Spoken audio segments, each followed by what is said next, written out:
Look at the stars, look how they shine for you, and everything you do. Yeah, they were all yellow. I came along, I wrote a song for you, and all the things you do, and it was called Yellow. So then I took my turn. Oh, what a thing to have done. And it was all yellow. Your skin, oh yeah, your skin and bones turn into something beautiful. And you know I love you so. You know I love you so.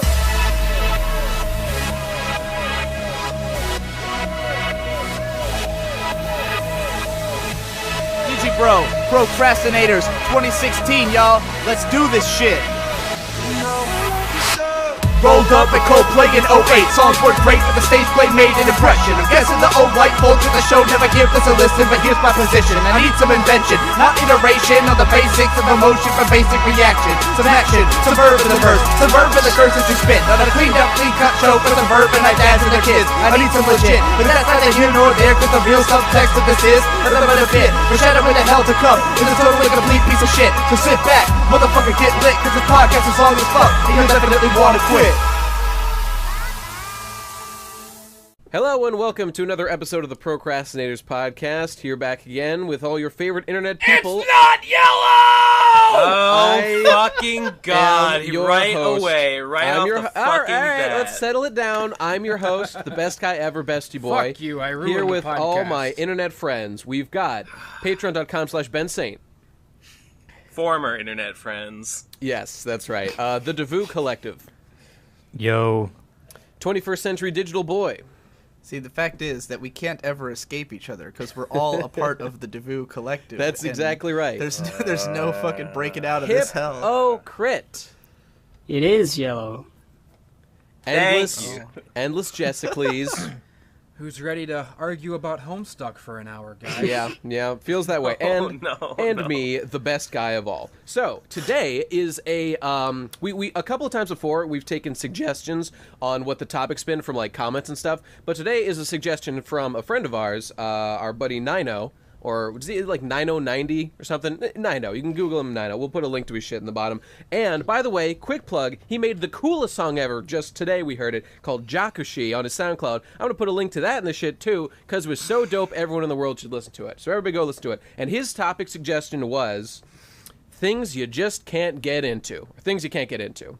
And so, there's no Urban Dictionary for that shit. We're just going to have to feel it out ourselves. So, anyone have anything to say on the topic of things you can't get into? Because I've just got a bunch of examples personally. Well, I generally think it's annoying when an internet person like talks about it and then says it too many times, and they're like, "Oh yeah, I can't get into this and I can't get into that." When I don't get the sense, when I don't get the sense that they're really even trying in the first place. I feel that something that you just can't get into should be a really special status for a thing. Yeah, Is that like the if for definition example, we're someone's gonna doing use? like a Crunchyroll plug, and they're like, "I tried watching this anime, but I just couldn't get into it." It's like, nigga, you don't even care about fucking Crunchyroll. You don't care about anime. That kind of shit pisses me off.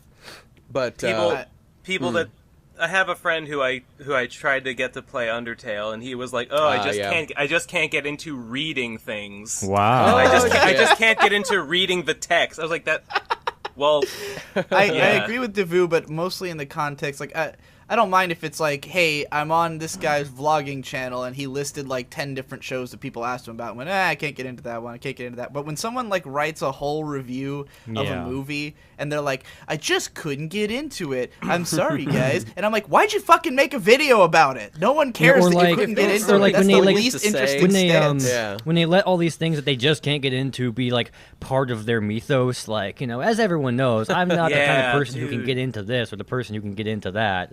I think to some extent Yahtzee is kind of annoying about that. Like, he has all these things. Oh, I just, you know, like he he's probably really can't get into dismissive. JRPGs at all, right? But just proudly wearing their inability to appreciate something on their sleeve is a really obnoxious character trait. Okay, but at least I can't get into like, I don't know, rap or something. I don't listen to any. I'm not proud of that. I'm kind of ashamed that I sort of don't understand this art form. Yeah, you should. Yeah, just 5 minutes ago, before we started the podcast, you were saying, "What? This rap was done using a beat that wasn't made by the same guy who did the rap? No, That's I know, terrible." No. I was like, I thought it was something else. He was That's misinterpreting. Not, yeah. So, I appreciate that Yahtzee, like, because I mean, I don't expect everybody to get into everything, and I think with something like games, like, people group them all together, like, oh, it's all video games, but they're really so different that it's understandable to have ones you can't get into. And I'm glad that Yahtzee at some point said, I'm not going to cover JRPGs and fighting games anymore. Like, he cut them out of his life and of his It's reviews just annoying just because of his do them. attitude, but his attitude is the double-edged sword that makes him who he is, so whatever. But like, and personally, the approach I'm going to take in this podcast is for me, anything I can't get into, like Ben said, I'm like disappointed in myself. Like, I'm on a constant quest to get into everything, so stuff that I just can't get into is like a major failing. So by the way, let's just clarify, not being able to get into something is very different from disliking something that you experience. Totally different. They totally can be different the thing. same thing. It could be the same, but it doesn't have to be. It's just, if you watch something and it leaves no impression on you, that's Nate, more... you seem to have a well-figured-out list and stuff, so why don't you lead the charge here and I do. show us all what kind of thing we're looking for. Yeah, I put some thought into this, and mine are a little bit less like specific pieces of media or anything I couldn't get into. They were sort of more things that over the years that I've been interested in and just never really found a comfortable place in my life for them. So let me see. I've got three bigger examples here. Okay, here's my favorite one. Back in college, me and my buddies. What is it? Okay, I'll just tell you. It's like playing video games with other people. Is something that, but unless it's like a fighting game, obviously that is built for that. But like being able to play any kind of game while other people are in the room has always been a big problem for me, and it was particularly an issue when, like in college, me and my buddies did nothing but sit around and play video games all day. And when we played like Smash Bros. Brawl, it was great. We all had a fantastic time. But then like my buddies would play like their favorite RPGs because we all played that kind of shit. And well, like one of them recommended, and I enjoyed being in the area while other people were playing a game. That was great. But like eventually someone would recommend. I played Tales of Symphonia. That was a game recommended to me at the time, and I played it. And like my buddy, my friend, quote unquote Mike, as he's known, was there, and he that's just his name. Like quote unquote. He's Mike just is his Mike name? in quotations. That's his name. Yeah. Okay. He. Wait, hang on. I thought he was your quote unquote friend, Mike. The terms have become interchangeable. He goes, he My goes by quote both. unquote friend, quote unquote Mike. Yeah, that's I don't really know anything about him. Everything I know about him is by implication only.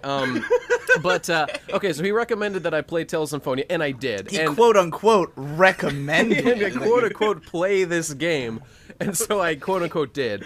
And it was a good game. I liked it a lot, and I beat it. But the thing was, like, that game has like a Final Fantasy IX kind of multiplayer aspect, where like in battles. Oh God, you played it multiplayer? Of course we did, because he wanted to play too. And the thing was, that's how we played Secret of Mana back in the day. That's very different. And Secret back when of we Man. were totally Let me tell ya. uncritical children, it was fine. I gotta As tell you adults, guys, I'm sure it would be infuriating. That's the back in the day, me and Ben played I would sit like right next to Ben, watch him play video games. We played Secret of Mana together. I remember those days so fondly. It was fantastic. But when I got older, Let me real quickly to clarify the difference between Secret of Mana and Tales of Symphonia. In Tales of Symphonia, first player does everything, and then once you get into one of the random battles, then second player gets control of one of your characters who would ordinarily be controlled by the AI fighting with you. Yeah. But the camera still follows player one, so you're basically like a glorified NPC in this game that,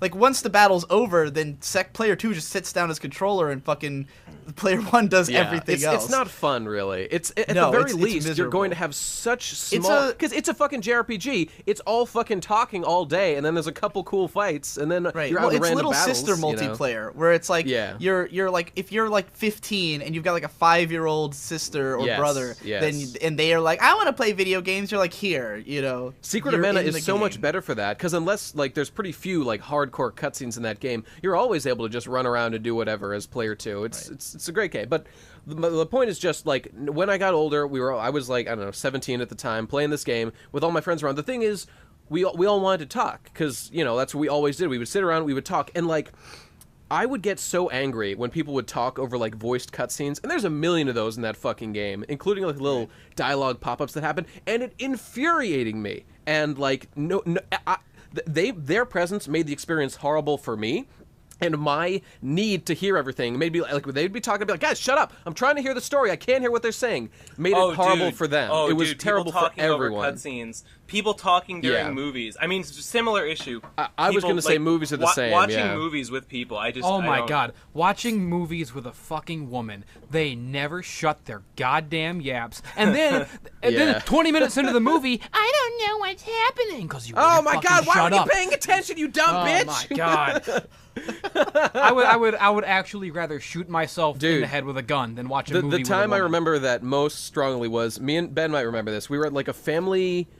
I want to say family reunion. I think at Uncle Andy's house, and like, they were playing The Big Lebowski in the basement, and I had always wanted to see The Big Lebowski. I was fairly young at the time, maybe like 18, and I was excited to see this movie. And then my fucking cousins and, like, the adults at this point in my life, I hated alcohol and it terrified me. Everyone piled into the basement to hit up the fucking bar, and they just kept talking, and they kept talking, and they got louder, and they got louder, and more people came down, and they got drunker, and then they were like, "Hey, Nate, what are you doing? Why are you all by yourself over here, Nate, trying to watch this movie? What are you doing, Nate? Why would you be here? We're trying to have a party here. It's not like you people put on the fucking movie, and I just chose to sit down and watch it." You're getting away from the topic. You know, that's true. Totally. That's true. Totally. And even the original thing you were saying sounds a little bit more like a gripe that it does a thing you can't get into. No, like, okay. I don't know that that's a good experience clarify, for anyone to play two-player Tales of Symphonia. Once again, that's definitely we've picked that way. a I want to just clarify because that's topic that makes no sense and that no one. All right, we can move on as soon as I finish my point, which is just that we would play other games, and whenever I wasn't the one who was, like, playing the game, if I just came in to do whatever, like, it would always be a great time. Like, my friend was playing fuck, what was it? I can't remember. Some other game. It doesn't matter. Jesus. All right. The point is, I've always hated that experience, and I'd like to be able to do it, because I know lots of people have fun doing it. So, all right, that's my first example, but we can move on to somebody else's shit. Hippo, you got one? Okay. Yeah. There's a forest near my house, and there's this big old tree, and it's got, like, a thing underneath it, and I just can't get into it anymore. I used to be able to when I was small, but I'm too big now, and it makes me really sad. Every time! I know that feeling. I got fat, and Hippo, I'm surprised you can't fit in there, honestly. Well, it's a very big small. bones. It's his hair. I do actually have a thing. Okay. It's now that I forgot it. Forget it. All right, Ben. Okay. No, wait, I remembered it. We need more PCPers like you, Hippo. Yeah, the point's gone? Well, let's move on. Okay. Right. It was about the idea that, considering what everybody said about the, getting into something and not trying, I'm very much the person who doesn't try. Like, I can get into anything. It's just the actually opening it up and looking at it. No, set the tree. But, like, if I somebody, agree with that. like, really pushes something to be, like, if something's, like, considered among everybody to be really, really good, then I'll look at it like... but sometimes like the Ava fact that or everyone's something. pushing it makes it less appealing, When it's well, yeah, that's what I feel. That's how I feel sometimes. about Game of Thrones. I don't want to get into Game of Thrones because everyone's constantly talking about it. But it's not that I can't get into it. I'm until sure I I got would be into able Game to. of Thrones. Yeah, okay. Yeah, I'm kind of the same. I'm pretty hesitant to, like, pick up a new thing. It's just like, cause most everything sucks. So, like, when you pick up a new thing, odds are it's gonna suck. That's like, I never pick up a new thing unless it's been recommended to me by, like, multiple trusted sources. Yeah. I don't trust any sources, so I pick up absolutely everything. Well, Right. like, if Nate recommends me an anime, and then independently some other person is like, hey, have you heard about this anime? I'll be like, oh shit, that's twice. Maybe there's something to it. Yeah. Yeah. I've never, ever in my life had someone whose taste correlated with mine enough that they could recommend me something and I would be like, oh yeah, that obviously is going to be something I'll like. Well, yeah, maybe, okay, but you can figure out like why they like it, and then figure out how that relates to what you like. Maybe. I guess, but like I said, my method is just to literally watch everything. Oh, that works like, too. I won't be able to trust anyone until I try it. Like with Game of Thrones, like there's nobody who could tell me that it was good in a way that I wanted to watch it. And then finally, the only reason I did is because it was so fucking universal that I was like, I got to at least, let's just fucking, I sat down with Victor and I had seen like a few scenes here and there that I thought were kind of cool. I'd seen the Red Wedding on TV and I was like, oh, all right, that's kind of cool. So then I watched it, but no one can ever like just talk me into watching something. I have to just check out everything. Except the seasonal anime charts. All right, who else? I guess Steven Universe though. We all kind of talked each other into that one. I got recommended because all you guys are watching it. So yeah. Right. All right. So my first item of things I can't get into is something that I used to be very into, and that is Dungeons and Dragons. Oh yeah. And or tabletop role-playing games in general. Now, as a youngin', I was very taken with my self-image as a quote-unquote nerdy kid, as a as an intellectual, fucking smart nerd guy, and the image of that on TV portrayed these people as playing Dungeons and Dragons. So I was, I gotta get into Dungeons and Dragons, and I found some stuff, I figured it out. I invited all my friends, and we all played Dungeons and Dragons all the time, and it was a fine and dandy way to hang out. But that's all it really was. Agreed. Because the thing about D&D is, like, yeah, ostensibly the point of it is to tell a story. Like, the point of D&D is that a story unfolds. But, like, everything about the game itself stands in the way of good storytelling. It is all based on fucking... I mean, a great dungeon master can pull a great story out of even the stupidest scenario. That's fine. But, like, it's all based on random chance. It's all couched in these stupid fucking combat mechanics. Every time I play D&D and there's a fight, every fight takes like hours, and they're boring because nothing narratively interesting happens during a fight. It's all just fucking dice rolling. Like everyone having to wait for everyone else to go. It's the worst. I hate D&D. It's shit. I did a pen and paper role play with my friends. We just sort of invented our own rules, did something really basic, but that's the way to go. Make your own rules. Whenever we wanted to do something that was like fun or dialogue focused, I would just simplify the rules. It was basically like one of the new Paper Mario games. We're just like, okay, just one hit will kill this enemy, but like 5 hits will kill you. All right, how about that? No more health points today. You know, Ben, looking back on it, I think there were exactly 2 times I had a good time doing RPG stuff. The first was our like Homestuck one that you ran, which was awesome. Spurg. I talk about it in my interview. Oh, yes, Nate was in that too. I was. I played Nate was in Luke. that. I was Luke something, the guy. I remember what I was. You were the heir of life. Oh yeah, it was awesome. I brought shit to life. It was cool. Yeah, your power set was about animating objects. It was super dope. And the other time was, do you remember, Ben, back at College Academy? That guy Kevin, the DM. Yeah. That was like the first time I played DM, and he fucking killed that shit. He was the dopest. Me and Nate both did this summer program as kids where we went to. The point is, it was like a thing for smart kids, and we were in the Mentos trio. The Mentos Holy trio. Shit! The Mentos trio is life. We gotta save the Mentos trio for another day. Okay. But they had a class at this thing that was basically just playing Dungeons and Dragons, and a guy who ran it was this dude Kevin Powers. Yes. He was like this tall, extremely white, extremely skinny nerd, but he was really into jazz music, and he had the deepest baritone voice I've ever heard in my life. Fuck yeah, Kevin. And he would roll the dice and be like, I attack the monster, and he'd be like, the kobold reels back from the savage blow of your mighty war hammer. He was such Roll a badass. for damage. The guy. That was the best. That was the best possible experience of D&D playing that. You guys, I've noticed an issue with all of your things so far is. Okay. One thing I can't get into is such and such. Except for that one time I totally got into it. It's kind of going against the spirit you know of the what? thing. Ben admitted that he used to be into it. I'll talk about it. Let me bring it to why I can't stand it now. 1, the rules are cumbersome, and there's too many of them. 2, playing it with people is a nightmare because when you get together, everyone has their own idea for how to have fun playing it, and combat takes for fucking ever, and everyone else's turn is the most boring thing in the world. Only your own turn is interesting, and it is a minority of the experience. You just fucking sit around and do nothing and just fucking deal with all this rulesy bullshit, and I fucking hate it. I hate it so much. Sounds like it's not like inherent. The inherent format isn't a problem for you. It's just like it's about the way it's always done. No, it is the format. Some people like it. Well, no. There are better games than D&D that have less crunchy rules and are less annoying about it. I still think they kind of end up being annoying because of the social aspect. Guess that makes sense. D&D itself, I think, is a particularly bad game. I think for me, because I'm piggybacking on yours, I also can't get into tabletop games, and just like you, it was a thing that I grew up thinking looked cool, and like obviously it was like what all the big kids did instead of like you know, like it's like a big better than video games because it's real and tactile and you're making it up yourself. Hold on, dude. And then, I remember specifically in your old Q&A you said that like you could just play Arkham Horror for 2 weeks if the power went out and you'd have a great time.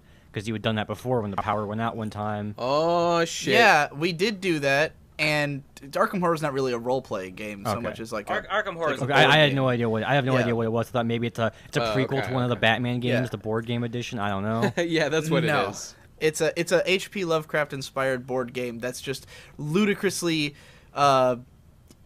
intricate in the way you play by the way, Davu, they're both inspired by Arkham from Lovecraft separately, so they're you know.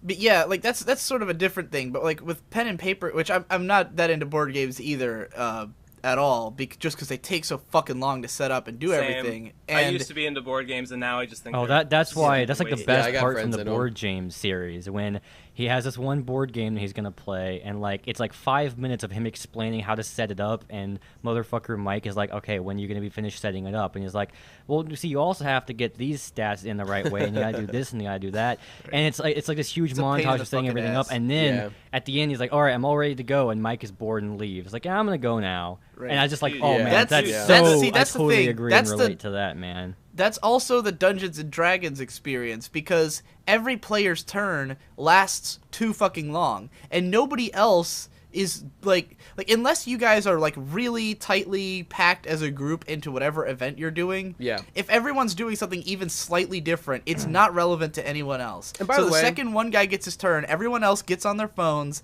and starts fucking texting other people and just wants to be anywhere else because they don't care about what's going on in your fucking story, especially if you're fighting something. Yeah. Like nobody cares. And then like in order to make the story at all interesting or to accommodate anybody's creativity, then our DM would just like, you know, just basically say fuck most of the rules. Like he would just be like, all right, well, whatever. And then eventually it got to a point where we're like, well, the story's not going anywhere because it was just all of us.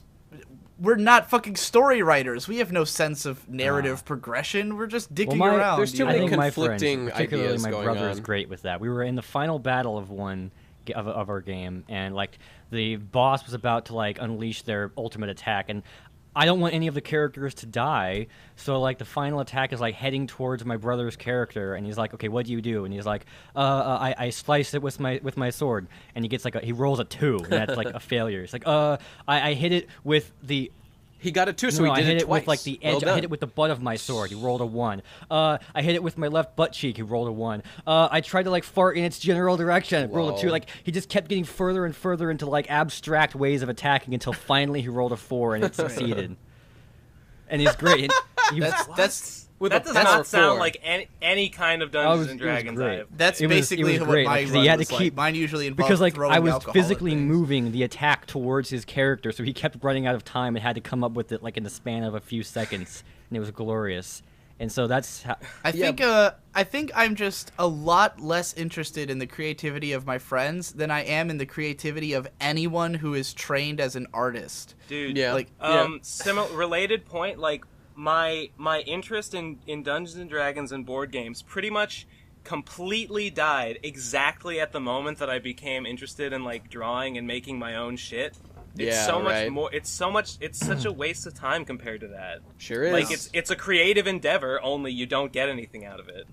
Yeah, and you're doing it with a bunch of people who aren't creatives and have no stake in becoming creative people because they're not trying to do that as a passion or career. Basically, It's You can see that, by the way, on your first session of D&D every time. It's everyone making their character. Nobody knows how to fucking make their character. It wastes like an entire fucking day. So I guess I guess what I would do in the future is just you roll a six-sided die, and 6 means super successful, 5 means very successful, 4 means and then 1 means a huge failure. So you just decide what you're gonna try to do, and then you roll for the success level, and then just... But see, there's a problem even with that, because the fact that your actions are controlled by a random chance means that the narrative that you want to happen is not guaranteed that's to, and well, could going just into easily it be trying fucked to up. have a narrative is not the way to go, man.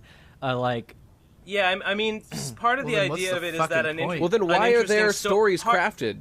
Part of the idea is that an interesting story can emerge through random chance, and I get the story that me and my friends did. Like, it was interesting to us because, but it won't because people aren't. Well, because what happened was, one of my friends.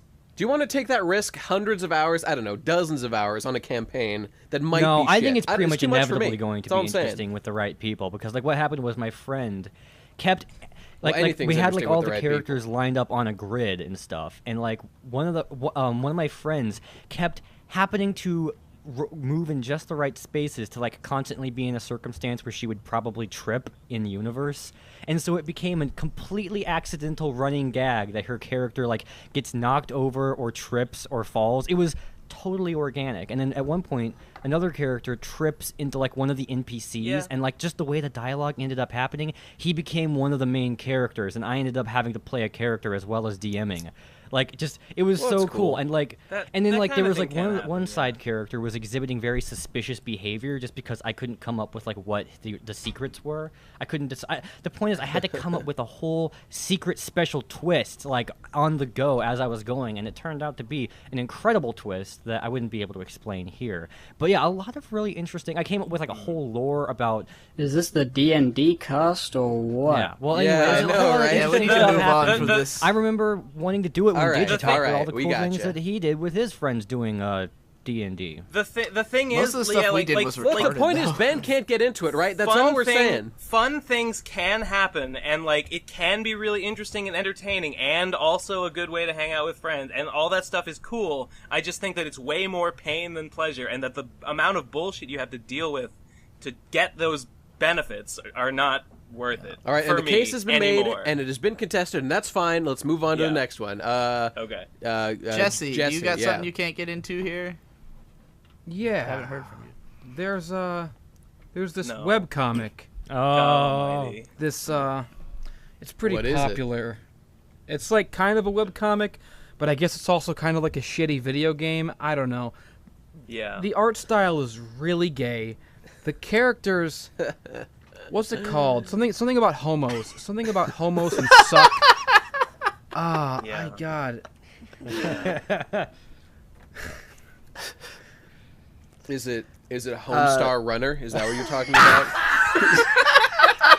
I like Homestar Runner personally. Bring back Homestar. So here's the thing with Jesse is that if that all you have to something say is about that, introduced to Jesse? him in a contentious way, then he'll never be able Not to all like. that I have to. God damn it! No, Devu, don't even fucking start because you're not gonna goad me into a fight, okay? Because I thought about this long and hard. Okay, no one here is going to say some stupid shit or infer some far out bullshit about me. That's going to fucking get my blood pressure up. I'm not going to have it. I'm not going to allow it because I have constructed the perfect argument-proof example of why I can't get into Homestuck. Okay, we'll hear it. We're all going to sit down. Interesting. We're going to sit in a circle. We're going to have a calm, familial discussion. We're going to have a Thanksgiving turkey. I will do that. I can do that if you can. We're going to I'm sip prepared hot for tea. this. We're going to fucking play some oriental music on like some strings. We're just going to go to a fucking Chinese restaurant. And We're going to turn on some yellow lights to light everything. I don't know what those are. I don't think that yellow lights are actually a thing that exist, you stupid motherfucker. Well, they do in a but Chinese let's talk restaurant. about- All the lights they put up are yellow lights, so okay, let's... Yes, because they're yellow people. I'm making a racial joke. Yellow, Okay, go on. And what a joke it was. All right. Okay. Homestuck. It's fucking gay. There it is! There it is! Yeah. There we go. You know, Oh, it you're was not worth wrong. it. It was Argument. all worth it. I don't even disagree that it's gay. Yeah, it's pretty gay. It's pretty gay. In both It in is both pretty gay. ways. This is gay. It's No, it's I figured it out. homosexual and it's gay as well. I figured out. No, I figured out the mental block, for real, for realsies. Okay. Oh my god. If something is really long, but grabs me immediately, I can give it a chance. If something doesn't grab me immediately, but it's short and manageable, I can give it a chance. Homestuck is both really long and doesn't immediately grab me. So that's Well, just the two factors Makes right sense. at once. You know. I mean, I know there's some people say that it's boring at the beginning and it only gets interesting later when the trolls or the time travel shit comes in. I'm not saying that's what you think, Jesse. I don't think that's you. A lot of people do say that, and I, for one, totally disagree. I think Homestuck is maybe not like on the first page, but definitely within the first act. Is really interesting. I was also one of the people who heard that because Victor read it before I did, and I just kind of saw him reading it, and I'd never fucking heard of it at all. So I saw him reading it, and I was like, "What's this?" And he had gotten into it from his girlfriend, and he was like, "It's Homestuck." And and then he was in like Act 3, and he didn't really start enjoying it till like late into Act 3. And he was like, I don't know, it doesn't really get good for a long time. And I was like, well, I'll be the judge. I'll just read like 5 pages, and if I'm not into it, I'm not gonna read it because it's fucking long. And I read like page 1, and I was like, this is the funniest thing I've ever read in my life. I'm gonna read all of this. Like, right? I was It's funny hooked. right off the bat. I don't know what people don't. No, see. I mean, it's funny funny right off. in its own way. It's a little bit, it's got its own sense of I humor that you mean, have to kind of it's adjust funny, to a little but there's bit. also a lot of these like long dialogue, like chat things that you have That's to the skip. funniest part. Yeah, though. but that's where the jokes are. The way I got into Homestuck is that Jesse's I saw not much of a reader. I saw Don't Jesse's please. Jesse's the only one of us who reads books. Yeah, sorry, he sorry, reads that might way not be more than true. all of us. That's true. Okay, sorry, Gib, Hippo, go on, what go were on. you saying? He was saying that. I was yeah. saying I got into Homestuck because of Sweet Bro and Hella Jeff. So Oh, me too, dude, me too. I saw that and I thought like the guy who made this was hilarious. I got to read the main thing. Dude, in but college, I me and my don't know buddies whether- just loved... Yeah, sorry, go on. Shut go on. up, Nate. I'm sorry. Remember before the podcast started when Nate was like, I'm going to really try not to cut anybody off. I'm going to talk a lot less in this podcast. I make tactical insertions where I think people are going to stop, but go on. You see, go Nate, on. I'm the way that always the going rest to of us stop. do it is someone starts talking and we just wait for them I can't to afford finish that. their point. I can't afford to take that risk. All right, sorry, go on, Gib. I forgot now. You were saying you got into it you. through Hella Jeff and Bro. Right, yes. Oh yeah, that's right. and like I didn't find the very first act to be that as funny, but I kind of Yeah, got it. I feel like I would have God. I stuck through it anyway, but I don't know. Me and my I had, buddies... like- okay, Yeah. me and my buddies are just like in college. We didn't even know Homestuck existed, but we read all of Sweet Bro and Hella Jeff, thought it was the best thing ever, and had no idea about Homestuck. I think until like Ben showed me that Homestuck existed and was a thing. And frankly, I yearned for those days before I knew. Those were the great days. I had seen Sweet Bro and Hella Jeff. I didn't really know. Yeah. I got into Sweet Bro through Homestuck, but like the existence of Sweet Bro and Hella Jeff is like one of the best things about Homestuck. It the is. fact that like in universe there is this fucking comic that exists that one of the characters makes, and that like all like most of the best memes in Homestuck are not like external memes, but are memes that were generated by the author within this like in-universe continuity of Sweet Bro and Hella Jeff. Reading Holy the end shit. recently when Caliborn gets ripped. It was fantastic. It was the best. We've got Tom joining us. Tom, are you recording? Hey, dude. I am recording, yeah. Oh, good. Okay. Cool. So Should we was sync that the test end? right now? No, Well, we'll sing it at the end. okay, We'll sing it at I the don't end. want to go too much into Homestuck on account of I think we'll have a Homestuck podcast Oh, at yeah. some point One's in the once works. everyone finishes Yeah. the story.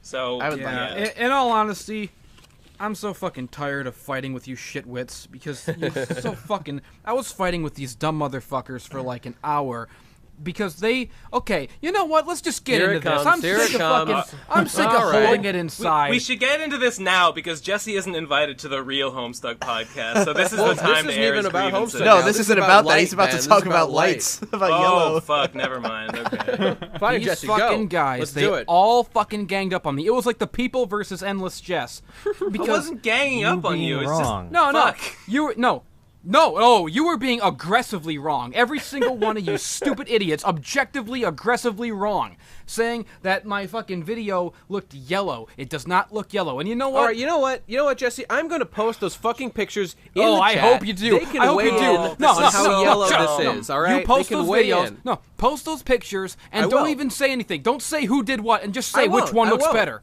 I okay, dare that's you. perfect. We'll make a poll. People can Wait, is decide the question which which is one No, looks it's better not which or one looks is it better. yellow? It's which one looks yellow. Okay, well that too. None of them look yellow.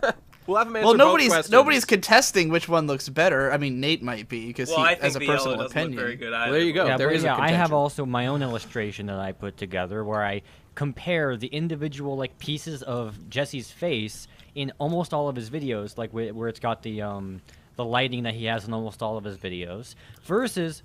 I'm sorry. Did we explain what the so issue in was almost fully all of yet? Jesse's Did we already videos, do he that? has a certain style of lighting that all of us identify Jesus as fucking yellow Christ. lighting, Stupid but Jesse motherfucker. disagrees that it's yellow lighting. I am not even Even friends with though- these people anymore. I'm done. Okay.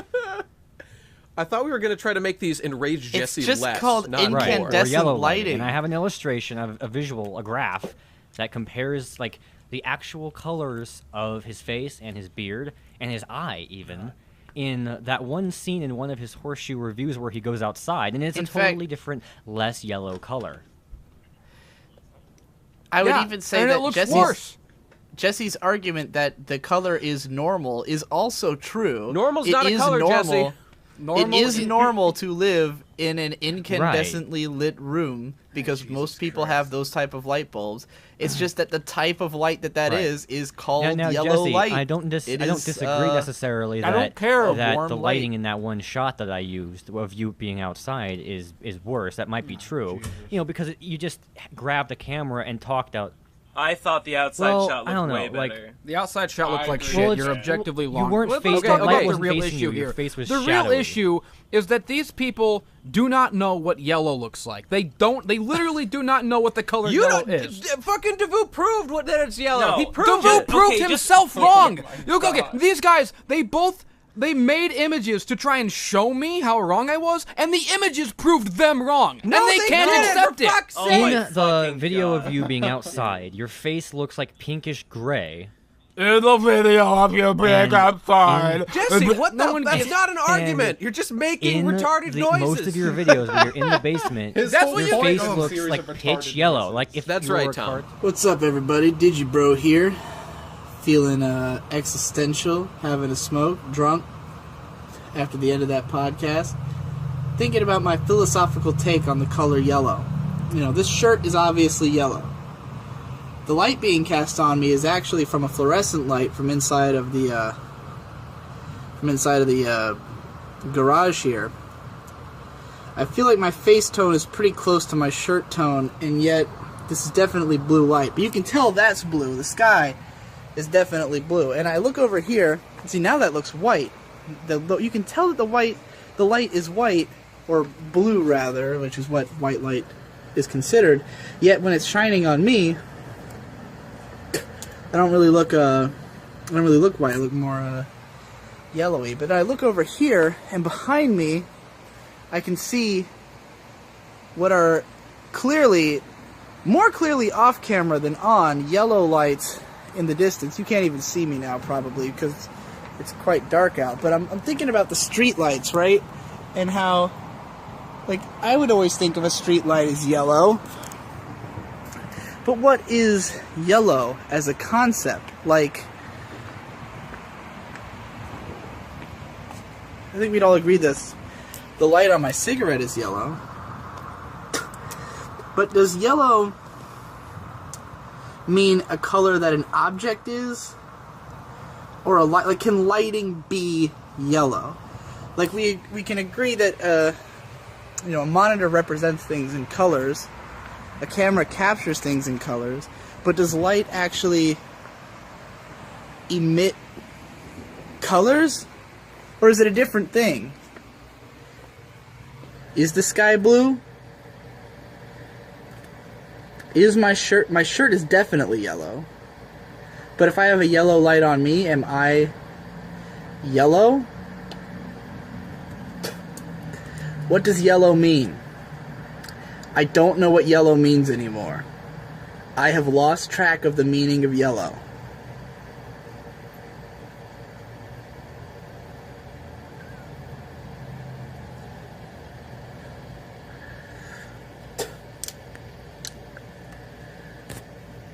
I guess yellow, like most things, means what we want it to mean.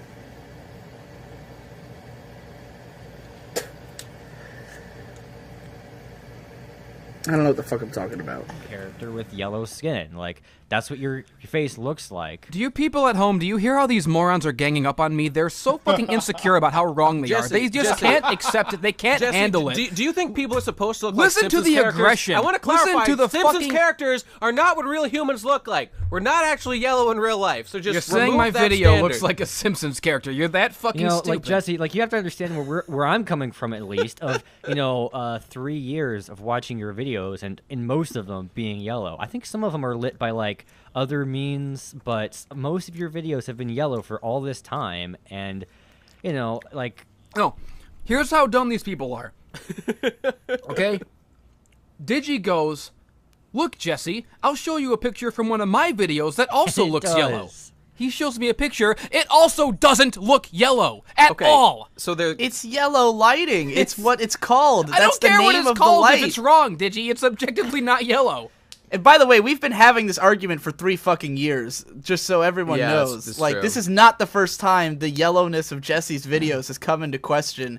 I don't know if you've been around for the last one, Devu, but this is like an ongoing battle for all time. Longer than the Homestuck fight. First of all, you're mischaracterizing it, okay? This is not about the yellowness of my videos, plural, okay? Because not all of my videos are professionally lighted and professionally made. Most of my videos are like vlogs. I don't care about the lighting. Anytime that I fucking put effort into the lighting, it looks beautiful. It looks perfect because I designed it to be. I do think I take great offense. I don't disagree with those two statements. Like that.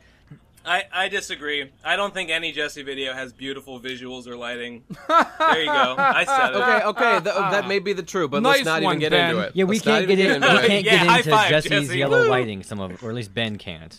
In fact, we shouldn't even be on this topic at all because it has nothing to do with the topic of the podcast. So let's just move on, all right? No, it does, because I can't get into the insane frame of mind that you people are in, that you see yellow where there is no just fucking like yellow. That need I to can't die. get into it's a format where you could talk about literally anything.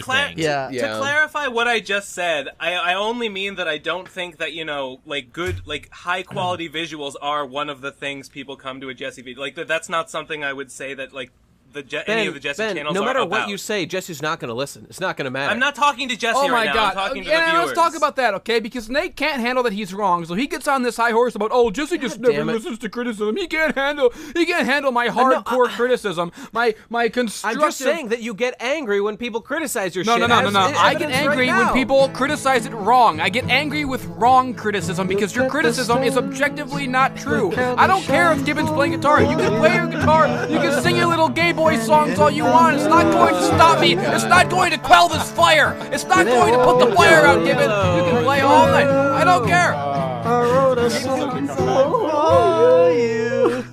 It's not yellow. It's not fucking Tom. Yellow. Tom, what's something you can't get into? I don't even understand. Like, what are you Jesse? Enough! Oh my God. This is my hill to die on. What are you people seeing? It's not yellow. It is not. I'm not even. This isn't even like. This has nothing to do. This is not me going like, my videos are great. Don't critique my videos. This has nothing to do with whether I think it looks good or not. Right. Fucking take that out of the this equation. This is not black. Yellow. It's not yellow. They just are yellow. God. Tom, Jesse, what's something you can't get into? We feel the same way towards you about this issue. Like, how can you not see it? Yeah, it's like you guys are seeing something that isn't there. You know what it is? You don't know what yellow is. I can fucking show you a picture of the color yellow, and you look at it and go, "Yep, that's yellow." And then I show you my video and go, "Yep, God, that's the fact yellow that too." it is not like the perfect. The fact that it is not, hashtag FF0069. Whoa, Ben, exactly good job. Yellow is not the issue. Yeah. Thank you. Wait, is that actually the yellow? Is it? hexadecimal or something? I Devu don't said know. good job. mean, like you you said really it like you Look, knew it Ben's been correctly. reading No, his I was Lulu willing to a have. I lot wanted to make lately. a shirt called that's just like it's pitch white and the text is I'm hashtag fucking white. Because that's the Unicode, that's the code for Ah, I white. get it. I get Oh, it. oh. Okay. All right, okay. Tom, what's Tom, something you Bottom can't line get is that I made a No. video that looked God fucking fucking damn it. natural and they- beautiful, and Nate's like, "Oh, I'll show you how yellow it is. I'll show you," and he like color It corrects is it and makes yellow. the image. I'm showing His looks you. so and yours looks so much worse. Okay, so this room looks one way, right? And this room looks another way. Because this room is lit with fluorescent light. No, this one is incandescent light, and this one is fluorescent light. Incandescent light is referred to as yellow or warm light, whereas fluorescent light is referred to as blue or white light. So this room, it looks normal. This is what a normal room looks like. And you could say that it's technically not, like, nothing in the room is yellow. The room is not yellow. And even the light isn't technically yellow. It's just that it has more yellow values. Like, the values in what is being presented through the monitor are more, like, look at my hand right now. Like, yeah, it is skin colored. My hand is skin colored. But it does look different in this light. It is still skin colored, but the lighting looks different. And the way that that lighting is represented by a computer monitor is to use more yellow values, whereas in here it's more white values. This is more white, this is more yellow values. This is more white values, or blue values rather, is what I mean to say. Yellow light, blue light, both are normal. Both I would describe as normal light. A lot of people think this kind of light looks cleaner, and I do think this kind of light is very appropriate for the videos of someone like MKBHD, where he's talking about technology, because there's a very pristine look to it. You can see more detail in white light. It's easier to pick out every individual, detail, whereas in yellow light, it's more of this homey, nostalgic feel. It makes it feel like you're in a house. When you think yellow light, you think, I am in a house. And I think that if the concept of your video is that I am in a house, then yellow light's appropriate. Because whenever I see white light, like I said, it makes sense in an MKBHD video because he's talking about technology. But I always feel like it doesn't look like a real place. Like, it doesn't look like his room. It doesn't look like a place where a person lives, because no one lives in this. I would not be able to live in a room that looked like this. So to me, having a room be... Oh, God, my food's done. You know what I'm saying. Yours looks I'm like not- white okay, and First of all, Glitter it doesn't now. matter if it looks worse. The point is it looks less yellow, which it does. It does. So there. My video does not look yellow in the first place, so no, it does not look less yellow. It just looks like a different color. A different My video color? Which is not color? yellow. A difference in color because it's yellow. Yeah, It's okay. gotta be Yellow one. color. It's gotta be There's a one color. delta It's a in different yellow. color. Which other color is it? I can't fucking believe that you guys are all seeing yellow. There's no. I'm fucking. My wig is Which blown color off. is it I'm if it losing isn't my yellow? fucking mind here. It's not Okay. a color. Alright, It guys, you know just what? I looks just normal. realized that I still have my flux yeah, on, normal. so maybe that's why I'm seeing all this yellow. I just have to turn off flux. Tom, what's a thing that you can't get into? I have a couple things. One of them I said is I can't get into going to concerts. Oh, Oh, man. okay. That's a good one. That's a good I one. agree with you, but I'm still fucking pissed off. That's understandable. I feel the same, Tom. Could you give us any anecdotes? I mean, I haven't even really gone to any big concerts, but even just small ones that I've gone with friends and shit. I don't know. For me, Yeah. I enjoy listening to music and kind of getting lost in it. And I feel like when I'm at a concert, there's a bunch of fucking people that I hate. Yeah. Because I hate people. They're all around me, and people are fucking just crowded together. The music And, I never mean, sounds is fucking yeah. good because you're Yeah, fucking exactly, far away yeah. from a stage. And I don't know, the appeal of oh, it's the band playing the music live. I don't give a fucking shit about the band. I give a shit about the music. So I Well, think the last Yeah, go on, Ben. concert I went to was last year's BronyCon. I think that's the last time. And I mean, that was cool and all because it was a thing. But, like, now, when I think about going to a concert, I think I would have to physically travel there, which is annoying. I would have to buy a ticket, which is really annoying.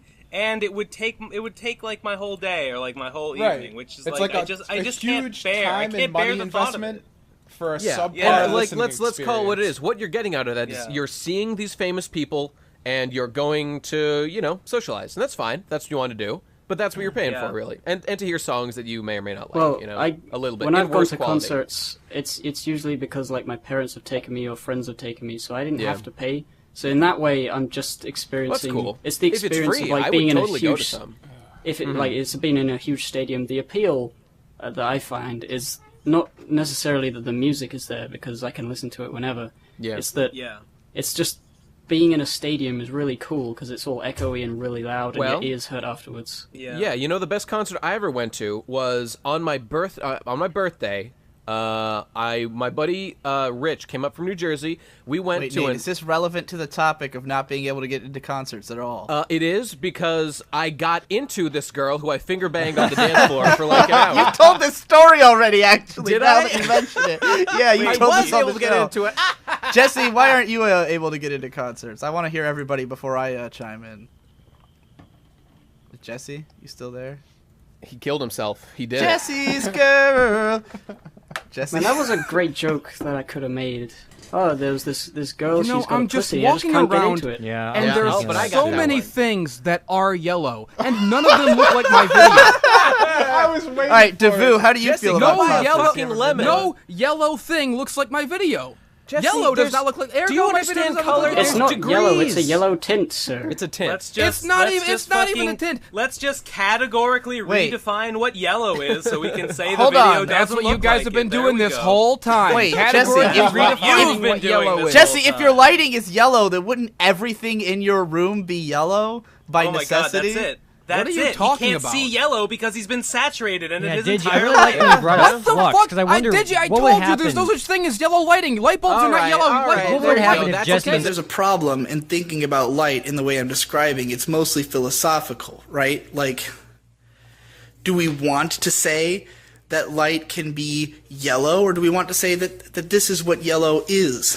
Like, I think if you were in defense of yellow as a color, if you wanted to be a purist about what yellow is, then we shouldn't refer to yellow light. We should refer to incandescent or fluorescent light, each of which does have its own meaning and looks different. However, not necessarily a color. I don't know, man. Is it an insult to say that somebody's video looks yellow? What world do we live in? What universe am I in? Where the fuck am I? Where am I that we can even talk about this? Why is this happening? Why is this the world? Yellow Yellow doesn't doesn't even notice exist. the difference, or he would think it looks better when he has flux on, or I don't know. Like that's like Shut up! I am not the crazy one here, you stupid motherfuckers! I am sick of being vilified and treated No like one's I'm the guy vilifying you. who's crazy here. I am not the one who's crazy. You are Right, all when- crazy. Jesse, the viewers will get to decide for when themselves. everyone else in the world is crazy, right, Jesse? It's all. Yes, I am everyone the else only who's the sane weirdo. man in a mad world, as we've clearly established multiple times throughout the history of this podcast. Jesse, would you like to weigh in to why you can't get into live shows, concerts? No. Do I have to make a yellow video so that you can all see what a yellow video actually looks like? Is that All what's right, going to have moving to happen? on, moving on. Who's got a thing? Digi. All right, it's well, your I was turn. going to go in the opposite direction because I Right. love concerts. Right. I go to them all the time. For me, it's, I guess because I grew up with them, my parents are big, like, metal heads and stuff, so I went to lots of metal shows in my teens, and it was always just about fucking destroying myself and going apeshit, and, you know, it's like, because it's the loudest that you could possibly listen to this music. Right. And there's a bunch of other people who are all into it too, and you're all just like, just going ape shit, and there's like a lot of Never it's like really an additional understood layer the of loud energy. is better. Isn't that like worse at a certain point? You know? Well, yeah. I mean, I think I definitely, I've been to a lot of shows. and there's definitely a huge gradient of how much I enjoyed them. Sure. A lot of the time, sound mixing is fucking terrible at shows, especially if you go to like a big like a stadium type thing. Yeah, then usually there's just not the best mixing of the audio, and wherever you're standing or sitting can affect it. And the worst thing that can happen is when you have a crowd who doesn't get the music. Oh yeah, it's the worst. Going to, because I know, Tom, you're a big Opeth fan. Yeah. I've been to 2 Opeth shows, and those guys, they perform perfectly. Like they sound exactly as good live as they do on the album. They have perfect sound, and they'll play shows, but like the people who go to them are like the metalhead crowd, and those people are fucking wasted because they're at a show. And so they'll be playing like the heavy part of a song. For those who don't know, Opeth transitions like frequently between heavy and calm parts in their songs. So they'll be playing a heavy part and everyone's like, yeah, and they're all going crazy and moshing and shit. But then there'll be like 2 minutes of soft finger-picked guitar. The average Opeth song's like 10 to 15 minutes. So like transitioning back and forth is like minutes, not seconds. Right, and so everyone in the crowd is just kind of like, doesn't really know what to do because they're all drunk and ready to fucking throw down in a metal show. And a lot of them are people who aren't necessarily Opeth fans, just people who are dragged by their friends. And so there'll always be a bunch of people talking or people on their fucking like phones and shit. And it's like, it's miserable. Me. Yeah. Like, it's such a good performance that the band is putting on, but the crowd is so terrible at Opeth shows that it's like almost not worth it. Get a bunch of inflatable beds and inflatable couches and just like give everyone a bunch of weed in the middle of each song so that they can chill out. It seems like it really is important what that which reminds artists... me of my next thing I can't get into. Hang on. Wait. All right. But the best shows I've been to... Was it Lady Gaga? I bet it was Lady Gaga. Lady Gaga was a fucking awesome show. And the best shows are the ones where the people get it and like everyone in the crowd seems to... Like Lady Gaga... The crowd is almost all gay people. Right, and like almost all of them, because I was went down to in a the Lady pit. Gaga show. It's all gay people who go to Lady Gaga. Yeah. Well, no. Other than me and Victor were the only straight guys there. Like we did not expect that it was like I didn't know what kind of crowd Lady Gaga pulls. So when I was there, I was just like, oh my god, it's all gay people. And we're in the pit and everything, and it slowly dawns on me. And then I looked down at myself and said, it's all gay people. It slowly dawned on me that everyone there, like Lady Gaga, really meant something to them. Yeah, right, like, you know, there's a part where she had people throw like, because I guess she has some kind of fan club, and like a bunch of people took stuffed animals and threw them on stage at one point. Like, I guess it was, you know, something they knew was supposed to happen at this part in the show. And she like lays down on a couch and they throw all these stuffed animals and they have letters attached to them. And she's like reading out these letters from her fans about like the deep emotional connection, how they saved her from fucking, or she saved them from suicide and all this shit. And she's like reading these letters and stuff. And I was like, whoa, this is like such a big deal to the people at this show. Yeah. But the best one I've ever been to, because I'm not the biggest Lady Gaga fan. It was a really cool show. But there's this band, Boris. We talked about this in the Sleep podcast. The band Boris with their album Flood. They were doing a tour where they were just playing Flood. So, like, because they have a lot of different sounds. They play stuff in all these different styles. But, like, it was touring for that album, which is a 15-year-old album, and they were like, we're doing a Flood tour. So everyone who was there knew exactly what they were in for. It was like a small dive bar in DC. Everyone was a huge Boris fan, and we just fucking stood there and like zoned out to this like epic fucking post-rock song, and I was like just sitting there like with my eyes closed, and I felt like literally like the ocean was washing over me. That's so cool. And imagine if somehow it was in a crowd where no one got it, no one knew the song. It would be the worst performance ever in terms of audience retention. They're like, why has it been 10 minutes of doom boodly doom boom? Oh no, they didn't do that part. Oh really? Actually. They skipped. Well, what's the point then? That's like, the part where you're supposed to fall asleep to challenge yourself. Well, there's like a lot of they played a bunch of other songs like that weren't just Flood, and then they played like the main hold part on of here. Flood. But, all right. For like 2 years, I've known about this concert you went to because you did a vlog about it when you first did it, and this whole time you said, I went to Boris Performs Flood, and they just played Flood, and now all of a sudden, like more than 2 years afterwards, you're saying, oh, they didn't just play Flood, they didn't play all of Flood. Well, my whole life is a lie. You've deceived me. They cut off the first like 10 minutes and the last like 5 to 10 minutes. That is a good point. Flood, the last so 5 minutes about is just 45 minutes long. Right. So they cut off a lot of the end and the beginning, and so it was like a 40-minute version of Flood, and then they had played like 5 or 6 of their dronier songs before that. Okay, that's cool. But it was a great show. Ben's got a thing to say, right, Ben? Oh, yes. Devu mentioned smoking weed, yeah. giving the crowd a bunch of weed, that's a and good, smoking weed is something that I just cannot get into. Yeah. Hey, by the way, I was asked, drinking, Digi asked me about what I thought about concerts, and then Jesse interrupted, and then I never got back to what do you think of concerts. Oh, and what sorry. sucks is that I had a really funny line about how I've never been to a concert because I live in a cultureless void of humanity, and it was going to be funny, but... You've never been to, like, a country Christian No, just everyone around me is like, uncultured gospel-y? fucks, and it's ridiculous. Oh, And man. yeah, so it's really weird. I've performed a concert in a church. Believe me, Devu, I know what it's like to be surrounded by uncultured fucks. Anyways, yeah. All right, Ben, talk about weed. That dank 420 meme. Yeah. Yeah. I don't like Can it. you get into the meme, Ben? Can you get into the meme at least? No, I listen. hate Like, the like meme. I've smoked it. I've smoked it a handful of times, You and smoked like a it's handful the of it? sensation I've gotten from.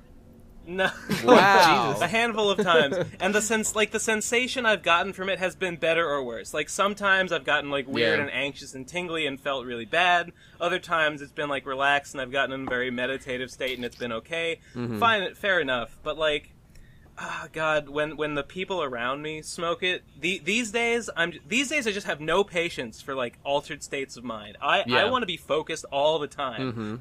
Anytime I'm not sitting at my computer, either working on drawing or like trying to get myself to work on drawing, I'm in physical pain because I should not be doing anything else. I know the feeling. Nothing else is of any value.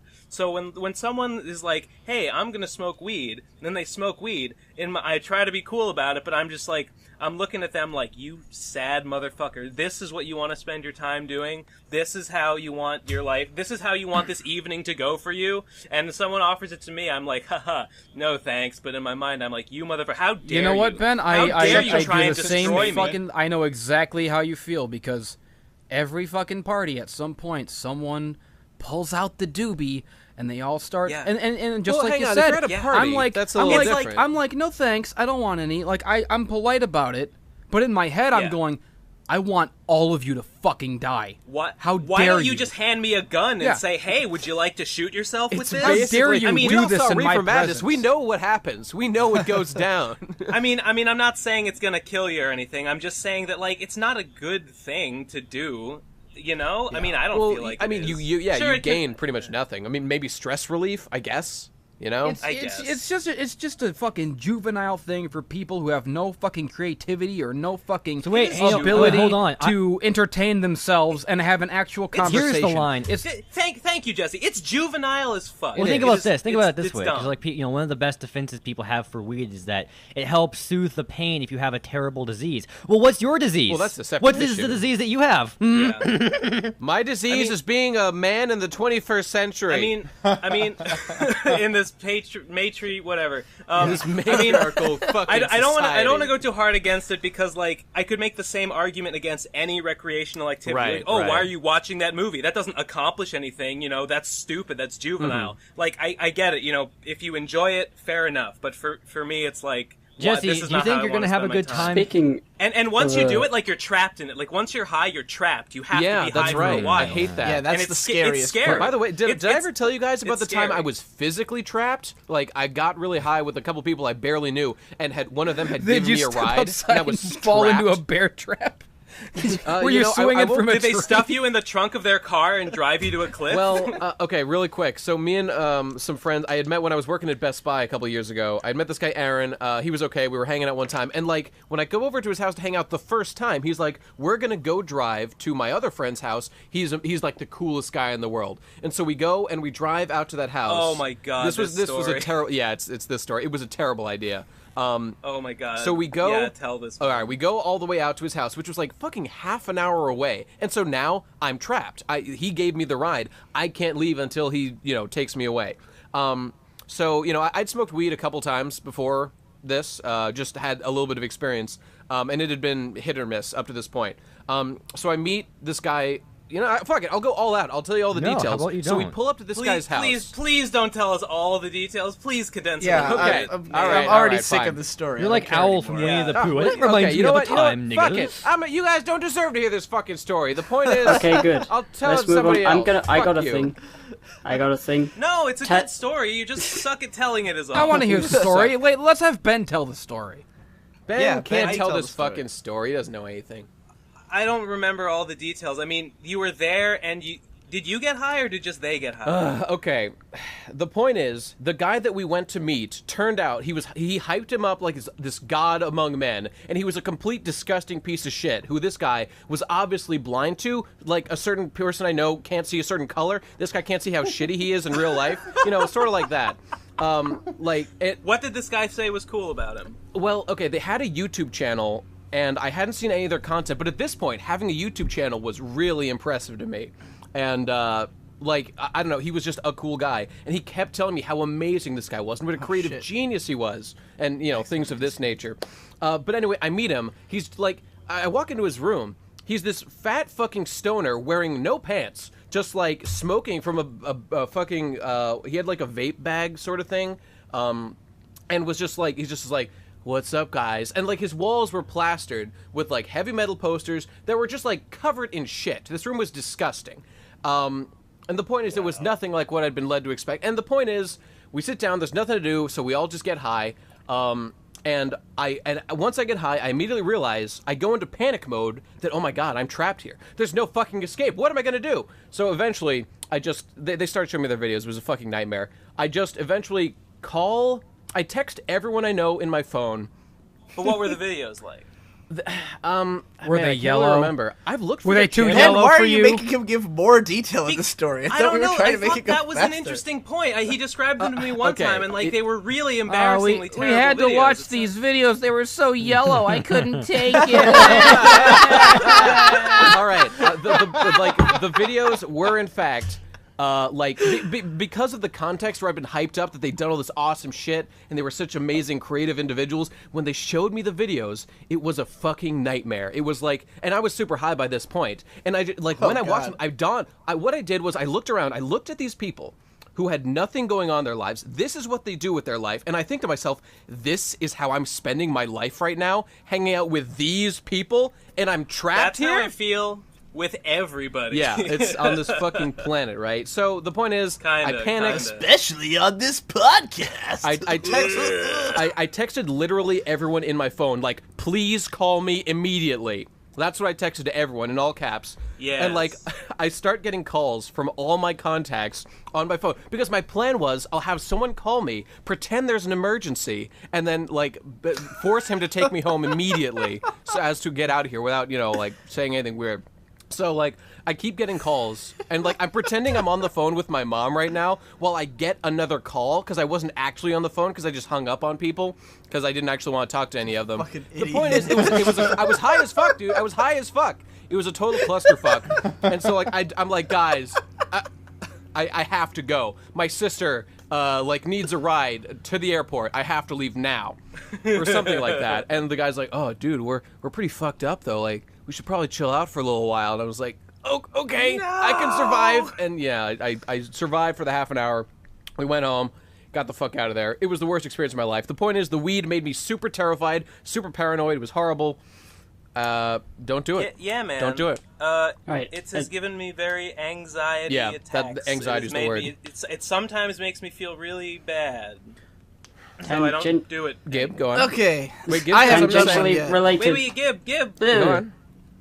Yeah. Tangentially related to weed is alcohol, and that is a thing that I can't sure. get into. Sure. Because Oh yeah, everything I said about weed just now also applies to alcohol. Mm-hmm. yeah, there's specifically getting wasted. I've been wasted like 3 times. The first time I was sick. The second time it was pretty cool. But the third time I was so sick, so hungover, that I swore I would never drink again. I've I have had my drinking again, None but of you guys I've never are doing gotten it that right. drunk. I've had again. my I ups and hate it. downs with booze, but these days I've sort of settled into a comfortable sort of, I'll drink rarely just to, I don't know, because I like I'll have the a taste cider now, every you know? so often, Yeah. and maybe yeah. a glass of wine. But I I'm don't want 3 to get drunk cups again. deep into my box wine right now. I'm Like, sure. since we I started the can't get into podcast, I've had drinking. 3 cups of wine. I've like tried, Yeah. but I don't like having my senses dulled. because it's guess understandable. because I'm naturally anxious. So when I like, oh my god, everything's spinning. Oh yeah. And then I'm just like, what the fuck? Like. Well, I kind of like being like, buzzed. I'm just like, it's hard to get into drinking when there's not a reason to. It feels good to be a little bit buzzed and to be a little bit drunk. Like, it is like relaxing and it kind of can be fun. But before I get there, the thought of getting there makes me anxious, and I'm like, I don't want to dull my senses. I don't think I'd ever get into alcohol as much as Digi. Well, Digi's past most mortal men at this point. It's really like it's like a practice thing for comfort. Like, I mean, if you know how much alcohol you can handle, you can pretty easily make sure you don't get to the point where you're gonna fucking lose your faculties and throw up. Yeah. Like, I know exactly how many cups of wine I can have before, like, I know how many it'll take before it's I feel like I can't drive, and then I know how many more it'll take before I feel like I can do anything in the world. And that's where I need to stop. And if I go any further, then it gets into the I'm going to feel this all fucking night and I'm not going to be able to do anything. So, I remember at BronyCon, that last night where we were all drinking for the show, I deliberately that was one of the most drunk I've ever been. I deliberately didn't drink that much because I didn't want to get sick, in another country. Smart. But at the same time, I felt bad because I wasn't as crazy as everyone else. I was just sort of normal. Well, I think I was like on another thing, level from everybody else. I only had one drink that night, so we were wasted. I remember getting I very really wasted. hate every part of like the getting drunk process. Like, I hate the taste. I hate putting it inside me. I hate fucking getting there. I hate being drunk. I hate feeling the getting hungover. I don't usually get hungover, but I hate it when it happens enough to make up for all the times I don't. But like the only time that I actually drink a lot is when I specifically want to turn into a monster. It's like the Mr. Hyde. It's your doctor. I was just gonna say Dr. Jekyll, Mr. Hyde. It's like I gotta let this monster out somehow, or else it's gonna eat me up from the inside. Something has to happen tonight. My least favorite part of the whole process is definitely the morning after. Because oftentimes, when I was in Japan, me and my buddy Gareth would go to the red light district and just fucking party all night and get super wasted beforehand and just be fucking monsters. And then the next day, it would just completely destroy my next day because of how much I drank and how irresponsibly we did it. And I didn't know anything about how to do it right at the time, Well, hangovers are a well-documented phenomenon, Nate. I know. Well, Well, there are ways funny. to mitigate it, though, as Digi can tell you. It's funny because the last time that I got drunk, I drank an entire bottle of rum. I recorded a whole album that will never see the light of day because it needs to be destroyed. It must never be seen or heard by anyone. I thought it was good, though. You said it was good. It's Did you good. change your mind? No, it's... But the world's not ready for this kind of good, yeah, exactly. The world isn't ready for it. It's a special kind Can of I have it? Can you just give it to me, and I'll just, like, keep it around you and can never listen show to it, anybody? but I'm not ready for the world to hear it. Yeah, okay. But I feel like I want it for myself, because I hyped myself after the podcast over it. Yeah. just have to name the album Yellow. The world's not ready for Oh, shit. The world's not ready. Yeah. The album art is actually yellow. It's Oh, wow. Are you sure? Because Yeah. I don't know if I can trust you. Are you sure? well, it's funny that you want to dwell on that, even though the conversation is over and I've won the debate. I guess you're just so stubborn. You're so insecure about how thoroughly I've trounced you in this objective fucking debate. You can't handle the fact that I am objectively smarter than everyone in this chat combined. That's and so true. you're bringing it up again out of thin air for no reason. You just want to keep harping on it because you can't take it. You can't handle the fact that you people are fucking colorblind, that you see colors that are not there. You see yellow, but, I was going to tell a funny story about the color yellow. I'm not going to tell it now. I'm just going to let it go. Aww. We lost poor out viewers. on the yellow story. You lost out on a great yellow story. That being the case, because you want to talk about made-up yellow stories. I mean, his yellow story All was right, probably not going to be very good anyway, so. Oh, shit. Oh, yeah, it was. Shut Trying to up. reverse psychology. All right. All right, I haven't done one of these things yet. Right, yeah. I've been letting you guys. The point fucking is, go I was forever. puking up stomach acid, and it was yellow. I see. Holy shit. That does sound like a great story. Is Digi the last one that hasn't done I think one? so. Yes, we've gone through some of you twice. I haven't done any. Yeah. Is that true? I have a third one. Oh, Devu, you haven't done one? Hey, I Okay. have plenty. Okay. I got a whole list, baby. I've got a list too, yeah. Well, I'm gonna fucking we'll have get to do one out. Digi and then Um, Devu. yeah. I think this is one that probably was obvious because I'm sure I've mentioned it before. And Devu will definitely know I've talked about this, but country music. And also, I'm throwing in classical music. Both of them I can't get into. I see. I have heard. Well, go on. Yeah, well, the thing about country music, and I talked about this on an old podcast, that like for me to enjoy something that's like country-ish, like country influenced, like it becomes enjoyable to me at exactly the moment it stops being country.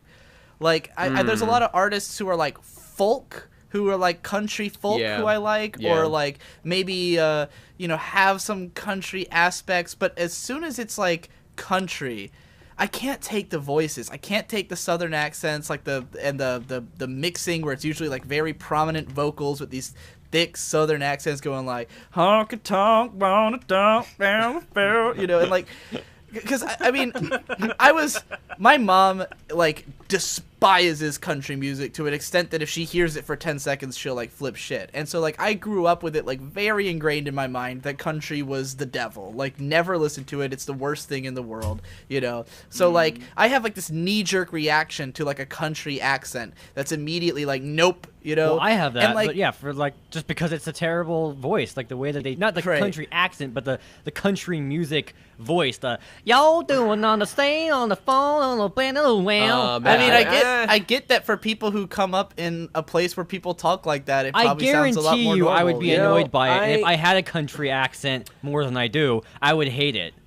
I grew up in Yankee country in Massachusetts, and there's a little bit of I wasn't really exposed to much of this at all growing up. But over the years, I found a couple of things that I'm into, like Mr. Conway Twitty.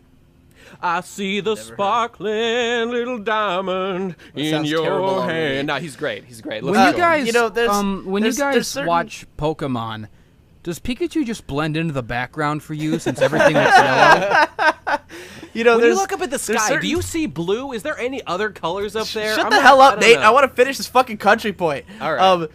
There's certain songs, like everybody loves Johnny Cash, right? He's like the hipster. Like if you're a music hipster guy, everyone says Johnny no Cash country but Johnny Cash. Yeah. Yeah, he's a country guy who's very acceptable to like. There's been the Needle Drop's done a classic album review of one of his things. He's he's popular in the circuits of people who like music, people who ordinarily wouldn't like country at all. Yeah. And I've heard some Johnny Cash songs I thought were kind of okay. I think he has a cool voice. I like his cover of "Hurt" by Nine Inch Nails, but like I can't get into even Johnny Cash. Like I can't listen to a whole album of his stuff because it's just like.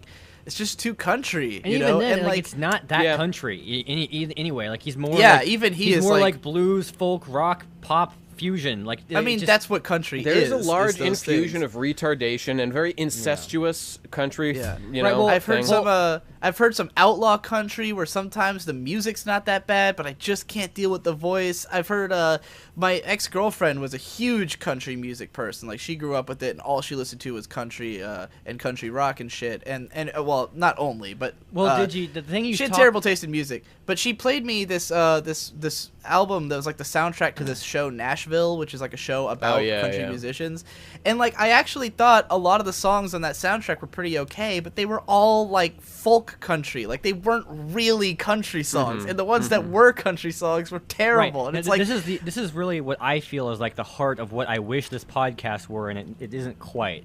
It's because Ben will say something like, I can't get into this except when I can, and even like Hippo is like, I can't get into drinking except that one time where I did like it. You see, the point you made back in that very old podcast was that as soon as a country song becomes good to you, it's also becomes something beyond just country.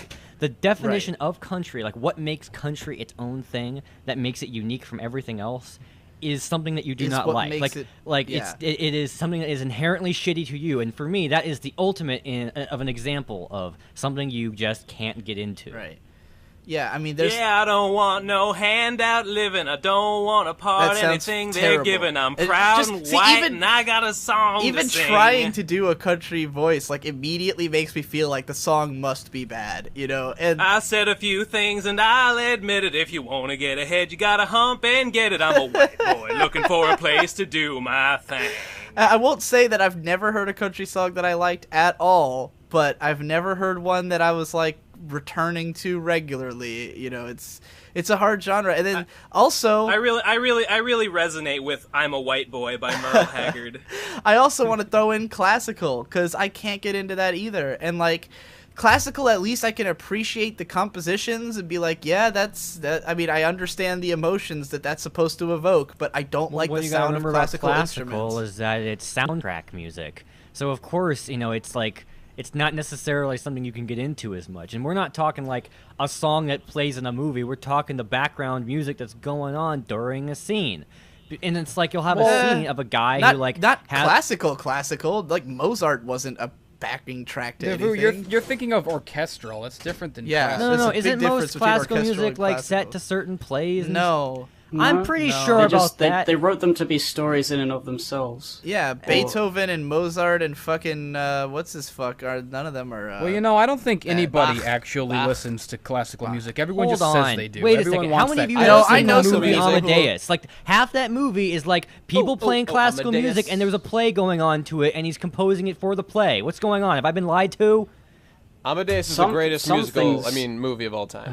Some things are made for. Well, a lot of it is like that. Like whether or not there are actors on stage. Look, the thing is, it's not about whether or not it's soundtrack music. I just don't like the sound of the instruments. I don't like classical instruments. I don't like orchestral music at all. That's and I know people not like orchestral music. That's way too broad a category. All of the people I know who are into that kind of stuff are like only into that stuff. Like it's all people who like play classical instruments and are only into that kind of music. No, I don't like any orchestral music. With that like is very few exceptions. I don't believe you. Like a couple of anime soundtracks, I think, are pretty ELO okay. has the best classical sound, but it's a rock and roll sort of guy thing. What ELO, are you Electric Light Orchestra. Oh, ELO. ELO. Okay. But they're ELO. like they're ELO electronic. They're got like no, they're electronic / classical. Right, but as soon as you put electronic elements in there, it's no longer just orchestral. Well, you said you didn't like the sound of the instruments. Well, I mean, I don't like them. Like, I love the violin. I think the violin sounds great in the background of a rock or pop song. Like, I don't want to just listen to a violin unless it's like one exception being like the opening song on Agalach's. Did you like Your Lie in April? Did you? Well, first of all, I dropped that show after one episode because it was fucking garbage. So you didn't even get to the music. Okay, just checking. Yeah.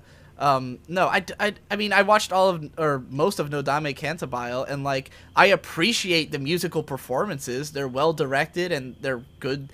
They are good pieces of music. I would never listen to them of my own accord. Like, I've tried countless times to put on, like, you know, everyone loves Moonlight Sonata, right? That's everybody's intro to classical song, and I put it on and I feel nothing. You know, it's just, I'm like, I don't give a fuck about that. Yeah, whatever. All right, fine. I accept that you don't like it. Fair enough. Yeah.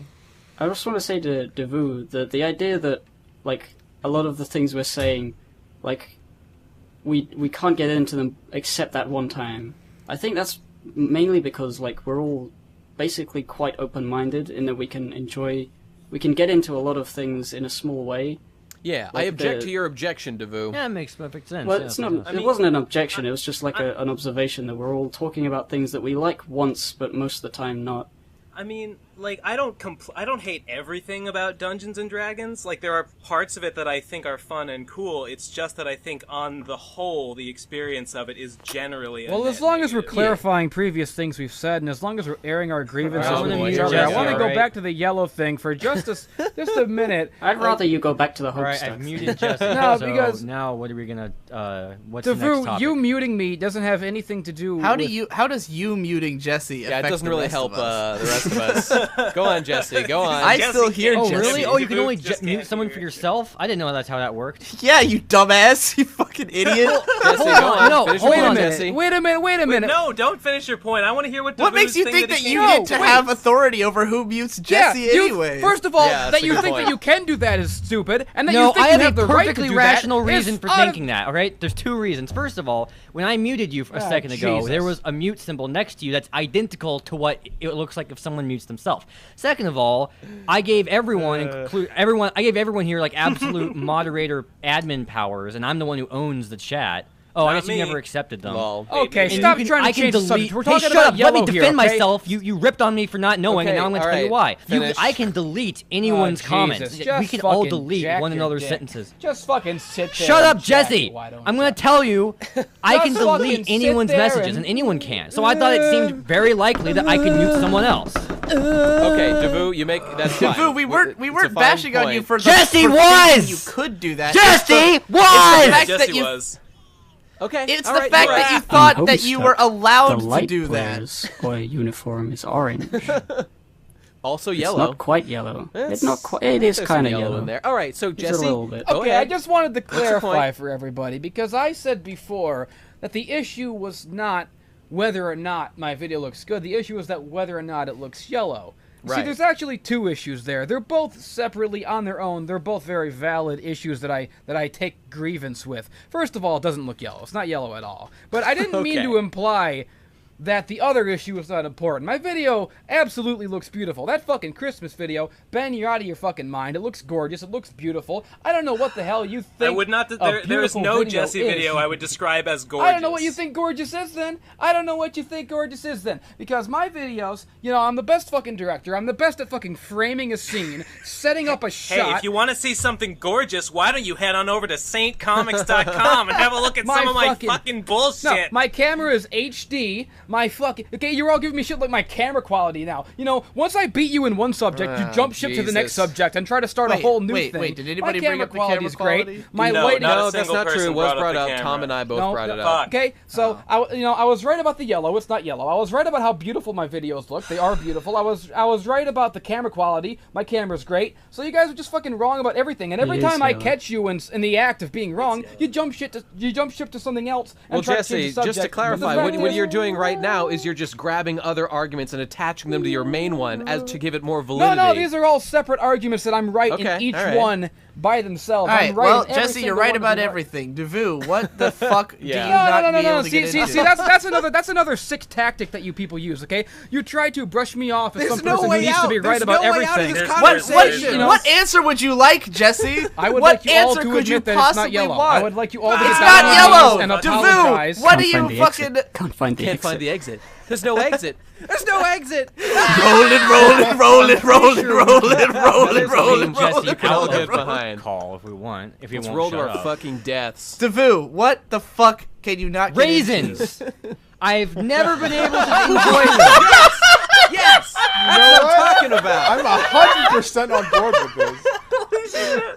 Okay, look, here it is. Here's the thing about raisins, right? No, I think no. the taste of raisins. Well, look, I think the taste of raisins. Do you like grapes? Is Do you all like right. grapes? Shut up, Okay. Well, Nate. first of all, Nate, I know what you said about I'll kill grapes. you. Look, I can also like. I know what you said about grapes, I also motherfucker. like Okay, sorry. orange juice, but I don't like rotten orange juice that's been out in the sun for 5 days. So here's the thing Well, about raisins, right? okay, The taste okay. is so-so. Like I'm okay. I on suppose orange juice is yellow too, right? Sometimes. Is that why it's called fucking yellow juice? I'm starting to get on board with this banning Jesse idea. like raisins are like the Good. taste. I hope is- you ban me. I hope you all ban me. This is my hill to die on. Go on, Davu. Keep power through. I'll never let this go. All right, I've kicked him out of the call. So Oh, you. You don't. Why? he said he's never gonna give up, Whoa, and we whoa. have to finish the podcast. I care more about his that was a- hilarious argument than I do about Yeah, your taste far of more. raisins. That was a little bit Is- much. Is he not even in this chat anymore? Oh man, you really stepped Whoops. over the fucking What line. did you this do? time, I thought I Davu. was just gonna kick him out of I the mean, call. I Apparently, can't- kicked him out of the group. You kicked him out of the fucking. You clearly chat don't group. know anything Oh my about God. the rules Oh my in the God. fucking thing. Excuse me, You I'm not the idiot. one who derailed this podcast 5 times. You are the one who Podcast, completely. dude. No, I'm honestly glad that he's gone, but I still wouldn't have kicked bring him. him back right now. This is beyond. I don't know how I to have invite to him figure back. out how to get him back in here now. Oh my god, this is not good. Fuck. These fucking raisins are tearing us apart. Okay, you we guys need were to get him an constantly invite shouting, right now. Jesse, Where the shut fuck up. is the Devu, say your invite? thing, or do you guys Like stop the talking about raisin this? Stop itself. talking about this. I take action to solve that problem, and everyone Like the thinks raisin it's itself, weird. our friendship is shriveling under the hot yellow sun. Well, yeah, well here's. Does anyone have an I have invite n- I don't link know for how- this shit? I got it. I got the link. I'm trying to find. Yeah, I him. have. You should still be friends with him, or if you go to like Yeah. the top direct messages. Oh, I have not sent him a direct But now message. all we're gonna be talking about is how I kicked him out. And again, I thought it was just kicking him out of the call. Like that makes we it. can cut it, dude. We can cut it. It's not a big deal. No, we can't. It's funny. This is pretty funny, honestly. I want mean, him maybe to be not able. all, I we'll want him see. to be able to listen to this. Oh man, Jesse. If you're listening to this, I'm sorry, dude. Once he, No, as soon as he no, enters the here's- call, all he's here's gonna my talk about stupid is me asshole. kicking him. He's back. Here's my. I mean, I think that Jesse was going way too hard on this yellow thing, but I also think that this is like, yeah, I wouldn't. I mean, I don't know. I'm a centrist. Sure, fine. You realize, Jesse, I didn't realize I was gonna kick you out of the chat. I thought it was just a call, all right? You realize the mistake that you just made. You have just made this fire so much worse than you ever could have imagined. When you beat Jesse to low on HP, he only comes back stronger. Yeah, like it's a like Final Saiyan Fantasy warrior. VIII. You Yeah, I was realize gonna say like a Saiyan. that it is now my mission to great. derail every podcast with this subject until the end All you of had time. to do, Devu, was just move Jesse into one of the other voice All you channels. had to do was follow It would have the had damn the same train. But you effect. still would have ripped There's on me for it, saying you I was are like, you guys going- just aren't happy with any actual executive action taken to fix this problem. By the time Because this crusade because is this is over, all a funny act thing. Like, it's hilarious that we're derailing the podcast and arguing about yellow. It's the funniest thing in the world. How is now, kicking him not if also we don't, funny? I thought Where it was. do you I draw the thought it was line getting here? pretty Like- tired, honestly. because kicking him was hilarious, but it's also hilarious because it was it's incompetent. not yet begun to become tired, Ben. It's not yet begun to become tired. Oh shit! You people are going to beg me for mercy by the time this is done. I don't think it's at all. I will keep this going for months. I'll keep this going for years if I have to. By the time I'm through with you, you will beg. You will weep. You will beg me to accept that it's not yellow. Do you understand? You will be like Theon Greyjoy. Please cut my finger off. Please cut it off, Ramsey. Like Theon fucking Greyjoy, just cut it off.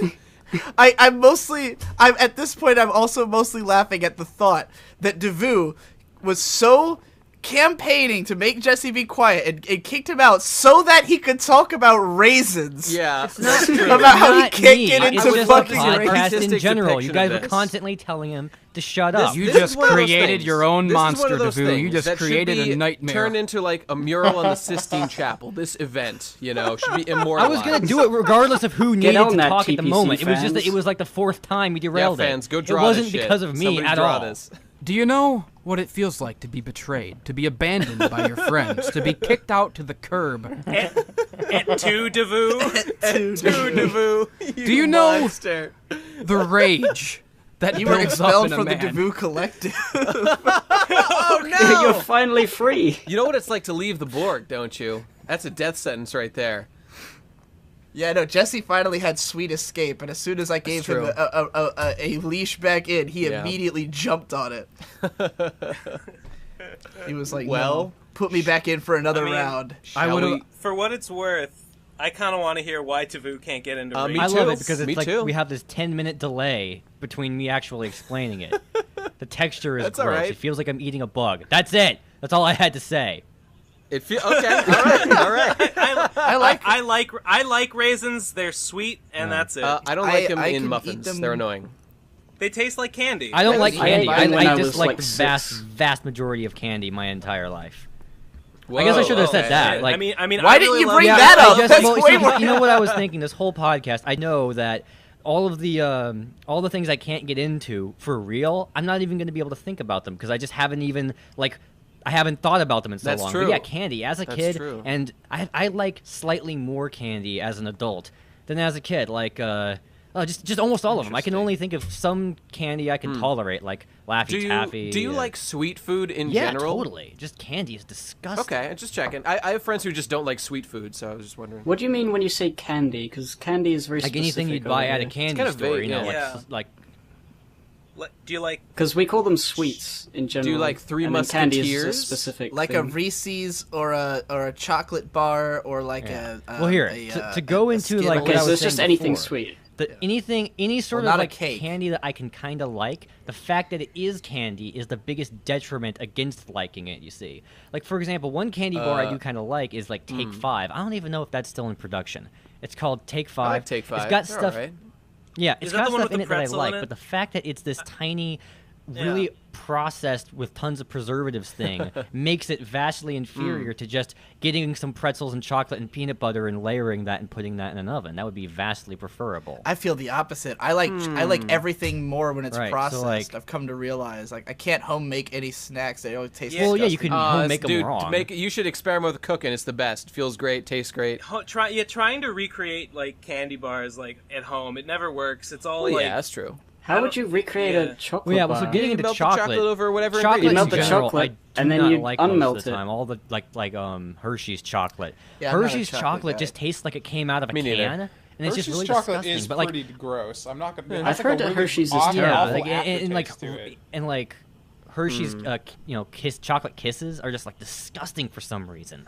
Ugh. And then M&Ms. I don't like them. I don't know what M&Ms you're are talking hell about. Kisses are- on they're earth. I just annoyingly can't small to stand me. M&Ms. Are the grossest thing because they also feel like I'm eating a bug because they got that What? shell What do you know? that feels like the Dabu, as exterior soon of as a this bug. call That's is the over, best I'm part. going up to the convenience store and getting a fuck ton of candy. M&Ms. That's all this conversation's doing for me right now. Yeah. Well, see, here's the depressing part for me. I grew up loving candy, especially Reese's, and like as I grew older, like taste wise, I could eat more candies, like the stuff I didn't like when I was a kid, like almonds or stuff like that. I don't care. Any candy, it tastes good. But I take one fucking bite of candy, and not only do all of my teeth hurt, but I can't drink anything shit. afterwards because like my whole mouth tastes like sugar, and it just ruins my whole fucking throat. Like I can't. As soon as I take a bite of candy, I want to die immediately. You should get even though it some tastes work so done good. on those teeth, dude. Every once in a while, I'll go to the supermarket and buy like an entire box of Gushers. Oh, yeah, dude. And then like open a pack and just scoop the entire pack and scoop the whole pack of Gushers Oh, into all my at mouth. once. I used to do that. All And at then do once. the same thing. And then do the same thing with every other pack in the box, and just It's- eat Those the, aren't just stuff the technically entire so good, dude. box of It's Gushers so into my good. mouth, and just let the gooey juice Yeah. just. I love squeeze Gushers What so about much. did you guys ever turn fruit by the foot into just a jawbreaker? Hell yeah. Yes, Wrap the I whole did. thing Just up like and- squeeze it? Dude, I would Like, take squeeze it into any a of those thing? fruit by the foot No. or like the fruit roll-ups. I would just mash them into a ball and take Yeah, little all chunk those bites things. out of those them. fruit roll-ups, Oh my I'm god, I just loved like, it. I eat them and that's tasty, but I feel gross. It just feels wrong after I ate Oh. it. Feels Well, I just they always are regret wrong. it. It's pure love- fructose. I can't do it love as No, an that. adult. as a kid as my well. I teeth just guys like, have why did I Haribo? eat that? That wasn't like a satisfying experience overall. Like it was. Well, I mean, for me, it's like it's not about satisfaction; it's about physical pain. Yeah, All of my teeth well, will yeah. scream at me. I have a filling in every tooth in my mouth, and they don't take kindly to that shit. It's sad. It's really sad because You guys- as an adult, I can afford as much candy as I want. I could go to the store and just buy all of them if I wanted to, and it won't. Yeah. It will mean nothing to me. I kind of get the same thing. For some reason, lately, chocolate's been making my teeth. I think I probably just have a cavity. I should get looked at. yeah. But like other candy, I'm Yeah, fine. but like regular, like Other there is a candies. way to get chocolate that I enjoy, which is bags of chocolate chips, and you just do something with that. I could just put. That's just a Hershey Kiss, but smaller. Well, here's the thing, though. The thing about that is that that's literally not true at all. It's a completely different taste. Like when I think of chocolate, Yeah, I'm with him. the taste of chocolate chips is exactly what might be a you get. different Like even if it's formula. Hershey's, even if chocolate it's the same chips is brand, not as milky. yeah, it's a totally Alright, different taste. I guess that's true. You're right. It's way you're better, right. of course. I don't know how this works, but like if you put chocolate chips into cookies and then you bake the cookies so the chocolate chips are melted, but then they get unmelted because the cookies cool off. The chocolate tastes a million times better now that it's been infused with the cookie. See, I do like sweet things and bakery and stuff, but Yeah. anything that comes out of a wrapper is just like inherently gross. That's so interesting. That's I interesting. can't get into that.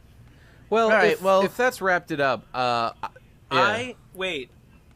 I have one more thing. Okay. I don't know if I should bring it I wasn't up. planning I to don't know wrap if the this whole is- podcast. I just want to move on to the next. Anybody Right. else who I has have like one. one other thing. Okay. but- Oh, I got plenty. Let- You know, since I have a Davoo bunch, to booted be me honest. for like 3 hours, I have so many topics left over.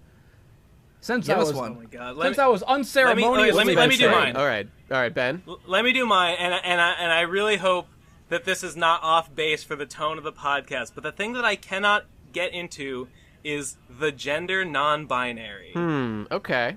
And I'm not. And when I say that, it probably sounds You can't get like into I'm it anti- because you can't because you you tried on the dress and it just wasn't working for you. Is that what you're saying? No, when I say that I can't get into that, it probably sounds like I'm transphobic or something. I'm not. I respect people's right to be treated the way they want and to express themselves the way they want, and I wouldn't tell anyone that they can't do. I'm anything. transphobic. But- I hate trans people. I hate them all. No, I'm not.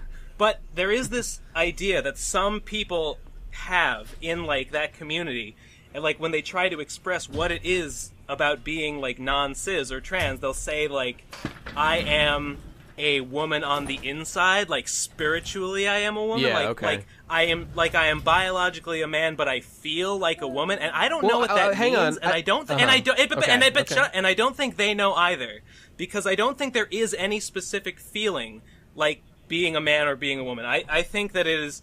I mean, I think what they probably mean is that I want to, look and act this way, and I think that's fair. But when they kind of put this weird sort of almost mystical twist on it, like it's what it is inside me, I have to be like, that doesn't Well, mean hang on, Ben. Let me ask one. I think that Okay. I really think that the whole issue honestly comes down to definitions and words. Yeah. I really think, in my heart of hearts, that it is at its core a semantical issue of how you define the word gender, Possible. Yes. and therefore, because it is a semantic issue, I find the whole thing kind of boring and pointless. Yeah, to you You know, know, Ben, that's like well, the hang closest- on. I've got a really important thing to ask about that because I have heard something that might be an issue with that. Now, I'm pretty much with you on all that, but I have heard when I've been, reading about this stuff, I have heard that there is an argument that there is a real biological difference between the male and female brain, and some people contend that they have the wrong brain for what their, their body is. Now, I have not really looked I into think- it, but I've heard that it's I legit think a that- little bit, maybe. I think that Yeah. claim.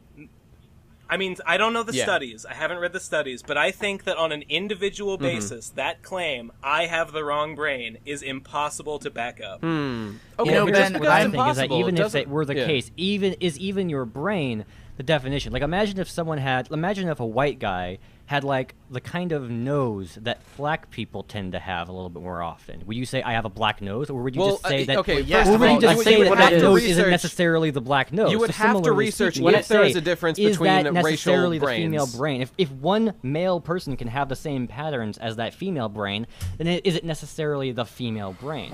That's God, why I hang feel on, What it what is, a- what it yeah, is, yeah. Have to wait what for it 5 is, minutes to go from what it raisins to is, like tap dancing on the line. what it Jesus is, Christ. Yeah. what it is Yeah. about the brain thing is that it's the average. So the male average brain acts in a certain No, way okay, I'm with you on over that. like Yeah. many tests. There's and, actually like, if somebody three has, genders: you could lean Pinky, towards one or the Elmira, other. and the brain.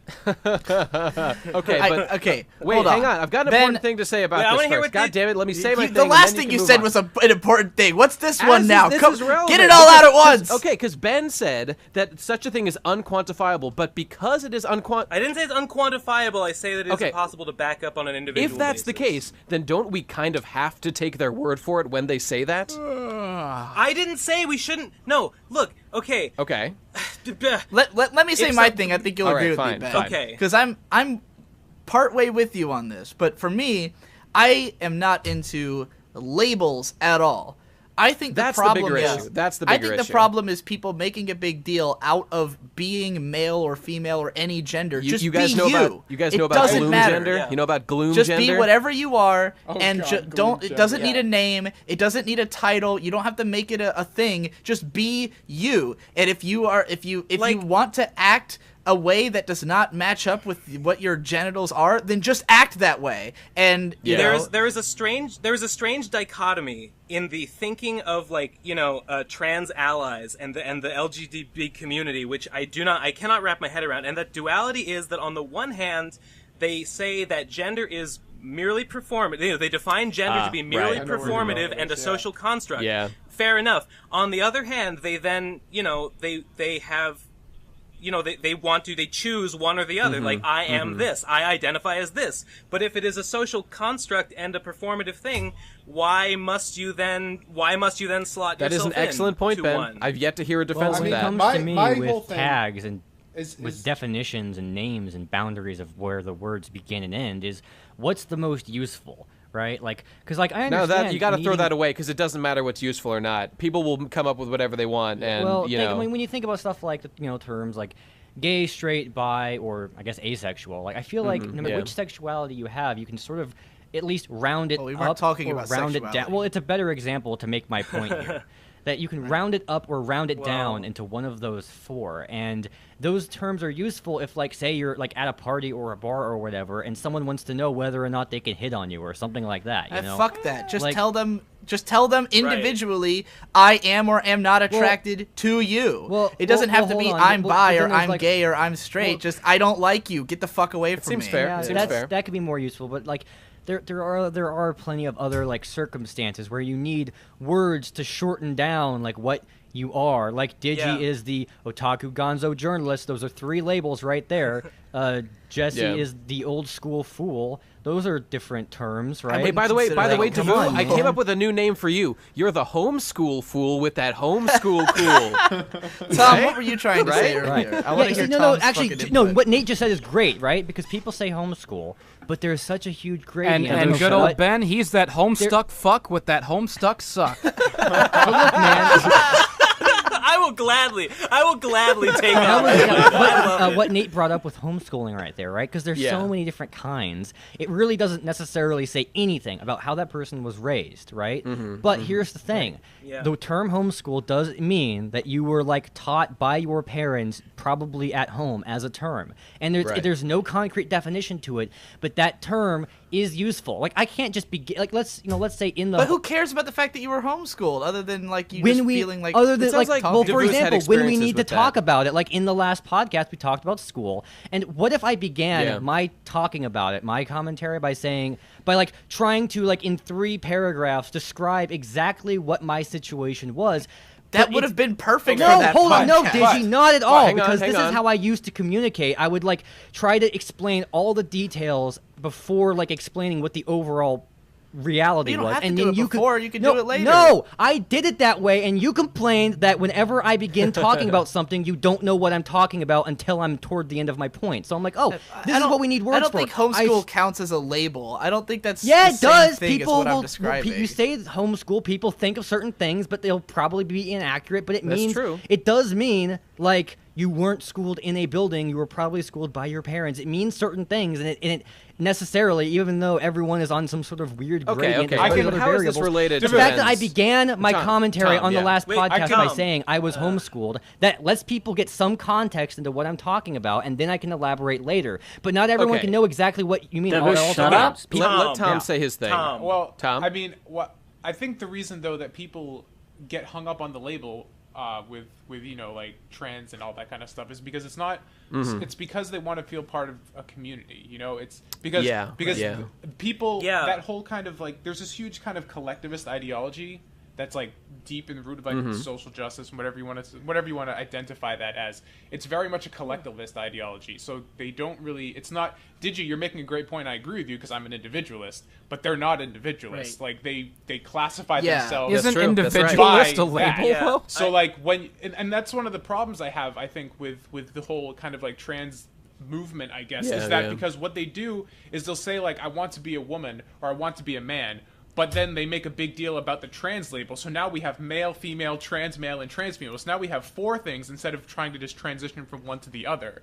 So that Yeah. quest for fair. identity is making it more I- complicated instead of just simplifying it. But Right. because by putting so much emphasis on that. That's true. The social and community aspect must complicate. Yeah, yeah. Must complicate the issue. This also comes down to because I made this exact same argument on an episode of Digi Bros before, the one I was making earlier, and some of the responses were saying, well, in the name of getting people to understand what the fuck this thing is, having labels is helpful, and I get that. It's just that, and Devu has accused me of this before, that I always seem to go right for the biggest possible picture as opposed to what is individually relevant right now. Yeah. Because in my mind, I'm wanting everyone to not care about labels anymore forever. Just all people all over the world. And I was going to say, like, if you're one of these people who's, you know, got their own fractured, you know, gender identity or whatever, like, do we just need to make labels for everybody? Because there's always going to be somebody who doesn't fit. Isn't it better to just shoot for we all kind of just, you know, we live in our own shit, it would be nice if we lived in a world That's where the real everybody solution. just was themselves and everyone else didn't question it and just accepted it. But that's easier obviously said than done, we're obviously, not in that world, and it's yeah. gonna take a while. And like you know, a lot of people won't get what you're doing if you're like acting one gender that is not the one that you seem to be. You know, people won't get that. So I get why the labels exist. I'm just saying that as an idealist who wants to live in a world where everyone's just a fucking weirdo. That's my dream of the perfect reality, is that everyone is totally fucking weird. That's my perfect world, is that every person I see, I look at them and I'm like, what the fuck is that guy? That's awesome. What is that? Yeah, guy is not a gendered term. Yeah, okay? guy is just a name for the coolest I'm a dude, guy, the he's a coolest dude, guy she's around. a dude, we're all dudes, yeah, alright? The same applies for guy. Yeah, it's like you can't even do this example without saying he and she. Like you can't even like make any progress. Well, they're just entrenched in our language, What you know. the fuck did It's this kind of a problem with podcast the become? language. I liked it better when we were arguing about yellow. Honestly. I sure didn't, and I just want to close out my point by saying that, yeah, again, it's not about like what anyone does or chooses to do. I think everyone should be free to do whatever they want. It's only some of the reasoning behind it that when explained, I think when someone says I'm actually a woman or I'm a woman on the inside, I don't think that necessarily means anything. And I think that there's kind of a confused logic behind it. Is like another thing that I've always kind of like thought is like kind of insolvable with this kind of mentality. Maybe just no one's explained it to me good enough. Is that you have people saying that like I'm a woman on the inside because like you know there's differences between men and women and I'm a woman trapped in a man's body or whatever. Yeah. But those same people also say all the time, you know, that like. It's arbitrary. It's socially defined that, or whatever. Like gender norms are bullshit. So like if there's differences, then like you're either like saying gender norms exist Ben kind for of a made reason. that point, I think, while you were standing up. He did. It's a good point. Like I can totally get relating to and identifying more strongly with a traditionally feminine, you know, societal role. That makes sense to me. Because that's a being a social woman thing. on the inside. Feeling like a woman on the inside does not make sense. Ben, I think you have a very funny definition of the phrase "things I can't get into." And you know what? Just to close out, people, everybody go watch. Wait, are we closing out, or do we not have more to go? Do you guys want to do more? I didn't get to more. say like anything in this podcast. Okay, all right. Tell you by what, the we will way. do more. But let me just say, because I wanted to just say, Digi, I have a beautiful vision of what you were saying would look like. And what is Imaishi's current show that's going on with the alien girl and the Luluco? Space Patrol Luluco is the perfect ideal of this. I gotta great. talk Matthew Matosis into cutting this 10-minute chunk out of his 4-hour live stream at E3 where he was just on this like epic rant about how space should be fucking chaos. He was like every time I play a game about space, I can't do his accent. He was like every time he plays a game about space, then he like it's always just like normal. He's like it's always human stuff. It's always humans fighting humans. He was like if I go out into space, everything should be fucking crazy. I want to walk up to somebody and be like, "Oh my god, what the fuck is that?" And like he just Rick went and on Morty this kind like of thing? long rant about it. It was awesome. Well, It was the best thing I ever heard. Jesse, what's you're something agreeing you with can't get him. into? Oh, okay, I get it. I'm with you. Yeah. Matthew Matosis, tell me your sins, boyo. Oh, Father McCree. Tell Saints tell old preserve us. Father Matosis your sins. He's definitely. I can't get into Matthew Matosis, Jesse, what's guys. the thing you can't get into? We're on you. That's not true. I can. Old comics.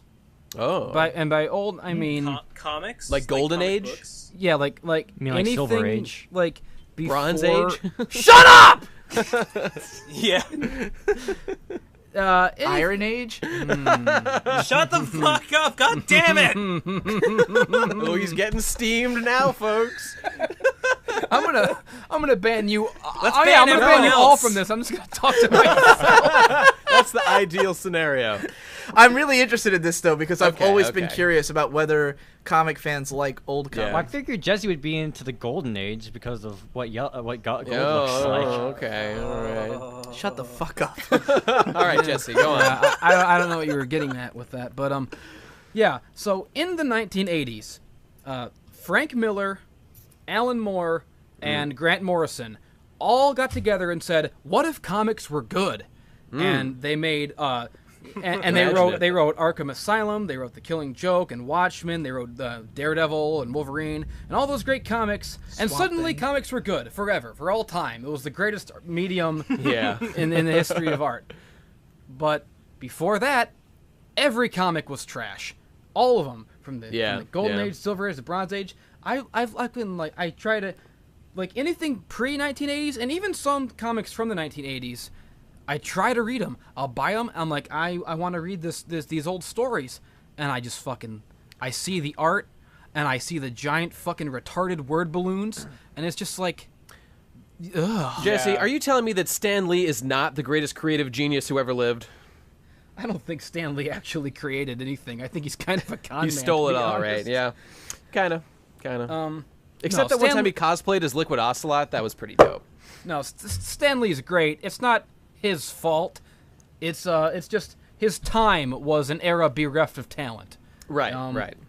The paradigm was to make bad comics, I guess. I've always wondered about. Well, it's all about the generational evolution, where the kids grow up on something that sucks, but they can appreciate. They get into what is the potential about it, and they spend all their time wanting to make it better, and they become adults, and they take it to the next level. That's what happened with film. That's what's happening with YouTube right now. I'm gonna piggyback on Jesse's thing and say I can't get into old anything. As soon as it's past a certain threshold of age, it just. Like, I think that what Jesse just described with the comic creators getting together and saying, what if comics were good? I think that has happened in every medium where, like, with movies. Like, the oldest movies I really can get into are, like, the 70s, which is when the movie brat generation came around. You don't like Citizen Kane, did you? I haven't seen Citizen I don't think they actually. I don't think they actually had a this. meeting and said that. I made that story up. Huh? I don't think there was. Well, I don't think the movie brats did either. But my point is that there was a period in the 70s where a bunch of people who were like these big time film buffs, who were big fans of film, who were educated in film specifically, as opposed to this was just what Nino was talking about in his fucking Miyazaki video, where he was saying that, like, in the 70s and the 60s, anime creators were all people who were like doctors and stuff, like people who had come from other fields. Referencing and a Nino video. It's a new world we're in now. It's a new world. Nino was talking about how these creators of the older anime were not like anime fans. You know, they were influenced by other works of art. But then when you got Gainax coming into the fold and stuff like that, they were inspired specifically by anime, not exclusively. Like, I mean, Anno has made a huge point about how the fact that he thinks everyone is just influenced by anime these days, and it's a problem. But I think that those are the people who... Wait, do you mean Miyazaki? Or does Anno say that too? Anno says it too. Okay. But I think that there's certain periods where people who are into a medium and who clearly care deeply about it can sort of recognize what's good about it, like, better than perhaps the people who actually made the stuff, right? Yeah. Because everyone's just kind of... like, if you're making something new that's never existed before, then it's more about, like, how to make it cost effective, how to make it something that is capable of being done, you know, like, how do we even make an anime happen? And then the people who come later look at all those anime and they go like, oh, well, this, and this were the best episodes of Astro Boy, so what if we copied those elements and made a show like that, you know, as opposed to throwing, you know, 100 episodes worth of ideas at a wall, only some of which will stick. And so I think that every medium, it, like, inherently gets better over time, because people can look at the old stuff and say they can cut out the stuff that didn't work and they can put in new stuff that does work. Here's my counter. Well, wait, you don't say that about video games. You're saying... Here's my I would say rebuttal that to about that, video Digi. games. Video games from the fucking 70s were garbage. You want to fucking play totally Pong? hang We're on. talking about like I totally disagree with that, Digi, because in my humble opinion, anything that is old or recycled or reincorporated is automatically a lesser version of the original. That's insane. Well, I completely disagree. But what I like about the Quentin idea of Tarantino more than amalgamating the any of the ideas? directors The he fact, copied. the fact that new movies might take something an old movie did and do it, quote unquote better. But the fact that they're not the first one to do it makes it less valuable. I and less totally and interesting. completely disagree. I think being the first one actually is a sad weakness. Like you were the first one. Fucking no, fool, man, bro. no, that's You're too a far. fool, You've gone dude. too Like, far, like, look, those people deserve all the respect in the world. They just have, by the sad fact of being first, have made the worst well, this product. this is getting like way Well, beyond alright. what I originally was talking about. I just think Well, that what's- alright. specifically with old comics, Oh yeah, right. We were talking about comics. I look at 'em- I totally co-opted Jesse's problem. I look at old comics and the artwork looks derpy.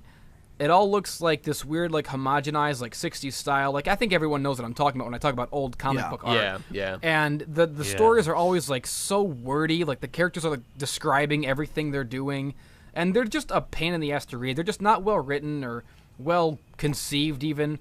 Not even just like that the stories themselves are bad. Most of them are pretty far out and weird and wacky, but not necessarily bad. It's just like they didn't have anything. They didn't know what good was yet. Yeah. It's like the and Well, they were for kids. Yeah, back yeah. then, right? They were like yeah, just like for kids. nowadays, like those three guys that I said, Frank Miller and Alan Moore and Grant Morrison. Every comic ever nowadays is influenced so heavily by the books they wrote in the 80s that they kind of made comics something completely different than they originally were. So it's almost like a whole different thing that I'm talking about when I'm talking about old comics.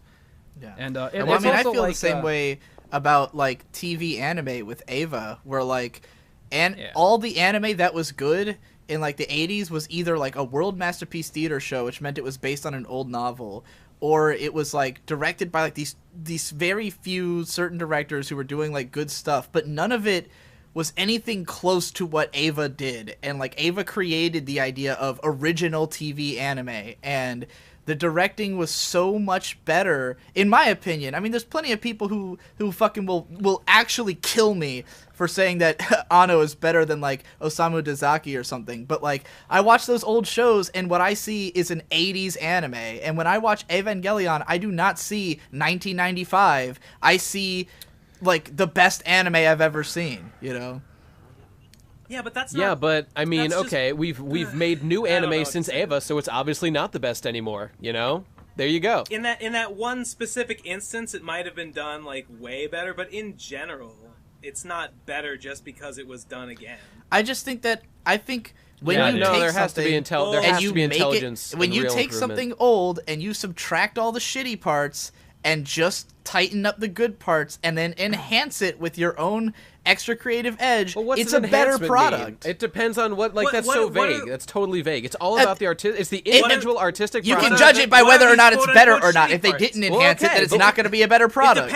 It depends on what these so-called shitty parts you're talking about Like if are. all it's if it what it's something doing is to. good, Okay, go on, then Gib. I Go on, like Gib. it. If something's good, then I like it. If What the fuck? Yeah, Get the that's fuck highly out of here! That's the controversial. most it bullshit doesn't matter position how I've ever old it is. heard. I like old things. I like new things. I like things Alright, right Ben, now. Ben, what if there's a movie where like the whole thing is amazing, but there's this one part where they left in like this like just lame ass 10-minute like two characters taking a poop or something, like, except not that hilarious.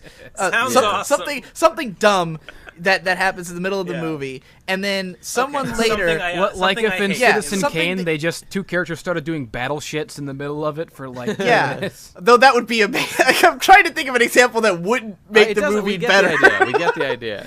Okay, let's put it this way. What if you took Citizen Kane and made the same concept, but now it has battle shits in it? It's a better movie, right? fucking Kane and No, Kane it's and not. his wife are sitting across the long It's table not- in the Xanadu, fucking farting at each other. Like, you can't just add bullshit to an old thing and then it's No, like no, no. inherently a It's better not- artistic piece. God fucking damn it! Ben, you guys are mischaracterizing I want my you to point. prove yourself here because I want you to like list off all your favorite stuff at some point. Figure out if it's clearly all new stuff. I will list off my favorite things at some point when we do The People versus Ben Saint. Isn't to defend myself Homestuck like your Everything favorite thing else of all gets time? better. That's super new and it's super built on the backs of like every other art medium ever created. If video games hadn't existed, you couldn't have built that. on the back of everything's built on the back of something, but everything that's great about Homestuck is the way that it fucking innovated and did things that no one had ever done before. But would you not say, that's what we're talking do you about, think Ben. that the video game parts of Homestuck are inherently not as good as Pong because they weren't the first video game? Is that what you're saying? I think okay, look, well, let me counter that.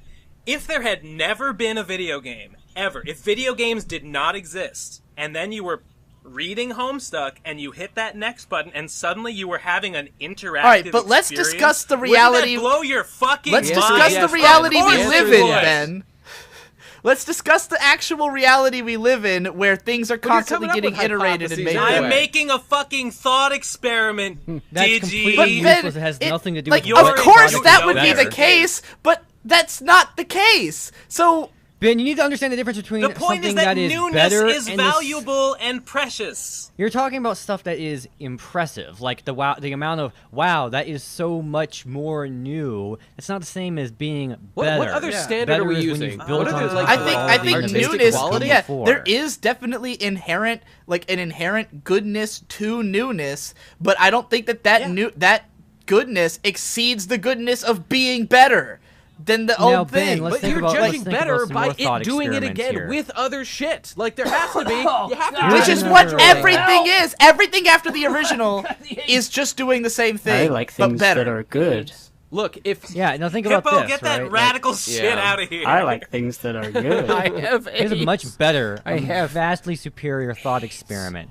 Imagine Fine. Pong came out today. You'd be like, oh, okay. I can't that's get not into worth Pong, my money. honestly. I just can't. Yeah. It beeps and it It's boops. not- have and never we've been never able to heard do I that. don't By the way, understand how that just... Pong Yeah, is but just tennis. Davu, that proves my point too. Because if it came out today, it wouldn't be good. But back when it was new, because it was the first fucking Okay. video game, it Yeah. was Here's Yeah, good. then it was good, and now it sucks. Do you want to play Pong? Is Pong your favorite video game? No! No one gives a fuck about Pong. It's not good And anymore. by the way, almost no. I and give a even fuck at the about time, Pong people on the didn't PS1 like it version, that the much. remake. Like, That was a here's the good.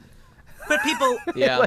Here's the had thing, here's like- it had value and was impressive, and people Yes. wanted it. Yeah, but Was, here's the was, thing, though, was, right? was, Because it was new. was. And wait, no, it's not even was. Here, there's there more a to B it in than here? that. Because as we know from that Was. And PlayStation it continues commercial, to be noteworthy. No, Noteworthy, my response yes. to that It is very it noteworthy. continues to be noteworthy and It interesting deserves, in a historical it deserves context all the today respect in the because world. it was Doesn't new. make it the best I'm video sorry. game. This all came out of my topic somehow. No. I'm so sorry. Yeah. here is why Ben I just wanted to is talk about wronger than comics. anyone even gives him credit for. All right, because okay, as we know from that PlayStation 3 commercial, our grandmothers played by having a hoop with a stick and kicking that around, right? People No, back in the 30s grandmothers had nothing played by to getting do, raped. right? Yeah. At That's the, true. at the, Right. So like they got raped in the back There of was a just- Cadillac after prom. Everyone knows that. I want to hear people this were too. bored as shit all the time, right? They're just people had very little stimulus to go on compared to what we have now. And now those people are old and they just sit in their houses doing nothing forever. When we are old, it's not going to be like that. When we are in our 80s, we're just going to be marathoning shows and videos and playing video games all the I like time. to think I'll still be drawing right up until I'm in the Okay, ground. but you'll also be doing Right. this other shit. Like we are into so much more stuff. Like in 1997, a kid playing Final Fantasy VII is enjoying himself way more, on average probably, than most of the biggest, most fanatic fans of Pong Now, in okay, I want to stop you 1972. right there, 'cause the fact enjoyment is, is we are totally having relative. more fun. But and you. well, but relative, but there's also like a time relativity here. Like, life is objectively better today than it was in the 1800s, but happiness is not up because of you're comparing it. Your happiness overall is compared to everything else around you. So I don't know. I the think medical in the technology we 1800s have it was a today lot easier to get gives away you. with murdering Davu, someone. you should read. There is a fantastic chapter of One Piece during the Marineford arc. I thought you were going to recommend like a self-help book It's or pretty something. much what it is. That's pretty much what it is. In which Don't listen to this shit, goddammit. This is my favorite podcast we've ever done, by the way. In this which is the funniest Don fucking Quixote, podcast. Don Quixote do Flamingo What does does this Donkey Kong grandiose have to speech. do with this? Shut up, Jesse. I'm talking about One Piece, in which this guy, who's a really powerful pirate, makes a grand speech during this war in which, like, the fate of the world is at stake. About how when you're poor, like, little things become much more valuable to you, and if you're rich and entitled, then losing, like, even the small thing is a proportionally much bigger deal, and that our happiness is contextual on our experiences in life. Well, thank God One Piece exists to give us that philosophical truth. Yeah, that's right. I imagine, imagine if Nate were a marriage counselor. It's like, yeah, we just keep fighting all the time. What should we do? Chapter 846. I've seen chapter 375 of One Piece. One Piece taught me how to be a real human being. All right. I'm imagining. I'm imagining Nate like in a church, right? He's in like a big church, and there's stained glass windows, and they've all got like the crew members of the fucking of the Going Merry on them, and he pulls out and he's like, "Today we'll be reading from chapter 537. One Piece is my Bible, dude. Page 15, panel 7." And Frankie said, "Super." We sing that shit. Look. We have all the medical advances we have today, where our bodies, on average, get to feel a whole lot less pain and misery than we did before. But your happiness overall might be, the same as it was in the 1800s. But here's the thing. The amount of pain you have in your body is a different variable to evaluate your standard of living, and your happiness is a totally separate variable. So, like, a kid from the 70s could go out and have the same amount of time of fun playing Pong as a kid from the 90s would go out and play Pong. Like, it's the same amount of fun. It's just that the kid in the 70s has so few alternatives to go to beyond Pong, whereas a kid from today playing Pong could enjoy it just as much, but will choose to do it less because there's better alternatives. So they'll walk away from playing Pong going, it wasn't really worth it because I could just play Final Fantasy VII and have a much better time. Whereas from the 70s kid, he'd be like, oh, it was a great time. There's nothing better to do. So that is why, even at the time, it was worse. You just didn't have the ability to feel how much better it is now. Putting aside the whole issue of like whether or not audiovisual stimulus is necessarily better than like real life stuff, I agree. So, all right, who else has a thing that they can't get into? I've got one. That's an extension kind of one of yours, Digi. What was that? Country songs, right? Country music. And it's just music, all music in general. I can't get into it, and I'll tell you why. I'm kind of with you. Yeah. I'm not. It's not that I don't like music, because when I listen to music, oftentimes I enjoy it immensely.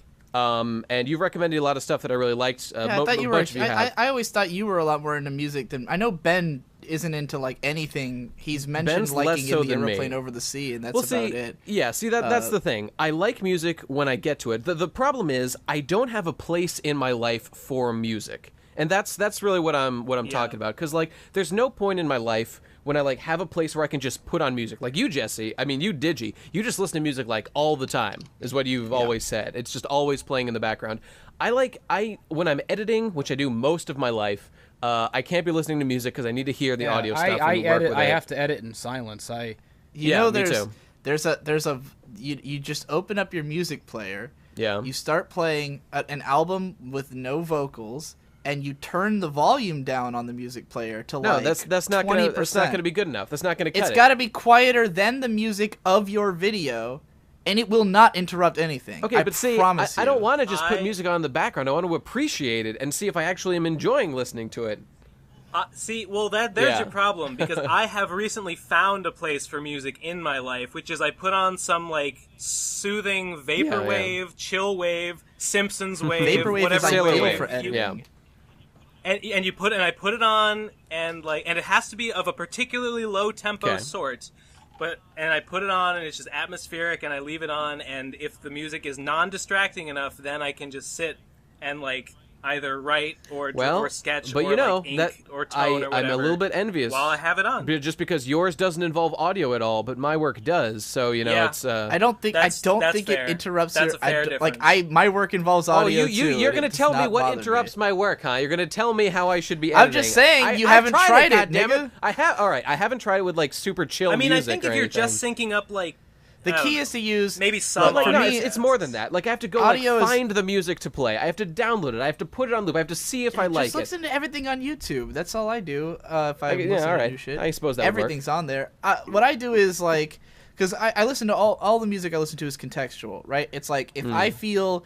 Like with I always say that I love My Beautiful Dark Twisted Fantasy, but I can only listen to it if I'm drunk and depressed. Like, that's the situation where that album's perfect. If I'm editing videos, it's like one of a few like instrumental calming electronic albums, you know, like or if I'm trying to get myself hyped for editing, it's Anamanaguchi. If it's like if I'm like in a mood where I just want to thrash stuff, I put on some metal. If I'm in a mood where I just want to chill, I put on some chill music. And you know what this is? Like I don't view or use music that way. I like view an album as like an art piece. I need to sit there for an hour and study and appreciate. Like, it is like the first time you listen to it or the first 25 times you listen to it, but I listen to albums hundreds of times. I don't got the space to listen to it for the first time, you know? It's I'm not trying to like sell anyone. I'm just telling you what my life is and like why. Let me break in with a brief anecdote. The other day I was finishing up my Hiveworks submission and I was inking in some sketches of the characters from my new comic, and I was thinking about what the story is like, what the main themes of the story are, and like what the goals are, and I realized as I was drawing this, I hadn't even realized it before. I realized that what the series is actually about, in my mind, is the quest to be happy and how to be happy. Nice. And I was inking in that character, that really cool looking character that I didn't show anyone else, but that I posted in the thing, and on my playlist, Pharrell's Happy came on. And I was so struck by, like, drawing that character while listening to that song. I was, like, quivering. Aww. I was, like, I felt like, not like I was emotional, like I was crying. I was just so, like, amped up. I was in the moment. It's so hard for me to imagine. This feels so right. It's so hard for me to imagine you, who's like the biggest hipster I know, getting all emotional over like the biggest song of the last 5 years. Feel like a room I'm sorry. Roof. No. Here's the terrible thing about me, Digi. I hate popular media, and when things are popular, it makes me hate them. And yet, I often find myself really, really responsive to like huge hits and things that are massively popular. Like I fucking Big love Bang Theory, right? Happy. I think it's an amazing song, and I can't. I wish I didn't. I wish I hated it. It's a fine song. It's awesome. That's all right. I love. It was a feel good hit of the summer. And I was just sitting there, just like twitching, like it's all coming together. It all feels like it's all in place. Oh, that's nice. Oh man, Nate, I will agree with you that like if I was editing or if I was even writing a script, I would by no means listen to music that I haven't heard before. That is not the right. And see, unless I haven't heard most music. Unless it was like because if you're hearing it for the first time, it's you can very easily go on YouTube and type like chillwave mix, and it'll just be like a 2-hour mix of like a bunch of shitty electronic music that's really generic, but is like perfect. Listen to any trance mix; they all sound exactly the same. Every type of trance sounds the same. Just go to YouTube and search for funk and just jam the fuck out for a while. I've been listening to some great chillwave mixes that are by some guy named I think Epikuros, and they start off with a scene from Blade Runner where he gives the test, the what's it test to Rachel, and I don't know. That's really how cool. I feel about like all vaporwave. Like none of it vaporwave, other than like Blank Banshee, which I legitimately love. Like most vaporwave to me is extremely disposable and like not memorable and not interesting. There are some like upbeat, like energetic vaporwave songs that actually get me kind of pumped. Well, like I've heard because there was that Sailor Wave, like that hour-long mix or whatever that Nate had posted, and like the whole thing is like 1 hour-long funk song. It's like the same song the best. over and over again, and you can get the point within 20 seconds, and that's the entire thing. Yeah. And I just put it on for an hour, and I didn't pay any attention to it. I was doing work and doing other shit, but like it fit well, you know, like it's not something I would ever listen to as like a let's sit down and listen to Sailor Wave for an hour. Whereas I would do that for like a Kendrick Lamar album. Like that's not music you can have on in the background. You really have to sit and listen to Pimp a Butterfly if you want to get the point of that album, you know. I have 2 vaporwave mixes that I listen to a lot. One is called Neo Batavia, and the other is called Squad Goals. And they both have like a couple of songs on there that are Squad Goals is the one I was talking about, actually, not Sailor Wave. Yeah. Oh yeah, the one that plays when like the looping GIF of the Doraemon characters walking. Squad Goals is the mix with like the tons of awesome. anime shit in it, right? It's like an mean, hour most of of them have nonstop tons 80s of anime anime footage. shit. It's like the video is like a heavily processed thing of like old anime. It looks the video. It's really is so cool good, because too. I know all those Man, I shows, love that and for video. me, like my favorite thing about Vaporwave is all these 80s anime that no one's heard of suddenly like surfacing Oh my in God. media, and I'm like, oh my god, people are making there- videos about fucking Cobra and shit. Like this is the best. There's a YouTube channel called Artsy Music, and there is a like ARTZIE. Damn. And there's a song by Lord Sun, and the name is in Japanese. But like it's this looping GIF of I forget her name, the character from Gunbuster. Oh yeah, that's and Noriko. she's like, it's her, I've seen the one. Yeah, I've seen Noriko it. from Gunbuster. I know the video you're yeah, talking she like, about. dude, yeah, It's that the tit bit of bounce. animation It's the where tit like bounce. she's well, it's not just the tit bounce. Like she stands up and like she has her mouth open and then she closes her mouth and blinks Yeah. twice. And as she's doing it, she closes her fists and like twists her arms inwards into like a triumphant pose. Yeah. I have watched that loop and I watched that animation like for 10 minutes straight. And I would just like try to blink at different moments in it to like pick out the different frames and like until I had like developed like a feel for every individual Whoa. frame in that like Dude, several second animation. You know what you got to do now? I fucking you love have that to watch because that specific cut is in Daikon 4 and it's in Otaku no Video. Like Yeah, it's a cut yeah. that they kept reusing in Gainax. So like because it was So they're a it was little bit of originally- hacked. According to your definition, Ben, that makes Gunbuster worse. Oh fuck. Well, it's all the same guy. It's all Toshio Okada wrote all yeah, of it's a those. recycled Yeah. idea. No, it makes the other things that it was recycled into worse. Yeah. Yeah, but it was Well, recycled well, from it was originally Daikon 4 into yeah, Gunbuster. It was first Daikon 4 and then Yeah. Gunbuster and then Otaku no Video. I didn't know that. Well, it's still a beautiful animation, regardless. Yes, it's very cool. It's in like right in the middle of Daikon 4. You should watch it. It's only 4 minutes long and it's the best anime ever. I have seen Daikon 4. I What's can't this? get into Steven Seagal. I hate him. He's a fat shit. All of his movies are bullshit. Fucking plebe! Executive Action is the greatest movie of our generation. I fucking, you know what? I of love our generation? That's right. You know Because I was what? born in the wrong generation. I identify as an 80s kid. You know, I love action movies. The cornier, the better. You know, I love everything by Stallone and Schwarzenegger. I love Jean-Claude Van Damme. But something about Steven Seagal, I He's just weird, look at man. him and I want to He's puke. weird. He's He just doesn't look like he can do any of the things he he's doesn't doing look, he in his doesn't look, movies. he doesn't look like he can beat anyone up. He looks like just No. like a fat dad. He's I got hate some him. major dad bod He's going the on. worst action star in the history of action cinema. He belongs in like Uncle Buck. He's like Yeah. a John Candy actor who was Yeah, miscast I've seen into like an action hero. I've seen like a compilation of like, oh, really cheesy, hilarious Steven Seagal moments, and I'm like, this would be funnier if anyone other Yeah. than Steven Seagal You know was what one it was? in this It was scene. like It's some just not. executives were like, "This is Steven Seagal. We made him a bad action hero as a joke." And that's just his whole career is just based on that. But then they forgot That's it was a right, that's joke. right. How do you feel about like Charles Bronson? He looks He's the like- greatest actor Yeah, of all he's time. great. Charles Bronson's great. Clint Eastwood, of course, is the fucking man. I love all Yep, of them. They're all great, except he's the only one. Steven Seagal is the only guy I hate. He Shit. sucks. You said Charles Bronson, but I thought Charles of, Barkley? of Bronson? of Marlon Brando. Or Jesse, you made me think of one thing that I pretty much can never get into is the so bad it's good principle, because Oh, yeah, that's a most good one. things that are so bad they're good are like really sparse with things that are so bad it's good. You know, which is why Sometimes. like Yeah. Darcy's Well, Wing I is something don't- that Digi introduced me to, and that one's really great, at least the first episode, because that one is so dense Yeah. with interestingly That's- hilarious I bad don't really stuff. believe but in that label at most all. It's like so it's, bad it's like the good same as I feel things. about like the guilty pleasure label. Like if it's so bad it's good, then Yeah. it's just good.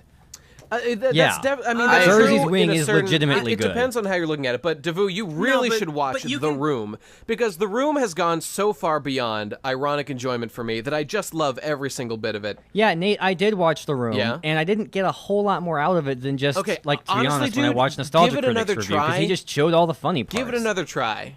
Well, Hold you on. kind of fucking I spoiled it for already yourself. watched The Room, and it wasn't like that good. Like, because whenever you watch a review, even if it's one of those really long, that guy with the glasses style ones, which basically just shows the movie, it doesn't quite capture what the actual experience of the movie is. So it's not quite spoiling. I it. cannot dude, think I just of wanna the tell you- The room, Room as a has bad all movie. these really long scenes that aren't that full of like really funny Oh, I stuff. disagree. It's just like a Oh, couple what are of you I talking disagree, about, man? dude. Every second of that movie's Yeah, I don't funny. know. It's true. It's like It every kind of line is. Tommy says is instant gold. It's fucking amazing. And, I will say but I just that- want to say that I too got into it via the Nostalgia Critic review, and I watched that video like a bunch of times. Then I got into the movie. So I'm just saying. Davu, I don't know how many times you've seen it. Something about The Room is that I can see how you would think that on like a first viewing. Yeah. Okay, I know you said you saw the Nostalgia Critic review, so maybe this is not you. Maybe you're not a naive viewer like I'm going to describe. But someone who watched The Room one time probably wouldn't. There would be some funny bits they laughed at, but I think it takes like several watches, and like I think you kind of have to discuss it and like digest it to really understand the depth and the density and complexity. Okay, well, fine. It's such a I'm going to social jump to movie. a different like, thing. You It's kind that's of slightly different. I want to change my terms. I'm never going to be able to appreciate movies the way that James Rolfe does, even remotely, and the way that he can appreciate movies like horror movies and that are like really terrible. And like I don't know what he gets out of it, and that's definitely something I can't get Jesse, into. what were you horror saying? And cheesy sorry. and a cheesy horror. Uh-huh. It's just like Yeah, I just I'm feel the like people same. can really get into movies because they're movies, and the craft of film itself is like captivating to them. But see, that's exactly And for what me, makes I The just- Room I'm cool, so because hard the to- deviations from what you'd expect a good movie to be are done so hilariously in that movie. That is inherently what makes it good. I can't look at The Room even as a bad movie. Like to me, it It's has just a great. It's place just that great. no other film in history has, and it fits exactly for The Oh, Room. Jesse, I didn't know you were such a fan. You're a kindred spirit. I've been down to clown with The Room since time immemorial. Have you I been to sadly- Have you been to the live shows where they play these in theaters and thrown the yeah. spoons and shit? That's awesome. I've seen it in theaters and stuff. We should and go to one sometime. Yeah, That would be awesome. That's what I was saying. Nate, didn't you so go to much one of of those? Ben, you what and me makes The went, like, Room twice. enjoyable. Yeah, I invited you to a thing, And that it was my like the friend best thing I'd invited ever been me to. It was and- so much fun. I can't So wait. much of what makes it enjoyable at is the the Brattle Theater in social aspect Boston. of it. It's Yes. having a bunch of Yes. guys in a room and Yeah. everyone knows the lines and everyone's fucking losing their minds at everything. And that did make it better, but I just want to clarify. I I know- already loved it intensely before going I know to that, Jesse so. was also a big Rocky Horror fan, so I that's was, kind of the yeah. same Oh, sort it kind of a- same thing. But yeah. I'm with Devu because I don't get like because I don't think that's quite what we're describing. The Room is more. I think of The Room as being just like Garzy's Wing, where it's there's so much to appreciate, and so much of it's like outright memes. Like with The Room, there's stuff that you can quote every day. I think of Devu your is life. talking more And- like just like old timey effects and corny dialogue and stuff. Right, like there's a lot of those okay. like Kinda. kind of more like the Cinemasochist, how he can get so into some of those old schlock movies, and it's not a cultural thing. It's not him joking Yeah. with his friends. It's not that. It's just him watching these movies and enjoying them by himself. And Yeah, Digi, are you familiar with this one James Rolfe video, the top 40 shitty shark movies? He and his wife watched Holy more shit. than 40 shark movies. And like Sharknado was coming out as he was making the Yeah. list, so he put it at number 5 at the last second. He had the mental ability to watch all of those. I'm with you, dude. I mean, I can only barely stand to watch one good movie. yeah. I could see, the thing is that like what you were saying about like being so enamored with the craft of film, I could definitely do that with anime. I don't think I would enjoy all those shitty anime necessarily, but I could easily watch any shit anime just because it's anime, because I'm so enamored with knowing everything about it and knowing every single I think it really possible is thing. more than just appreciating it, like to appreciate something like these. It's not about really judging it by itself. It's about having a larger context of what Like- the work is and how it deviates from that and why that's original and cool. But I do think that like with stuff like The Room and Garzy's Wing, that's like a different story, because it's not just that it's so bad it's good. It's so bad it's like amazing, like legitimately the funniest movie it's amazing ever. that like it got greenlit with these things. It's like the fact that people like checked a box, like okay, ship this, is just like holy shit. It's amazing. I mean, a lot of what makes bad things good, like really bad things good and interesting, is the way that it sort of forms a narrative about the person Exactly. who The made things it. you learn about You know, Tommy by watching like- that movie are you learn about I've, Tommy when you watch The Room. You learn about what's his name when you watch. I just want to bring this up briefly that I've Yeah. recently become fascinated as of the latest YMS video where he talked about the 3 movies by that one fucking weird guy. Those look yeah, so good. they Those look pretty awesome. fucking hilarious, and it suddenly dawned on me that like all these guys, because obviously these directors are fucking weird, right? Yeah, They're definitely weird people, and like their movies always have like suicide, like strong themes of suicide and depression and death, and it's like these are like tormented people. Like these are obviously people who are trying to express themselves because they've probably lived a whole life of being fucking weird and nobody gets them, and so they try to make a movie so people can get them, and people get them even less, and they get it all wrong, and that's why they want to fucking kill themselves. There's no way to win. There's no way to win. Horrifying. I bet the guy from that new YMS review, he had like a laptop back in the 90s when he was nerdy and kids made fun of him and broke his laptop. So now all he can do in his movies is break more laptops in all of his movies to vent his frustration about laptops. He needs to get a tough And yeah, book, so like, you know? Digi, I totally get. I'm like that with video games. Like right now, I'm on Moby Games. I click random game, and without exception, I'm at least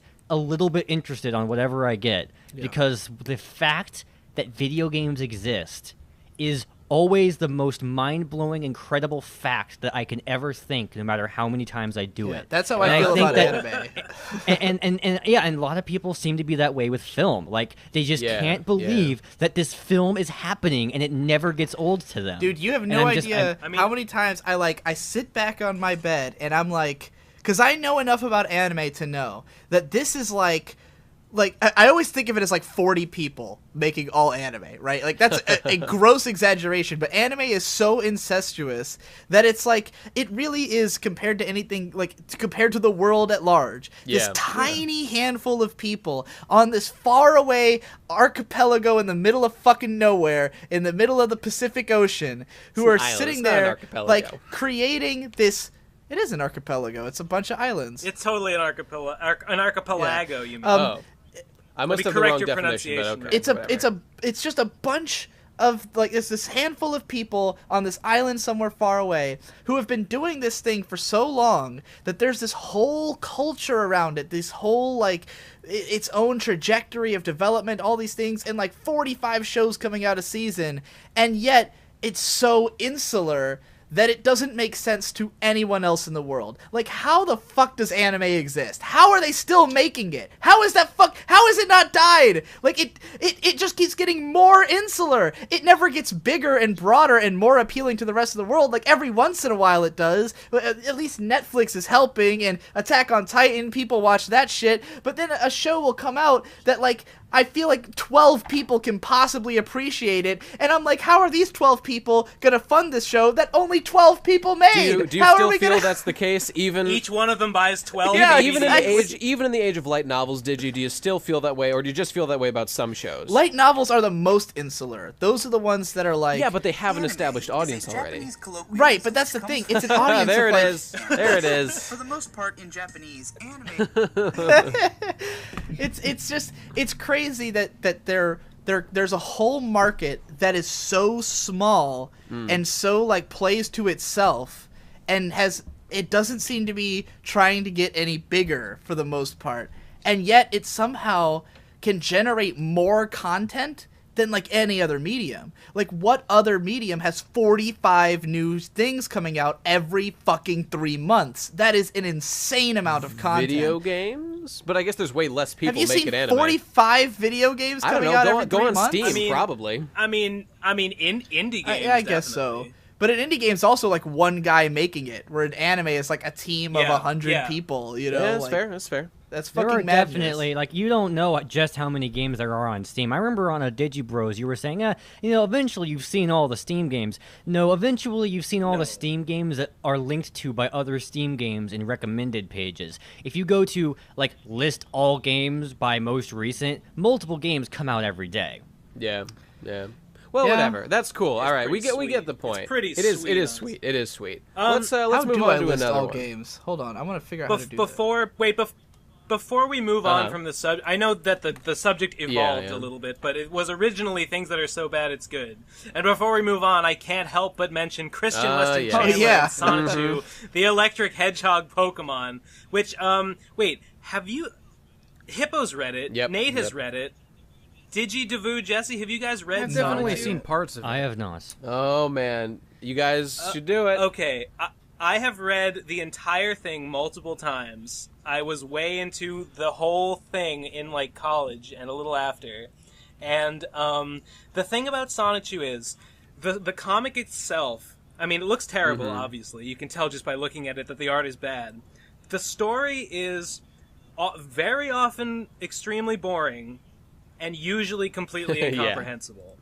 But the challenge and the satisfaction of reading Sonichu comes from understanding Christian Weston Chandler himself, understanding his mindset and understanding what was happening in his life when he was drawing these things, and fucking figuring out how to parse what it is he's trying to say. Often it is extremely obvious what's going on, but sometimes it's brutally difficult.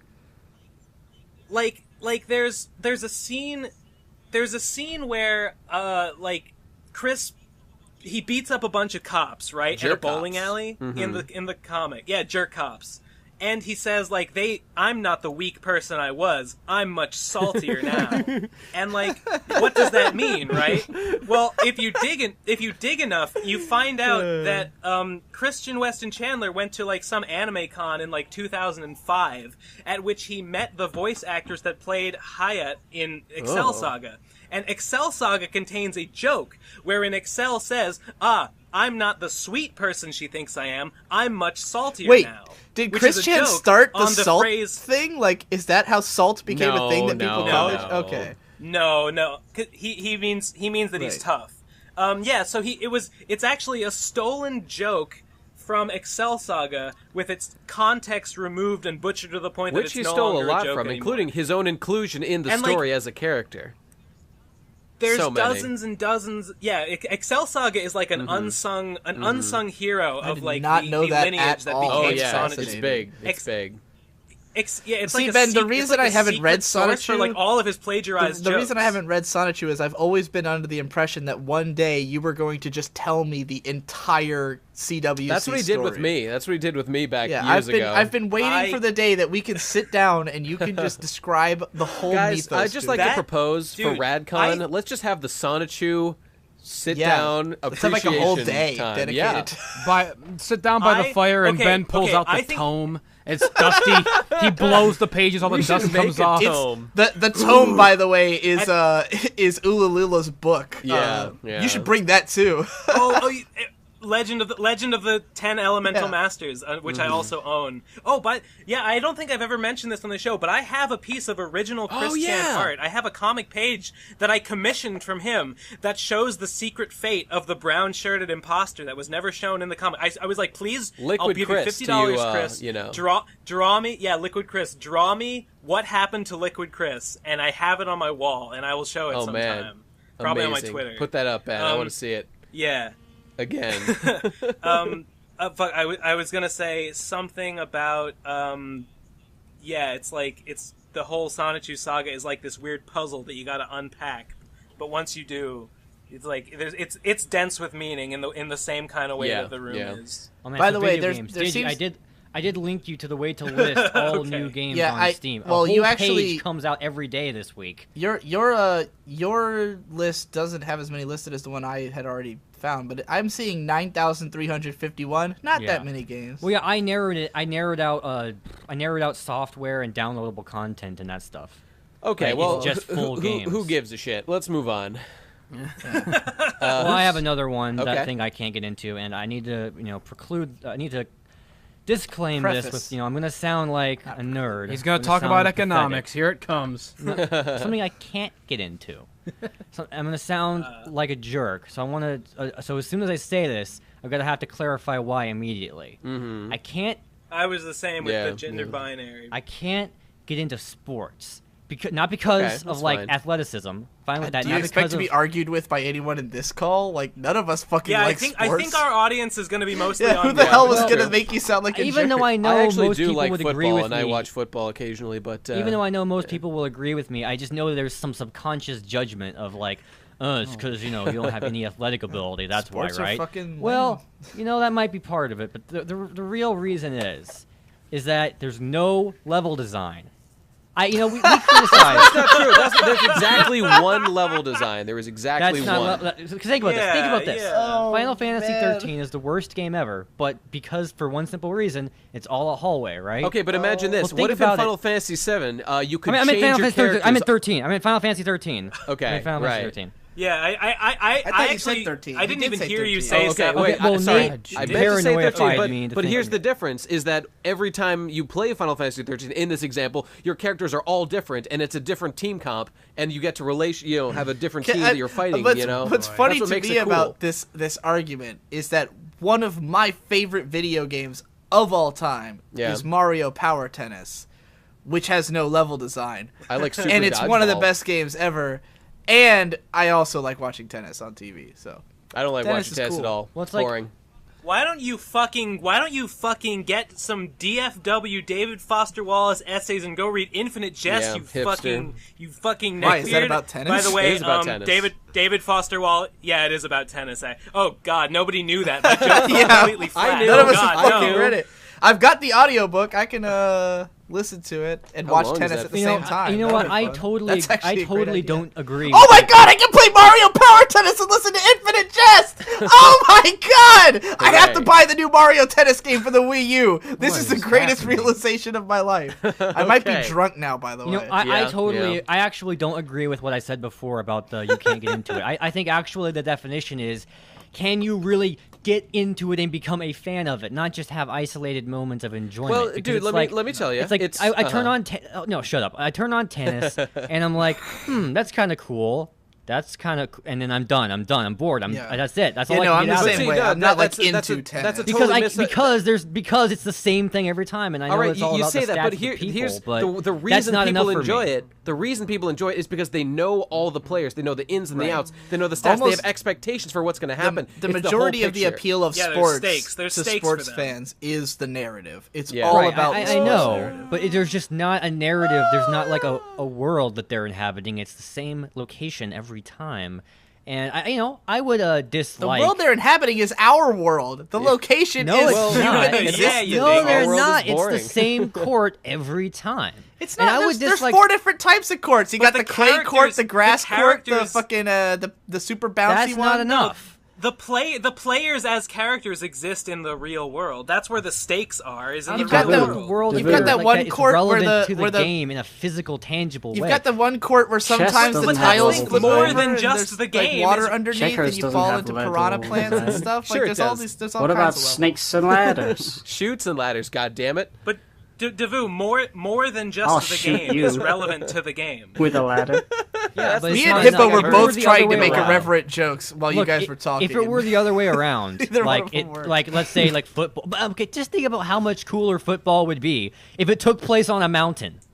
Yeah, it wouldn't It be wouldn't- even anymore. whatever, But it dude. would be It the coolest did thing. once. Kick it It- once, wait, it wasn't was that what full away. Homestuck art was about? The one that Hussey went through so much effort to get. No, there was the a foot. It's not Homestuck. Yeah, the art, but football yeah, player on the mountain painting that he bought fighting of, like a dragon or That, whatever. no, that football player fighting against like an evil Yeah. unicorn with like an erupting mountain Yeah, in the that was background. the best art ever. Like imagine if like Hold on, I have to imagine if find like it. soccer took place in a Devu. marsh and they had to like get around with No, the- Devu, Go on. Devu, there's an interesting thing.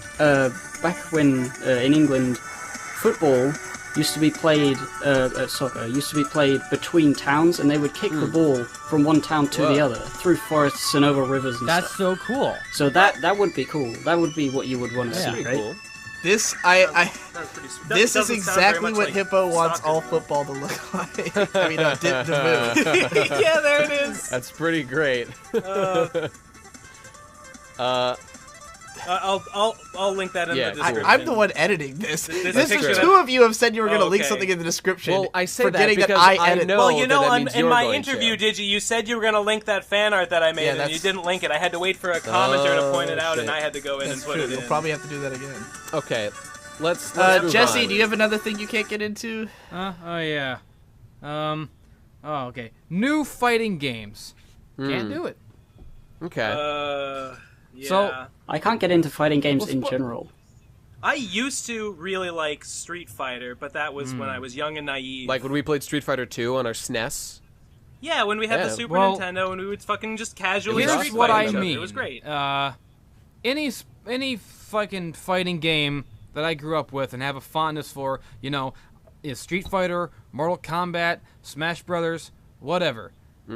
I have my character, I have my guy, I know all the moves, I know how to play it, I can be reasonably competent at it for the rest of my life. But any new fighting game that's just coming out, I don't have anybody around to play with, so I don't have a fucking. There's no social aspect You can play anymore. online now. So I just, I don't have Fuck the ability. that, Jesse. I don't have the ability. Why do I keep getting everybody's to... names confused? It's because you're fucking wasted, making an ass of yourself on the internet. Everybody shut the fuck up for a second. God damn it, let Jesse continue his point. I don't have the ability to like learn a new character. Shut the God damn it! Shit! God. Okay, all right. Oh Christ! You got me to that point. It took you 2.5 hours, but you did it.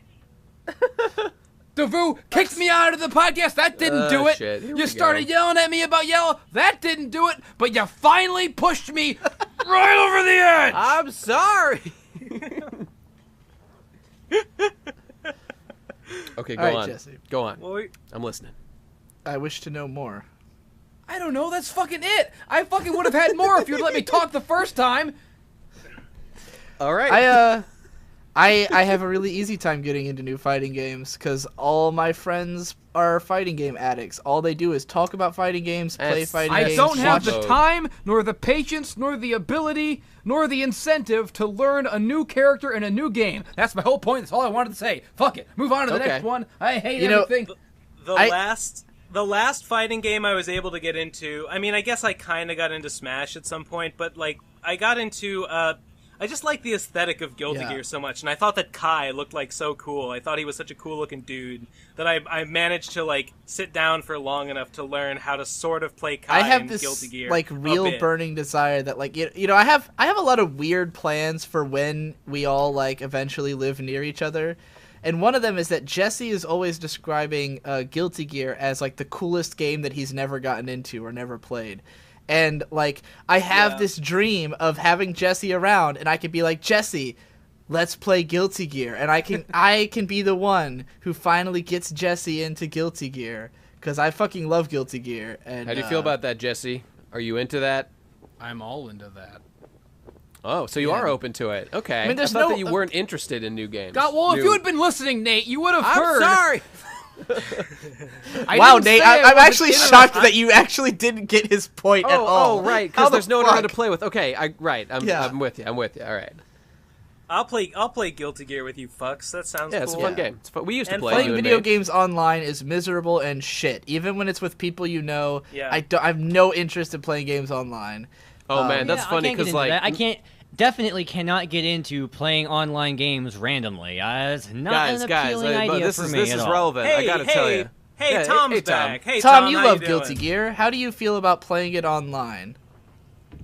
I don't play Guilty Gear online.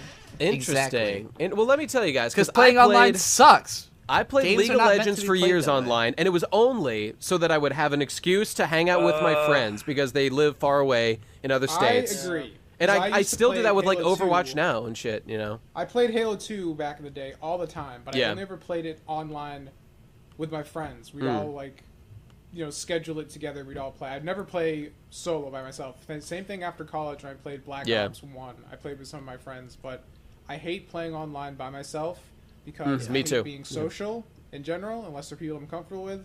So just a bunch of people yelling fag in my ear, playing a game that's really boring. So I hate that. I'd much rather play a single-player game that's constructed around having an experience for Agreed. If only they made a single-player game about guys yelling fag in your ear. I'm into that. I used to play like Halo and Gears of War online, but that was because you could have like a split screen with you and your friend, but you were in the same match together online. So that was always fucking cool. I did that with Halo 2 a lot too. I'd go to my friend Mike's house and we'd just fucking get the Xbox going. Because you'd have your, like, when you have a friend next to you and your teammates are all yelling at you like, what the fuck, man? Don't use the fucking sniper. Then you and your friend could just be like, listen to this fucking idiot. Just make fun of him. When it's just you hearing that voice, it wears on your soul after a while, you know? You're like, does this guy really feel this strongly about this video game? Like, I'm sorry, I used the sniper rifle. Please. Yeah. Please forgive me. Sure, I get it. You seem to care a lot more than I do, so I'll just back out of this match and go back to my life. And that's why I go back to other things. Yeah, I immediately muted the chat in Overwatch once I got that game. Yeah. There's only 3 multiplayer online games that I can stand. It's Hearthstone, World of Warcraft, and Team Fortress 2. Hearthstone and Team Fortress 2 is okay because when I I lose, it doesn't feel so bad. And in World of Warcraft, I can just be by myself. Yeah. But in every other game I've ever played online, like including Mario Kart Wii and fucking anything, it makes me so infuriated that I break things and I hate everyone. It's the worst. It's the There's one game actually that I did play online by myself, and I didn't have like a ton of fun with it, but it was the Mass Effect 3 multiplayer, and I just did that. I had to do it because you had to fucking, for the story, you had to like get your readiness up by fucking multiplayer, which is a crock of shit. But it was cooperative. It was like horde mode from Gears. So that was a bit more, because it wasn't like people screaming at you that you're a fag. It was just like people working together or trying to, or at least like kind of doing their own thing. That's cool. I will say, more palatable. Relevant to that, like, you know, most people, like, when they characterize online gaming, it's like, you know, it's just people yelling at you. But those times when you get someone who, like, compliments you and stuff, I always feel like that's the most heartwarming thing in the world. Like, to realize that some random stranger is a halfway decent person is always, like, really nice. I think the idea of online gaming would be fucking great if people didn't suck so much balls. Right.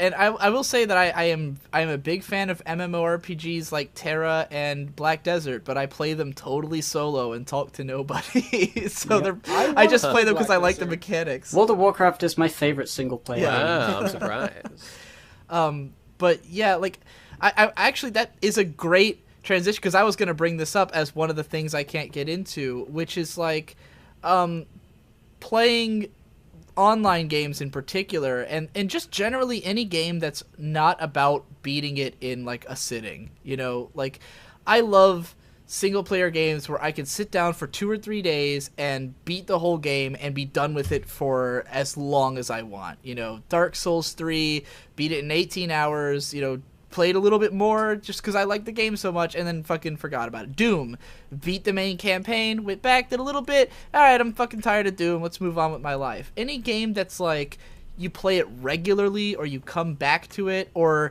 there's not an easy out. Like, for me, what's always made me paranoid about playing online games is the idea that if I leave, I fuck somebody over. You know, like... Oh, yeah. Like, that's a trap right there they're setting for you. Yeah, in a lot of those games, and I could not even imagine, like, one like League of Legends, where the matches are, like, 45 minutes long. It's like, a nightmare, dude. You know, I've done a lot of, like, you know, first-person shooter games is not too bad. It's, like, somewhat... Because... I like to be able to just get up at any time when I'm playing a game. I like to just go, like, you know, I literally in Dark Souls sometimes I smack an enemy and he's dead, and then I realize I'm hungry and I put the controller down and I go eat. Or, you know, someone calls me to go do something.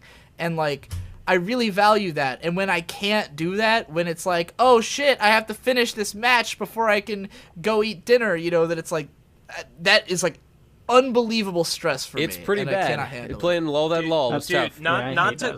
Not to co-opt the point, but yeah, LOL and MOBAs are something that I cannot get into, and that I honestly fucking hate. It's understandable. I can't get into any point-and-click games. I cannot stand point-and-click controls. Not even like StarCraft? Games. You never played StarCraft? No. Huh, StarCraft's Some fun. friends of mine tried to get. I played League of Legends for a while with some friends, and they tried to ease me into it, but they could not help themselves but to get mad at me when I made mistakes. It's because you depend on everyone to carry the weight of a team. It's brutal, you know. Yeah, I know, right? They were counting on me, but like I'm a noob. I couldn't. You can't play with very friends well, like and that. It fucking sucked. And I played enough. I had a couple of good kills. I had some fun occasionally. It wasn't just like D&D. It wasn't all bad. There were highlight moments. But then I sort of got okay with Warwick. Like I sort of figured out how to play Warwick decently, and I was like, oh cool. Now I'm starting to have a little bit of fun. And they were like, okay, now stop playing Warwick. Pick up a new character. Learn the first learn out of that like character, 100 and then repeat, goddamn champs you need to learn. And then repeat for every every character until you know them all, because that's the only way you can fucking be good at this game. And I was like, no. I remember when you did I cannot understand how anyone has any fun with these fucking games unless they're at like a super high competitive level that takes thousands of hours to get to. And who the fuck would want to do that? I kind of get it, because the thing is, I only did it because my friends played. You know, and I don't know why they played. I think the people who get really into those kind of games are ones who like don't really do anything else. Oh, absolutely. Like my brother Shade gets really into like right now he's really into Overwatch, and it's like Overwatch came out. Yo, and dude, now I play that with is DJ what he MC does. Shadow. That would be awesome. Yeah, I'll give you apparently all my friends are playing it now, but Shade is definitely going to be the one who's the highest skilled and playing the most, because he gets into a game and he'll just like not stop for months. It's all he does, all he thinks about. He's actually editing a Overwatch video just comparing all the running speeds of all the characters, like proving which ones are the fastest and slowest, like just because he fucking felt like it, like, you know. Well, I don't know. It's not like a narrated video. It's like just footage and music. It's just, remember when the fucking he Game set it Grumps to his dudes... own music too, which is great. Oh, that's cool. Remember when the Game Grumps dude made that like clapping thing of all the Smash Bros. That characters? was great. It just reminds me of that. But before we compare the running speeds of First, these we have to Overwatch talk characters, about we'll have to talk about parallel universes. Yeah. Oh, if only. It's the best meme ever. All right, Tom. Now that you're back, do you have another thing you can't get into? Yeah. Let's see. I don't know what was said while I was gone. But Yo, I can't get into yo girl. Know what I'm saying, dog? Hey, I've been trying, man. Sucking that dick, sucking that dick. That's a weird. Yeah, that's a weird burn on you. man. That's like a really I strange failed to burn. have sex with your girlfriend. It's really boned me out right now. Damn! Oh, damn! Getting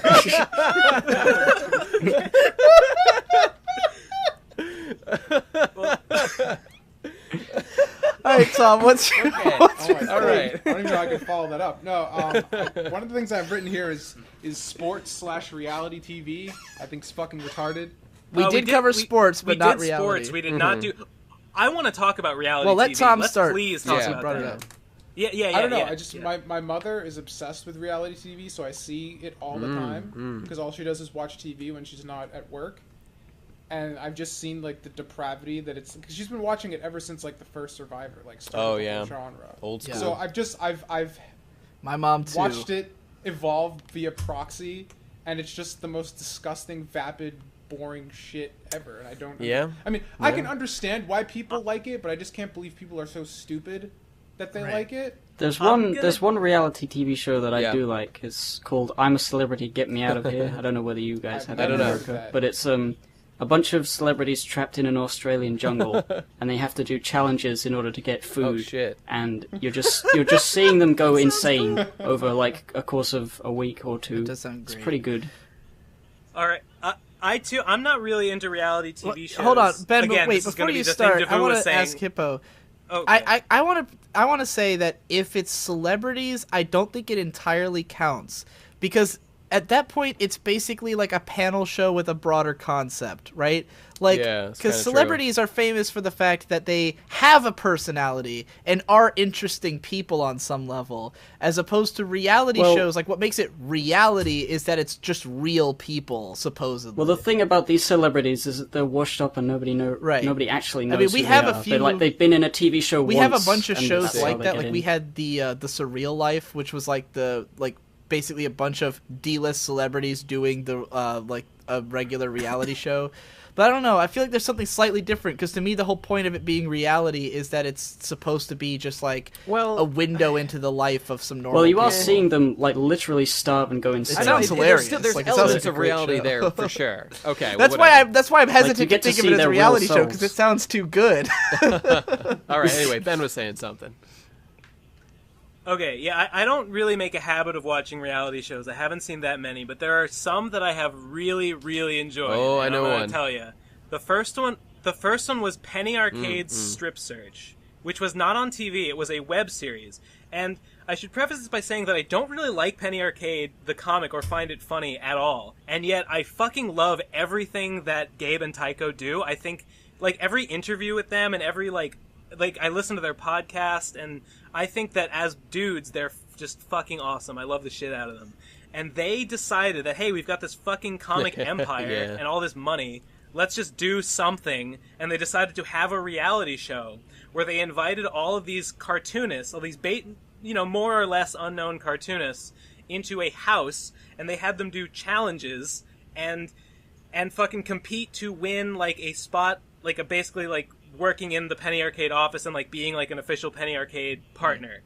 And the thing about this show was that Gabe and Tycho set out to make it as, like, bog standard a reality show as possible. They wanted to direct everything so that the artists would hate each other and want to kill each other, and foster bitter rivalry and, sure and did. drama, but they couldn't.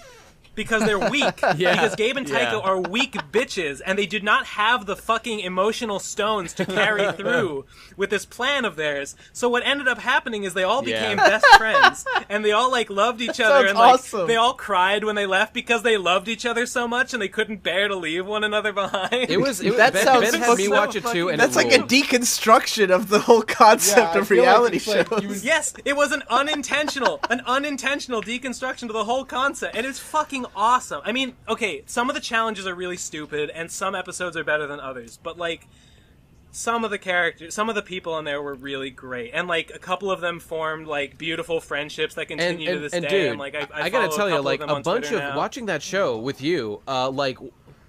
A couple of them were fucking assholes, though. One a or bunch two of them were fucking shitty, but just like but anyway. watching some of these like kind of shittier people really like make great comics and like bloom, it was like awesome. It felt so good to watch people be like forced to get their shit together, and they did, and then they won. It was oh a man, it was beautiful awesome. thing. Like Maki was so cool.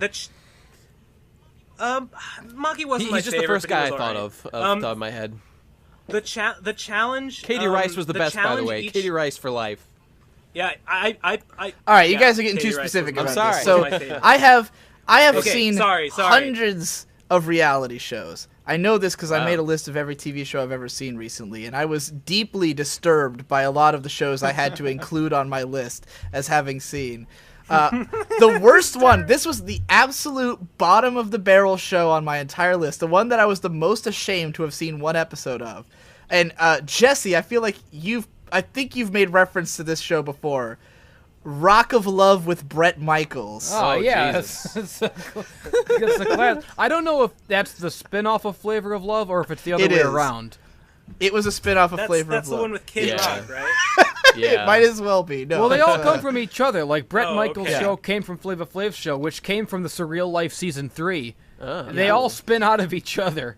Where's it's the a nightmare. A Tequila one in there? self-perpetuating Yeah, nightmare. Tina Tequila's from that too. Yeah. She's from and there was I Love New York is from there. Oh yeah, but right. I've seen a lot of these fucking shows because my mom has always been really into just all of it. Like she'll watch all of it, and the thing is, I think that the reason that reality shows are so popular, because I cannot tolerate them. Like every second of it is pain for me. And the reason is that they are edited so fucking awkwardly. Where like you can just hear like they try to make it look real, but the more you know about filmmaking, the more you can't believe any of it. The thing that really gets me every time is like how fucking obviously they're manipulating your emotions. Like if these things happen in real life, it'd be like, oh, he said this to me, but they'd put like even on like and, on a production level, it's like you see all these people, and sometimes you're like, how can they have audio that good from where they are? Like there's parts in Survivor where they'll be out in the water, right?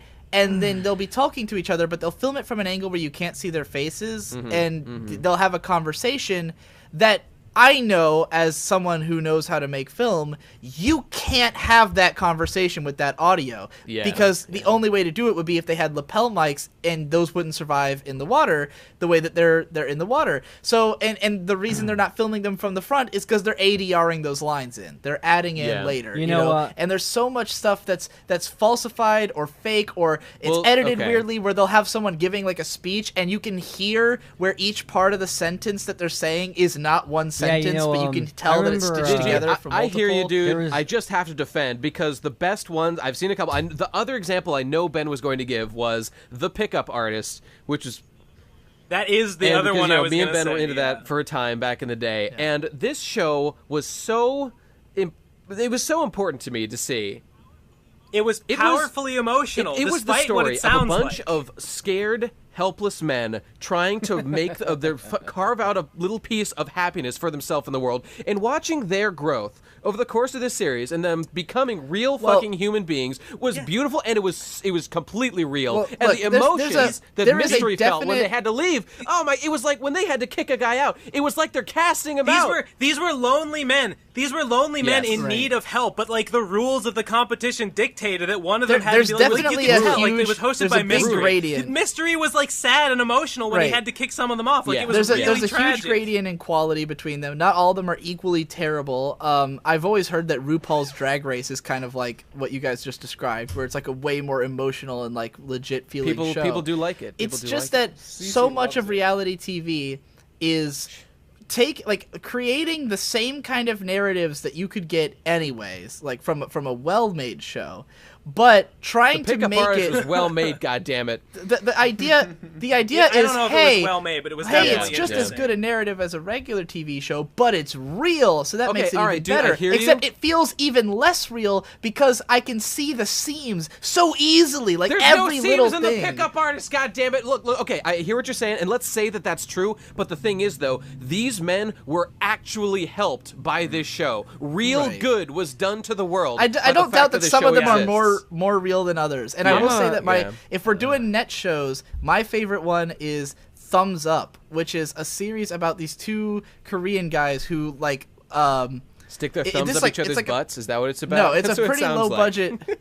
It's like a low budget internet show where it was about these two guys hitchhiking across the U.S. That makes and sense. they did like 3 seasons of it. Where like the first season is they had to make it from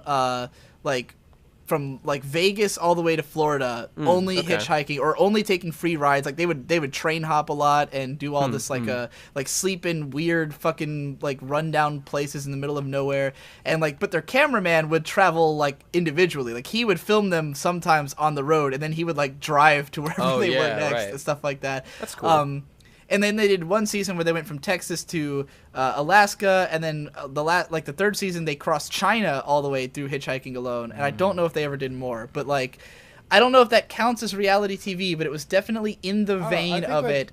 But it was shows probably don't count just because like I was talking about like the shit that's on like network TV. Like my mom watches like fucking Millionaire Matchmaker, which is fucking garbage. You know, maybe we got a little away from Tom's Dating point. Naked. It's Fucking awful. I think it's worth mentioning those other shows just because of the fact that those like that shows how like because they're obviously inspired by reality TV. These internet shows that are much internet better. shows. So my it's internet kinda just like cut taking out. the concept and doing Everyone, something better stop! with it. What's been said in the last minute? I didn't. My internet died. Davoo, dude, just calm down. It's just nothing's been said. I assure you. I thought of something. that Reality nothing shows of made any me think of another thing I importance can't get into. So, yeah. I was Okay. gonna wait until it was a good time. I'm a big fan of Naked and Afraid. I want to talk about how Naked great and Afraid, that show is, from like something about it. You know, from The a concept is amazing. From a philosophical standpoint, it just touches something primal I deep agree. inside me. I mean, like, agree. this is the whole concept of, you take a man and a woman, they get naked in the jungle, they have to survive. There's nothing sexual about it, but then it gets to that point where it's at night and they gotta cuddle and they gotta spoon, and that's just profoundly beautiful. That's I agree. that's what it's all I've about. still never on this seen that planet. show, but That's I've what- always wanted to watch That's like it. my ideal vision for what the world should be. I think we should all be naked and afraid together, as opposed to clothed and depressed alone. When the third impact when the Clothed third and impact Depressed, the comes sequel. and all that's left are naked Jesse and Fluttershy, they will comfort each other in each other's arms or hooves, and it will be beautiful. All right, Davoo, what was the thing you can't get into? Well, I was thinking of Extreme Makeover Home Edition, and that reminded me of something I can't get into. Oh, like house flipping shows? No, that one is all about like, hey, So- we need to. There's this really tragic story of this family, and they have a shitty house, and the entire universe comes together to build them an amazing house. That show is literally like everything, every single element of emotional manipulation you can possibly imagine packed into one show. But there's two things about it that really, really get under my skin about. Is the fact that they have these kids in the show, the kids who were part of the family, and they always build them a room that looks exactly like everything that they want at that exact moment. Which not only will they be embarrassed to have when they're an adult, but they'll be embarrassed to have next year. I hear you, right? dude. I hear you on this. But that's just one that always bothered me. But then after watching the show more, I realized, wait, hold on for a second here. These are people who are dirt broke. They can't afford this giant house. How is this happening? And I remember seeing like news stories don't of they give it to them? Well, like, how can they afford the bills is the thing. And I remember seeing, like, I remember my mom saying there's, like, a news story of, like, oh, yeah, 1 year later, this totally broke family is even more broke having to pay property taxes on this 3-story house. Oh, dude. And so here's what I One of the best things you could do is look up the follow-ups of all reality show people. Yeah, like Kitchen Nightmares. There's a whole website dedicated to what happened to every Kitchen Nightmares restaurant. Right. They didn't all become famous chefs. Yeah, so this is what I can't get into. Charity. Imagine that. The idea of giving someone something, I just think is so imprecise and so hard to figure out. The idea of giving anything, it's just like, if someone gives me something, I'm like, I can't. With more hardcore conservative. I can't, like, if someone gives me something, I'm like, I wish you didn't give me this. Like, it would have been better for everyone if you I feel the total opposite. I want everyone to give me everything all of the time. Please go to patreon.com. Patreon.com/endlessjeff. Patreon.com/best I don't think guy Devu's ever. talking about money. Everyone except for Devu, because he doesn't want it. We want money or not. I want absolutely everything that anyone wants to give me. I will absolutely accept. A Lannister takes what is offered. Is that a thing they say? Is that a thing they say? Or takes what is given. I'm pretty sure Tyrion says that. Well, It might the thing just is, be it's such a Lannister good reason to give for Patreon. But when I'm talking about stuff like Christmas, no, like, Digi, an elephant never forgets. That's not. I a said Lannister. pays his debts. God damn it! with Yeah, the Christmas elephant and family stuff, lives in like, the Southern Isles. You know, they're not from up western Westeros. I'm 90% sure Tyrion said a Lannister takes what is given. You know, that's interesting, Devu. I feel differently. I like the idea of charity. I just will never do it because I don't give a fuck about anyone besides me. But like, so okay, I'll like, definitely take, you know. with Christmas. There's definitely an element of that to it, Nate. But I'm also very distrustful of the people that facilitate charity. Like I do not trust charity companies to fairly distribute my money. Yeah. Even if they offer me statistics claiming that they do. Everyone without fail operates in self-interest, whether they admit it or not, and every charity is there to make, at the very least, to make you feel good about doing it. That is an unquestionable fact. So if you want to give to a charity, how good do you want to feel about it? Are you if you want to give to charity, money? just put like $100 in your pocket and walk around Chicago for an hour and dole it out to bums. Yeah, the poor community will have that money. At least you know that it's going to someone. Like, even if it's someone who's panhandling, who's like not a real bum, who cares? At least I know it's going to him. He earned it. To have that money disappear out of your wallet like that, it's you know it's going to an fucking, entrepreneur. You know, it's a guy be who's siphoned out there away by hustling. the Susan G. Komen Foundation to pay for their pink helmets and their stupid wristbands. But it's not even that. Like, okay, look, Patreon. That's like, I mean, it kind of belongs in the same realm as like you're friends with someone and you go to dinner and you pay the tab sometimes and sometimes they do. There's like this unwritten exchange of benefits to one another that you give. That's what Patreon is. Well, that's why the reason to but then you get into the stuff idea like, behind charity is that there is also an unspoken thing, which is that you elevate someone's life and then they no longer are fighting in squalor to eat, and then maybe they turn out to be a great artist because they can finally pursue their passions. But why don't they just fucking deal with it, you know? Like, fuck them. I don't care. I don't care about anything. Well, it's like, to me, the whole idea of uplifting the lower members of our society is that it might benefit me in the long run. No, you're absolutely right. And if I could, I would elevate everyone immediately. However, I am not willing to lose even a single cent of my own money to do so. That's my position. I mean, I don't blame you. I don't think it's necessarily true that you're automatically like. I don't think that that the only means to the end of people being better is giving them money. Sometimes the means to that end is spending claims on being a good person. Get into. It's something that I can't become a fan of. It's like something. The idea of giving something is like it's just one of many great things to do, but it's not something that I ever think of as something that's good in itself. And I think that the whole idea of like Christmas gifts to adults doesn't work, at least for me. There's just nothing that anyone can buy me. That's just like a friendship thing, dude. Oh my god. Christmas gifts is such a fucking like flaccid. Well, here's what it is. Here's my theory about Christmas gifts. Stupid waste of everybody's time. The whole tradition of giving people gifts on Christmas was invented back in the 1800s, back when everyone made everything by hand. So that made a lot of sense. But today, everyone just buys stuff, so it doesn't make a difference. Okay. I think. But I just want to say I kind of like the idea of giving gifts on some level, just because oftentimes you like will under no other circumstances will you ever give the people you care about anything. I know that's true of me. I never give anyone anything. That's because there's Christmas I like for you being to forced to do nice you know, things for you people. feel- I really do. I really do. I feel like you would give gifts more if there weren't obligations to do so at certain parts of the year. I don't think I would either. I would never give anyone anything. I Well, had you don't I had know a that, fun do you? moment when I once I I was guess I old don't enough to know. have my own money, and then Christmas rolled around. It was like exciting because it's like an expression of the fact that I'm an adult with his own income now, that I can buy things for people. Sure. Yeah, like Am I things the that only in ways person that who make just sense and likes stuff. being yeah. nice sometimes? I Yes, feel like you're the I'm only one. Yeah, I don't. probably. Hey, I just gave I Hippo guess $116 for his plane ticket down But here, Tom, like, Tom, you're really doing it for Yes, yourself, thank you though, for aren't that. you? Just to feel good about doing it. I'm Yeah. not criticizing Well, you. see, I I have just to think that's. I think there's an element of both in there.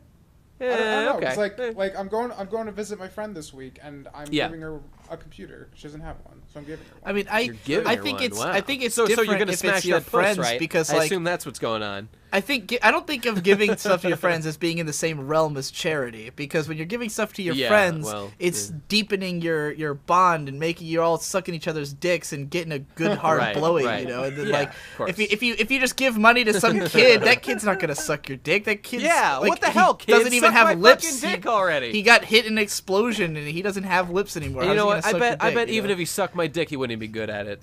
Personally, though, I just have an obligation because my name is DigiBro, and like the first time I did something nice for someone after changing my name to that, they said like, "Man, he really earned the bro in his name." And Oh, ever since wow. then, I feel like I have to do something really nice for somebody every couple of months so that I live up to DigiBro, just so Well, that the more next time people you will feel say like, that. Did you, bro? Give me some of that sweet Patreon bucks. Yeah, yeah. I just gave, like I said, I gave some to Hippo, but that was a sweet Crunchyroll bucks actually. I'll 4 or 5 months from now. Don't worry about it. Everybody needs to get your plane tickets, by the way. Hippo and Devu already have theirs. Wait, have we made a guys total know. announcement about RadCon 2016? I know Should you. we? Do we need to on the channel? We don't need to. I mean, Yeah. they'll find out because we'll definitely make some shit. Let's leave it a definitely do mystery some for live now. We PC can Why? come I back mean, to that's this going to be later. too much of a mystery. You guys are just all going to. All right, hey everybody, we're gonna have I a don't want to ever tell anyone. We might just not. we're gonna have a never conference say it. at my house in September. It's gonna Oh, there be you go. cool. Yeah, there. That's it. By the That's way, all it's I not wanted a to say. convention. It's Yeah, rad. it's not a conference. it's not a real convention. None of you people listening are invited. Don't Yeah, get the it's wrong a idea. conference, not a convention. Yes, it's rad conference. I'm considering it a conference or a summit, but not a convention. Oh, and in case anyone doesn't get the joke, I like in that. case you I don't like get the Summit. joke, RadCon, Conrad is it Digi's house? Oh. That's brilliant, isn't it? There's I like someone it. still doesn't get it in the audience. Someone Who won't the get. fuck Whatever. is Conrad? I feel do we like have you any- explaining it anyone made wanna it like way worse, and now Anybody have anything Whatever, else? man. Absolutely. Oh, Before- vastly like we've worse. been going for 3 hours and 10 minutes. Does anybody have I'm anything else done. they can't get into? All I brought up was country and classical music, and I I have guess one that old could make things. everyone in this chat very mad. So What's that? Let's hear it. Yes. This is as soon as you said things that I didn't like. This was the first thing that came to mind, and I knew if I said it, I'd get Can't get frustrated for it. into. Oh boy. Oh, I want to Yep. hear it. It's I want to hear it. punishingly difficult video games in the vein of Dark Souls. I fucking hate. Oh, all those come Well, on, that's an dude, oxymoronic come on. statement right there.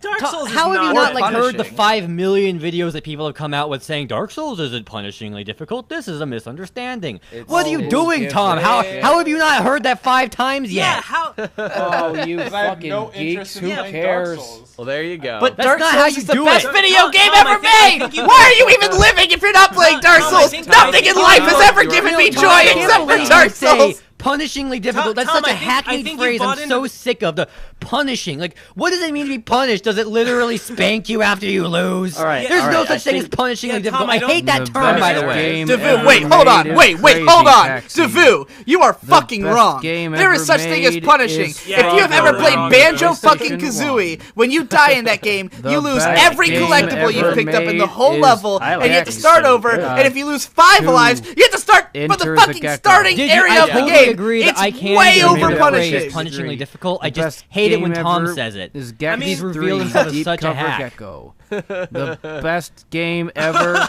I is mean, Crash there's Bandicoot games like 2. I Want to Be the Guy, which are best deliberately game ever punishingly is difficult. So first obviously, is Tomb punishing Raider difficult 1. is a thing. But The that's best game Dark Souls ever isn't is like Mortal that. Kombat Mythology Sub-Zero. The best game Yeah, ever That's true. is Banjo Tooie. the best game. I don't really. ever. I just don't think there's that many consequences for dying in Dark Souls. Like, the worst thing Is that Pong. happens is you have to fight through the last 1 minute again, which is fun because the combat is fun. So I never feel like I have to do something I don't want to do. It's like, oh boy, or oh no, I died and now I have to fight the funnest level of all time again. When you do it the 20th time, it starts to get annoying though. Well, you shouldn't be that fucking shit that it takes you 20 tries. I've had to do that, and I'm the best gamer of all time. What makes Dark Souls hard to get into way more than its difficulty is just the steepness of its learning curve, and even more so just the opaqueness of its UI and its systems. The fact that it doesn't explain how to play that is itself definitely is the hardest thing about me. Dark Souls And is not I'm knowing pretty how to confident play it. that Tom And is once at you that know how to point. play it, it's fucking Welcome easy. to And the I know Dark that because Souls I am commentary. garbage at video I games. have created a faith build called Father Mitosis. You can all tell me your sins. Look, all right, advice to the whole audience. If you want to be good at Dark Souls, put all of your levels into vitality, or not vitality if it's Dark Souls 3, but vigor and strength. Yeah. Just put all of it into your life and your strength, and then if you have a lot Put of it all life, into faith. then no matter how many times All you of get it into hit, faith. it doesn't matter because you have 1,000,000 life and the enemies won't do anything to you. And if you have a lot of strength, you kill them all in one hit. So then you Yeah, just you'll run be through every fine. level with a huge sword, upgrade your weapons, by the way. That's the other thing. Upgrade your Dark weapons. Souls sucks. And you're done. That's it. Have Dark a lot of health, Souls a is lot of strength, bad upgrade your game. weapons, you It's win. gay, and so is Homestuck. It's all bad. The My only game video that's is good is not the color yellow. yellow. Tom, did you have more to say about that subject before we all snapped on you? I mean, I guess to just move away from Dark Souls and just punishingly difficult games, quote unquote, however you want to take that in general. Yeah. I don't like games. I play games to I relax. don't like games. Okay. I mean, Yeah. I play games to de-stress, not to get stressed. So I there's definitely see. a certain kind of there's a threshold where I stop having fun and it starts becoming a chore. And any game that goes too far past that line, I feel like I'm just not getting anything. I'm completely that's how in you agreement feel. with I think you. Souls is I very absolutely stress-relieving despise because- punishing games. I just don't think of Dark Souls as, and I did before. That's why it took so long for me to play it. But once I figured out how it works, then it was easy as fuck. I so played, I played it no longer was a Contra punishing game. DS, and that game fucking sucked because it was just it's impossible. No one can fucking beat Contra. You get hit once, Yeah. and you're dead. I tried That playing game sucks. Mega Man Zero. You ever play Mega Man Zero for GBA? Of course, I played all of them and I loved them, and they were brutally difficult, but I beat them all just because they were so fun. Yeah, I Mega Man Zero. Yeah. Heck yeah, man. I was all about that I shit mentioned in it high in school, passing whatever. earlier when everyone was yelling over each other, but I legit quit Banjo-Kazooie specific. I enjoyed Lol. the game, but the way that it punishes you when you die is did so fuck you pretty unbelievably hard. severe. How is because it? of the fact. Because you have to collect like for certain jiggies and stuff, it'll be collect Yeah. every music note in the level, and if you lose a life, you have to collect everything over again. It do. gets rid of everything you've collected, and then if I you lose see. 5 lives, it just arbitrarily puts you in the very beginning of the game. You just have to walk back Yeah, to where it's- you it's were, and dumb. it takes It's dumb. a long time. So anytime there's certain there's a pretty big steep difficulty curve in the game where it gets pretty hard later on, and it's it's not that the challenges weren't fun, but it is an early N64 game, and sometimes you die to the camera, sometimes you die to Right. you attacked slightly off from the enemy and then they hit you. There's a lot of deaths that would be forgivable if you were instantly respawning and not losing So, everything. If we're but- defining punishing as just shittily designed and unreasonably, a camera death Well, is I think punishing what Tom because was you're just talking being about is punished for something no that reason. requires a lot Was of. that good? I mean, when I Jesus say Christ. punishing, I just Is this what gonna I be a really mean 4-hour is podcast? games Is that this I'm what not it's gonna having be? fun with anymore. Games. Well, that, I agree with that. I hate Yeah. not fun games. Wow, Yeah, yeah, same really insightful, Tom. I think what Tom was meaning is Damn, some Davu, harsh. game. Here's no, the thing. yeah. Here's the thing that I feel about video games is I have an ungodly amount of Yeah, me patience. too. I I can have summon none. I can That is not sometimes me at summon all. infinite patience. It must have been the for- way we for a came up game. because I if feel the mean, same way, Ben. We're okay. like that. Okay, like Newgrounds games that are the games where you fire yourself out of a cannon and how Yeah, far yeah. you go gets you more money, and then you Cat use that money cannon. to buy upgrades to your cannon. I can spend entire days upgrading games like Or that. cookie and clicker, beating them. something along those and lines. And like, if I put in a significant amount of effort collecting all those music notes in Banjo-Kazooie, and I die, you better fucking believe I'm going to do it all again. Well, I don't care. Right now, Ben I is trying to have get do the it. 100th and final crystal and grow home, something that seems completely ridiculous to the rest of us. But he's chugging away. It's like Dude. it's a matter of Except for this last one, it wasn't even that hard. Okay, the last like 5 or so were pretty fucking hard. I think I love hard games, but only when it's like every moment of it is fun anyways. Yeah, I was just like, gonna say, like, for Ben, getting like the last 5 out of these 100, like it's the bell curve of fun has curved down, so you're getting so little fun per time invested. On the one hand, yes, it's true. Even if it's not fun anymore, I continue to do it. I can't that's stop. the thing. On the other hand, Grow Home is such a great is. fucking game. It's fun. It's fun to just glide around and climb. Yeah, just being in the game is enjoyable. So in that's still fun. Yeah, because like there's like the original Ninja Gaiden for the original Xbox. Like that game is. You can't say the original without meaning NES. You have to say like the semi-original. Well, he said for Xbox. God damn it! Yeah, well, he faked me out for a second. Yeah. Okay, fine. Why don't we just talk about every fucking video game ever made? Why don't we just make this an 8-hour podcast? How about that? Why don't we just sit here for the rest Jesse, of our you can dip out and stop your recording if you want, Jesse. That's true. We're not holding you at gunpoint. No, because here. I wanted to make my final point. I need to say my final thoughts. All right, well, let us wrap up Tom's point. Tom hasn't been here the whole time. Yeah. He's trying to blow off some stress from work. Let him get to. Here we got fucking Princess Jessie over here. Wait, I want to hear about. Wait a minute. I didn't know you guys could hear me. I was just muttering under my breath. Oh, I bet. I wasn't trying to annoy anybody. No, Tom, I am curious about this because of the fact that I know you're a huge fan of like Ninja Gaiden and Metal Gear Rising: Revengeance, which by my metric are unbelievably fucking hard games. So this is definitely not about hard games. Ninja Gaiden is definitely pretty difficult. Yeah. I've never like people were bitching like when Devil May Cry 3 came out that it was super fucking hard, and I didn't think it was hard at all. Like I fucking, destroyed that game, and everyone's like, "Oh, this is hard." So it's but like there are other games that I'll find fucking really difficult. So it's weird, and I want to like Dark Souls because everybody here likes Dark Souls, but every time I play it, I'm just not enjoying the gameplay at all. Tom, have you played Bloodborne yet? Are you leveling up? Are you upgrading your weapons? I've only played it for a little bit, but even just like the way the game moves, the way your character moves, the way have you tried it takes Bloodborne time to get yet? used to it. I don't have a PS4 anymore. Nate has my PS4. Oh yeah. Well, I bought it. I think you would enjoy Bloodborne a lot more than the other games because of the fact that I think you might enjoy way faster. Dark Souls 3 because that's a lot faster as well. That is true. Well, Bloodborne in particular has like a more aggressive like Metal Gear Rising or Devil May Cry-esque feel to it. I don't know if anyone's going to disagree with me on that. I had this very long argument in the past about how I think Bloodborne is. After watching that video of Matthew Matos's analyzing the first Devil May Cry, it looks a lot like Bloodborne in the sort of the feel. It has the same like the attack animations. I definitely see where you're coming feels from. like even though it plays like Dark Souls, it's a lot faster and it's less punishing on your health, where enemies just do less damage, and it's more about regaining health. Because like in that game, every time an enemy hits you, if you hit them back within a certain amount of time, then you regain all the health that they took from you. Which is a great mechanic.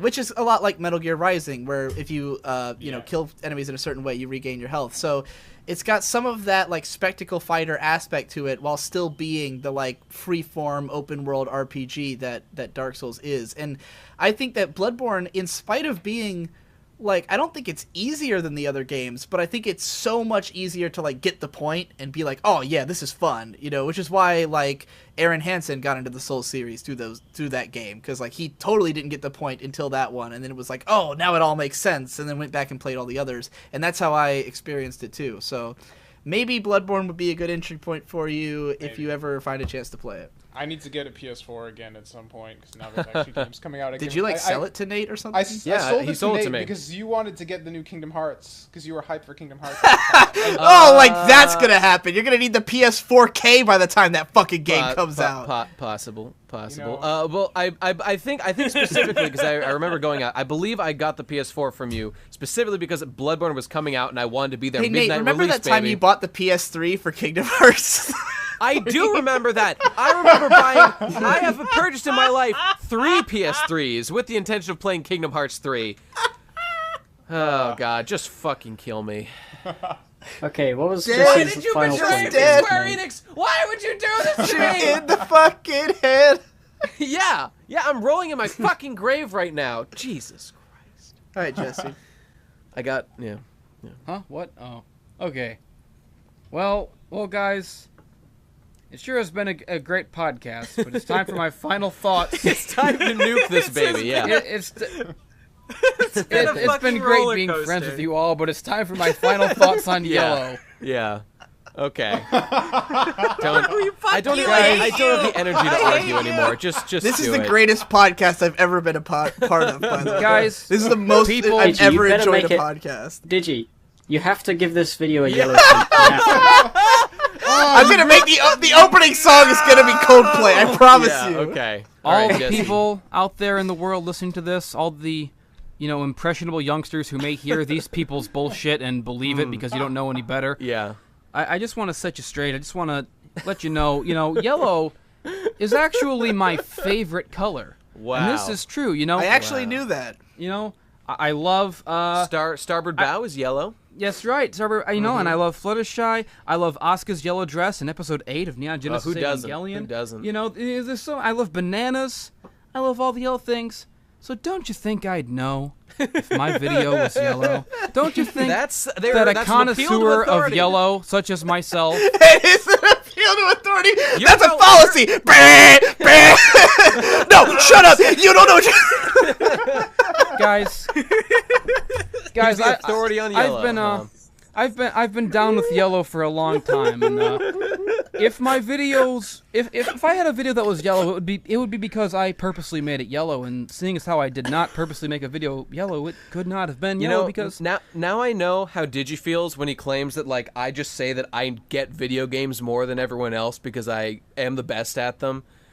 Yeah. That doesn't, Yeah, not much now of an argument, taste of hearing your it own from this medicine. I side. think we all do it. I Yeah. think we're all fucking terrible guilty. people, Yeah, honestly. it's true. It's Well, true. I'm just saying that since we've established that I am the best guy at determining what is yellow and what is not, the best guy at finding Yeah. it Yeah. in the crowd, I Jesse, think it's if pretty your obvious. victory for this argument is that we have to accept that you decide what is yellow, I'm down. I'll I'm accept honestly that. down. I will accept that we're all going to change our definition of yellow to fit Jesse's definition of yellow. Yellow's performative. that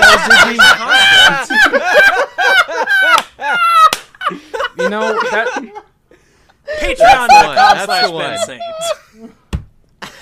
Yes, Jesse? that's one way to put it, Digi, but, a more accurate way would be to say that you should all be done changing the definition of yellow, and you should go back to what it actually is, which is and has always been my definition of yellow, which is the actual color yellow, not the color of my video. It's a simple formula, kids. It's a simple fact of the world. It's not, All right, so it's what not color are rocket your science. videos? The color is normal, right? That's what Normal you wanted color. us to call They it? are normal color. They're My all one videos- color. My videos are definitely normal, and that Christmas video in particular, It was really looking normal in that one for sure. You know, I'm gonna have to was. I'm gonna have to download. Dude, I just smoked some weed, bro, and I'm I gotta normal go as into my fuck color right packs now. on my computer and download normal, like a font pack, and Yeah. throw it in there, just so I can make stuff in Jesse's style if I ever need to. It's smart. It's funny that you're trying to make my argument sound so out there by claiming that normal is like some color, that I'm saying something so crazy when I just say that the video looks normal. It looks how the human eye actually detects what the world looks like. I'm not talking rocket in science rooms with here, fluorescent people. light. It does look like This what the podcast human has eye been such a sees. fucking gauntlet. I can't believe it's still happening. Why, to you, is it yellow? Is my question. God damn it, Jesse! There's a looks just because it's not yellow! actually full yellow. There is a delta in You the see, yellow right value there, of the image. Right there, A he said fucking it, video people. has You an heard it additive right from the formula. horse's mouth. Just because it's not yellow doesn't mean it's not yellow. You don't understand how color works in fucking video. God damn it! There's a I gulf don't between understand the how color yellowness. works. These of guys both are saying that images. something. This guy's argument Roy is that G. because Biv. it's not Roy G. Biv. Roy G. Biv. Roy G. Biv. Roy G. The matter is, we all live in our own realities. We all have our own, ideas about the world.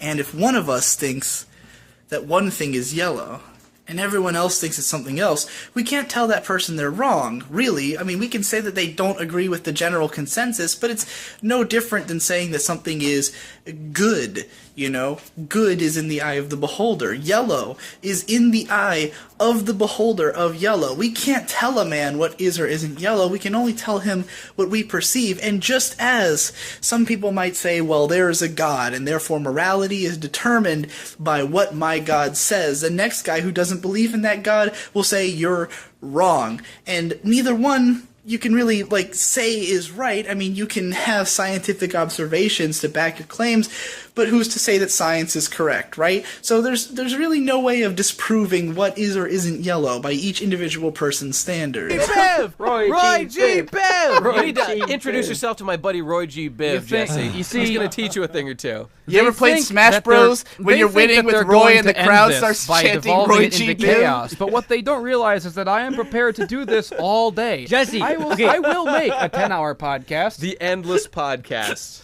Okay, Jesse, I have a I fully question that can be understand answered and with yes, appreciate that no, about or you. I do. no. It can be answered, but okay, I'll give you the question. All right.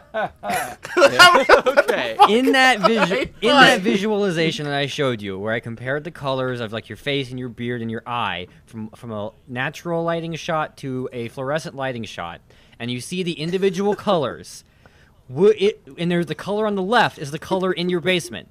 Are those colors more yellow, yes, less yellow, or the same amount of yellow? Does he even have The that same image? amount of yellow, Devu, which is none yellow. Okay. That's objectively Yeah. incorrect. There we Jesse, go. you realize that like light is made out of a combination. There's one thing that really I feel like we have a different opinion on what is a color. I think we do. Pointless conversation. We need to get to the root of this whole well, thing. We're ever here's gonna the fucking problem have though peace. is that I want to be able to tell Jesse that there's a spectrum of light by saying that light. Oh, there's a spectrum, all right, and he's on it.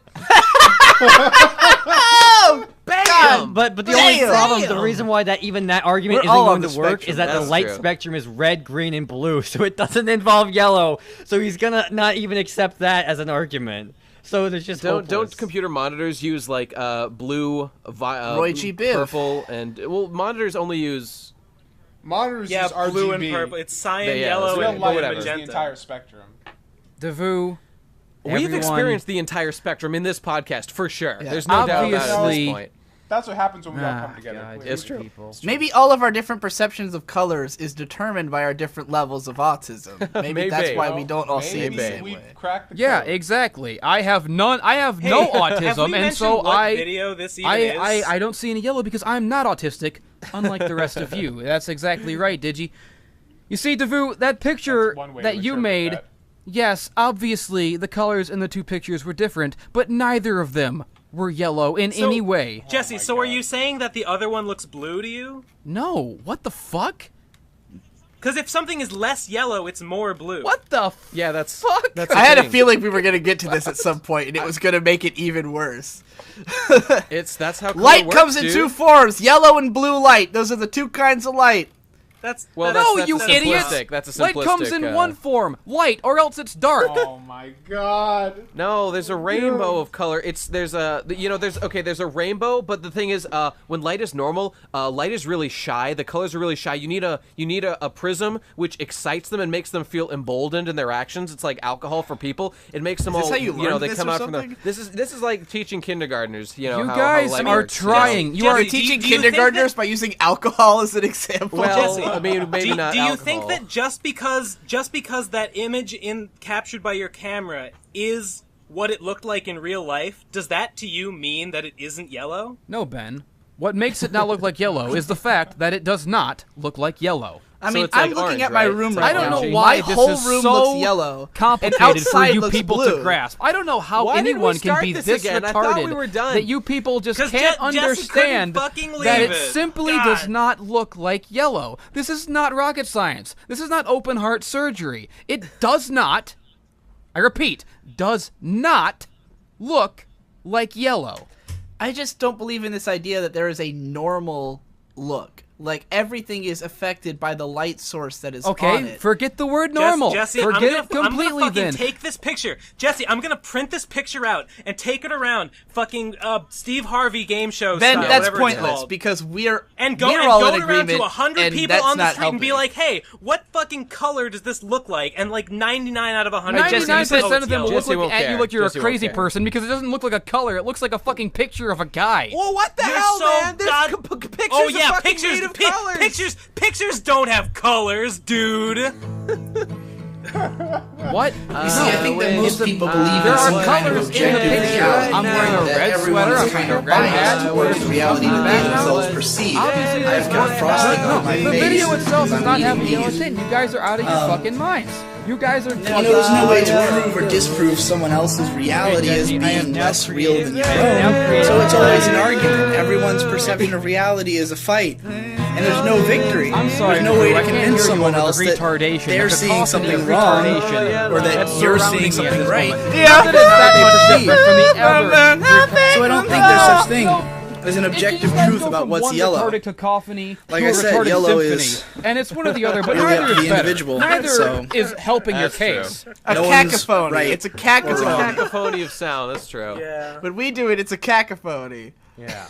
Here, guys. You know, the burden of proof is on you guys. That's, Good. I'm proving it. No, I'm it's- proving it well, even more. Here, God. this is more evidence, right? I'm taking the color of your face in the basement videos, and then I have a list of shades of yellow, and and there's one shade of yellow in particular that's pretty dang. Well, that's not perfectly I know, but blended. it's pretty dang similar out of how- only like 30 here's- that are listed. Here's It's what I'm pretty gonna close. do. Here's what I'm gonna fucking Ben. do. I'm gonna take the picture. I'm gonna put it in fucking Manga Studio. I am going to blend the entire picture into a single solid hue, and then I'm gonna post that hue, and you guys are gonna look at it and tell me what color does it fucking Okay. look like. So- I'm gonna so fucking Jesse, you solve see it. that, Ben, right? There's all it's these almost different like shades of if yellow, you and change one the of which is picture, very it'll be similar to something what your face different. No, looks Ben, like. that's not Wow. gonna work. Jesse won't believe it because he'll say that because you altered the picture, it's not real. I'm only gonna use the blur tool and nothing more. And I don't care if Jesse doesn't find that valid. It It's is. not Yeah. valid. Yeah. Nothing I that any think of you have everyone's said is valid. desperation to win this is really fucking hilarious. Guys, What's your response we to need this? to end I this. want your rebuttal This of is this. going This is a too shade long. of yellow that looks very similar to your skin in your basement videos. No, that's a shade of skin that looks similar to my skin, you dumb fuck.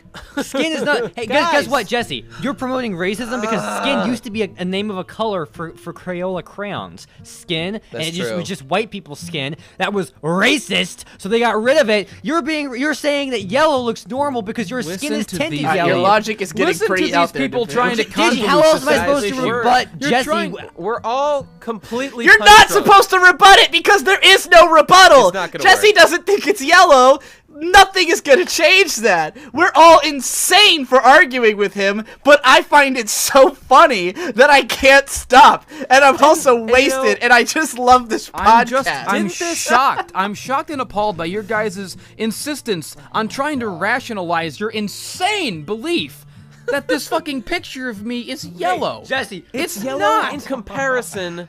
It has a yellow hue tint to it. It's just an overture of yellow. More Hippo's than, not even playing songs related to this argument anymore. He's Yeah. just playing She's So Heavy by the Beatles. This conversation is fucking heavy. It's weighing on my soul like a fucking. All right, does anybody have anything Should else weigh that on they your can't soul. get into, No, or I'm are we glad wrapping it's this weighing on up? your soul. I'm I done. hope this conversation haunts you all for days to come. I hope you see my face in your nightmares, and I hope my face in your nightmares looks yellow, motherfucker, because that's the only place it's ever going to look yellow, is in your own sick imaginations, just like in your imaginations right now. You know what? When you're imagining Okay, that my wait, video is wait, yellow. wait. You know what the You know, opening I of this know video how we should can be? end this. What's Okay, that?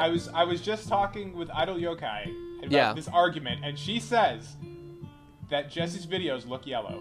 Oh, there you go. There you go. Why does that Oh, matter? Well, Idol. I'm just gonna fade out this podcast Yeah, why, on yeah, Hippo. why does that matter, Tom? Guys- why is that even Guys, relevant? everybody stop.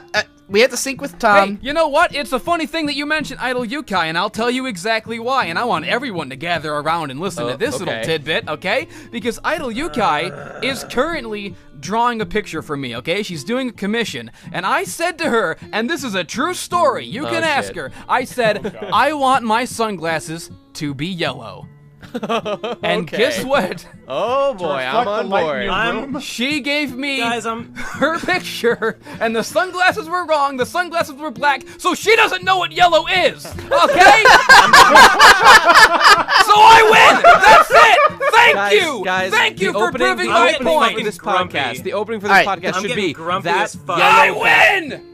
Look, Guys, all right, we need to sync with Tom. Okay. You Tom. have thrown your hat into the ring with fools. all right. Tom, we're on the syncing. count of 3, we all say shit bricks. 1, 2, 3. Shit bricks. Shit bricks. bricks. You know what's really crazy is I've One, had a lot of restraint. 2, 3. Shit bricks. Shit bricks. Well, you know what else we haven't even Alright, brought then up I'll stop that would recording. just amplify this even more? Wait, is wait, the, everybody, say goodbye. Bye. Yeah. Okay. Yeah. I'm supposed to be working right now. I'm supposed to be working right now. But I'm not working. I'm doing nothing. My dick I'm jerking. Myself I'm sucking.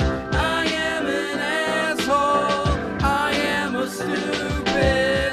I've got a deadline. Don't wanna do it.